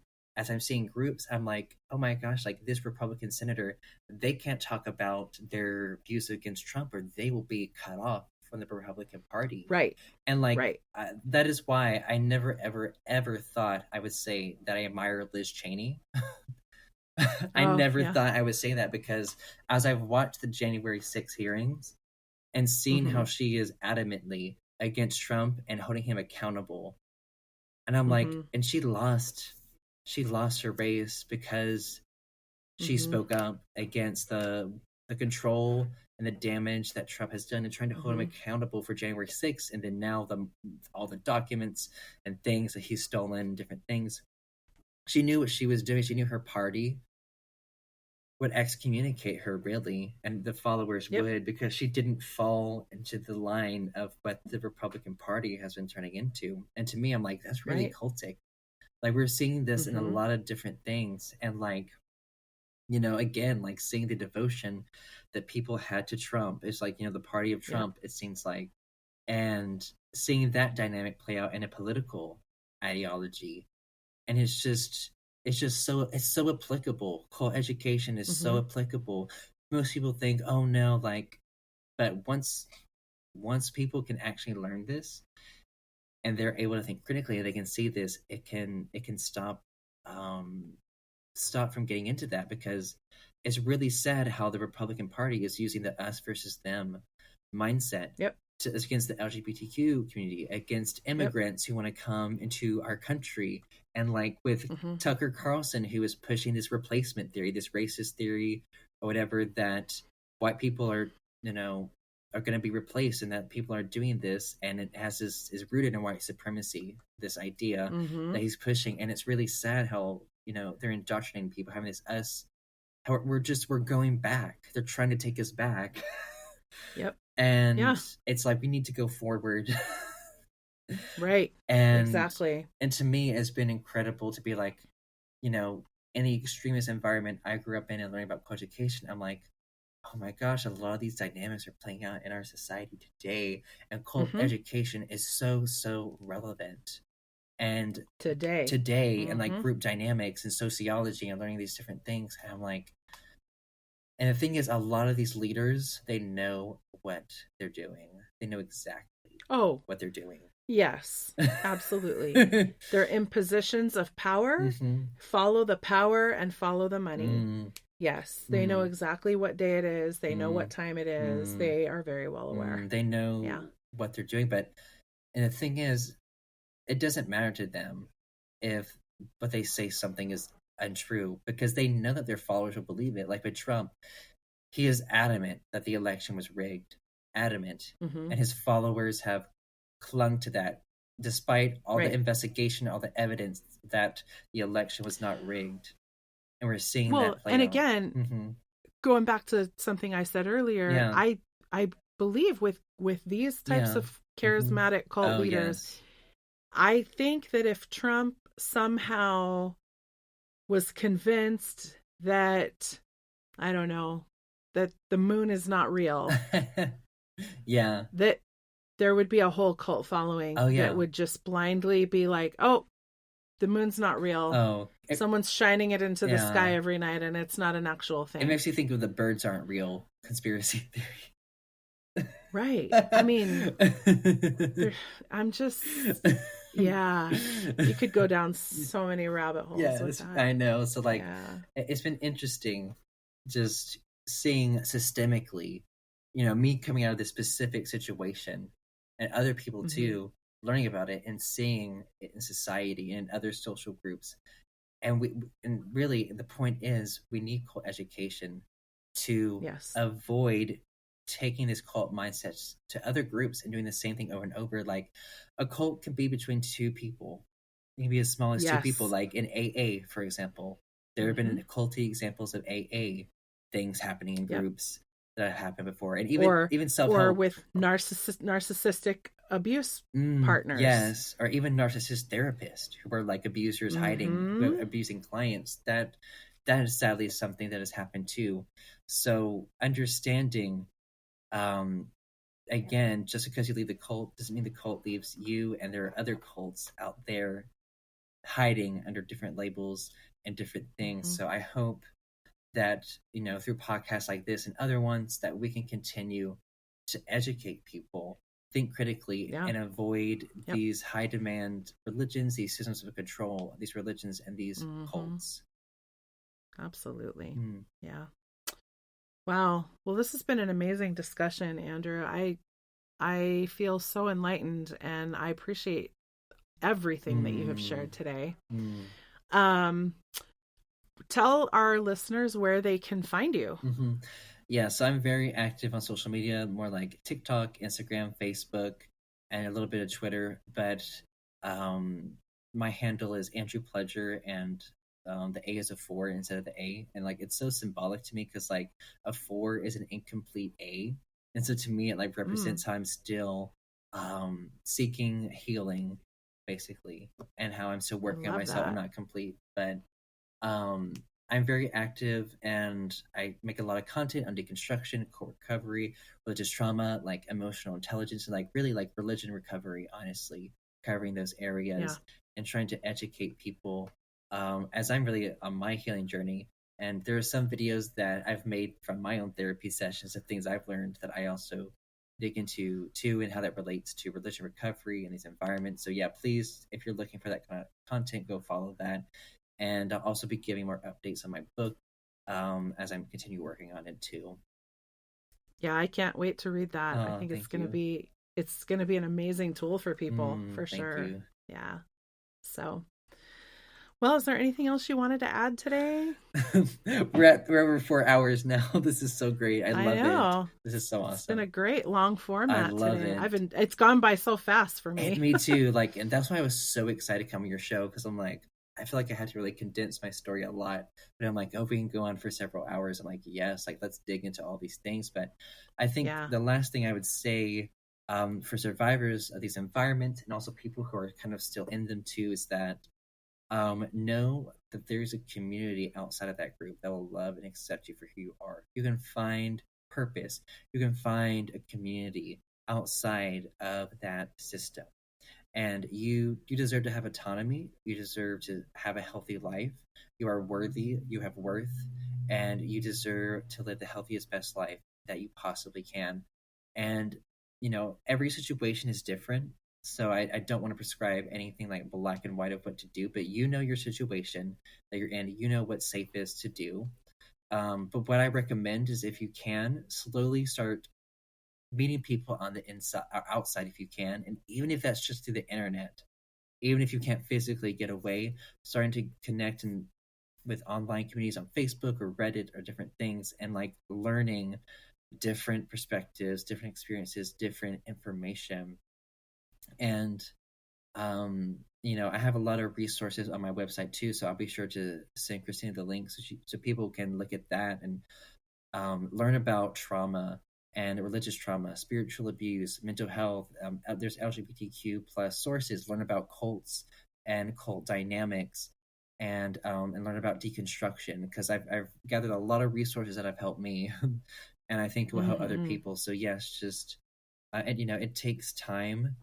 How I got out of my situation was very unique and doesn't happen for a lot Hmm. of people, which I'm so grateful that I was able to get out. and I don't take that for granted. And it makes me so sad to think of other people trapped in these situations that I was in for so long.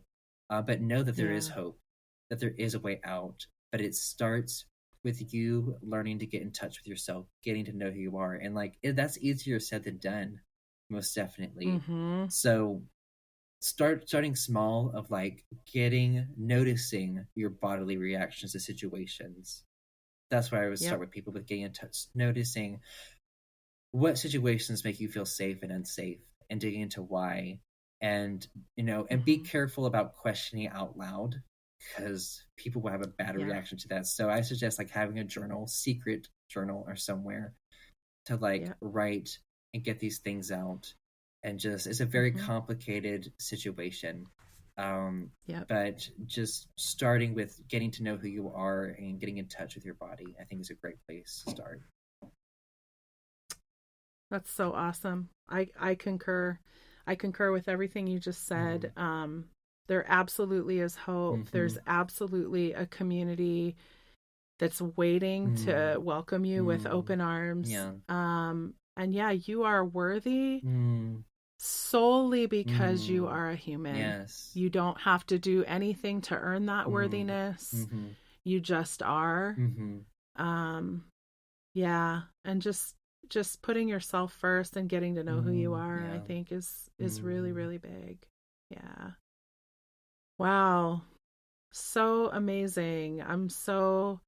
Like I said, I'm in awe of everything you've done. You're wise beyond your years. I'm just Thank super you. excited to see where you're going to go with all of this. Yes, I'm so Yeah. excited too. And thank you again so much for having me on. I've really enjoyed this conversation. Same. Thank you so much. Of course. Thank you for joining us on Latter-day Survivors. You can find us on the web at latterdaysurvivors.org. We're on Facebook, Instagram, and TikTok at Latter-day Survivors, and we're on Twitter at LD Survivors. As survivors of trauma and abuse, we wanted to provide a platform for survivors to share their stories. Many survivors of all types of abuse may be able to recognize and relate to the patterns of behavior in the victims, abusers, families, and friends of the stories shared by other survivors on this podcast. Often, as we escape oppressive family, religious, and social constructs to a safer place where we come to see our abuse and all related issues, we are better able to process and begin to heal. We believe that when we share our stories with others, we can also help them to heal. It can take decades for survivors to find the courage to speak about these things. If it is so hard for adults, imagine how difficult it is for a child to speak up. We hope to normalize these discussions so that children can speak to adults earlier. As adults, we must listen and recognize the severity of the abuse, its potential consequences, and the need for action to stop the abuse as early as possible. Just knowing we are not alone, that there are other people who have felt and do feel the same or have endured similar experiences in life, can remind us that we are not alone in this.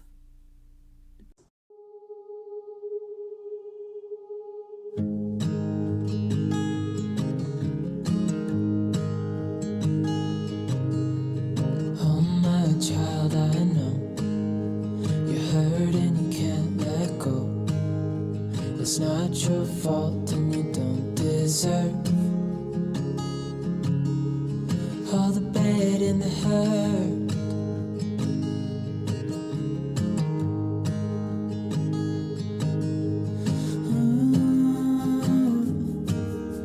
I know you tried so hard. I know you've done your part. It's not fair. You did your time. How much longer will you suffer in this life? But don't give up. Just hold on tight. It'll be alright.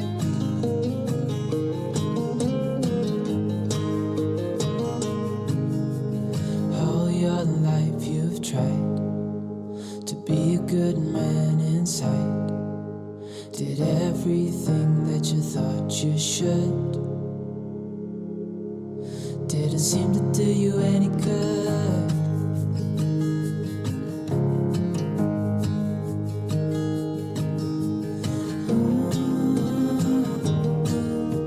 I know you've tried so hard. I know you've done your part. It's not fair. You did your time. How much longer will you suffer in this life?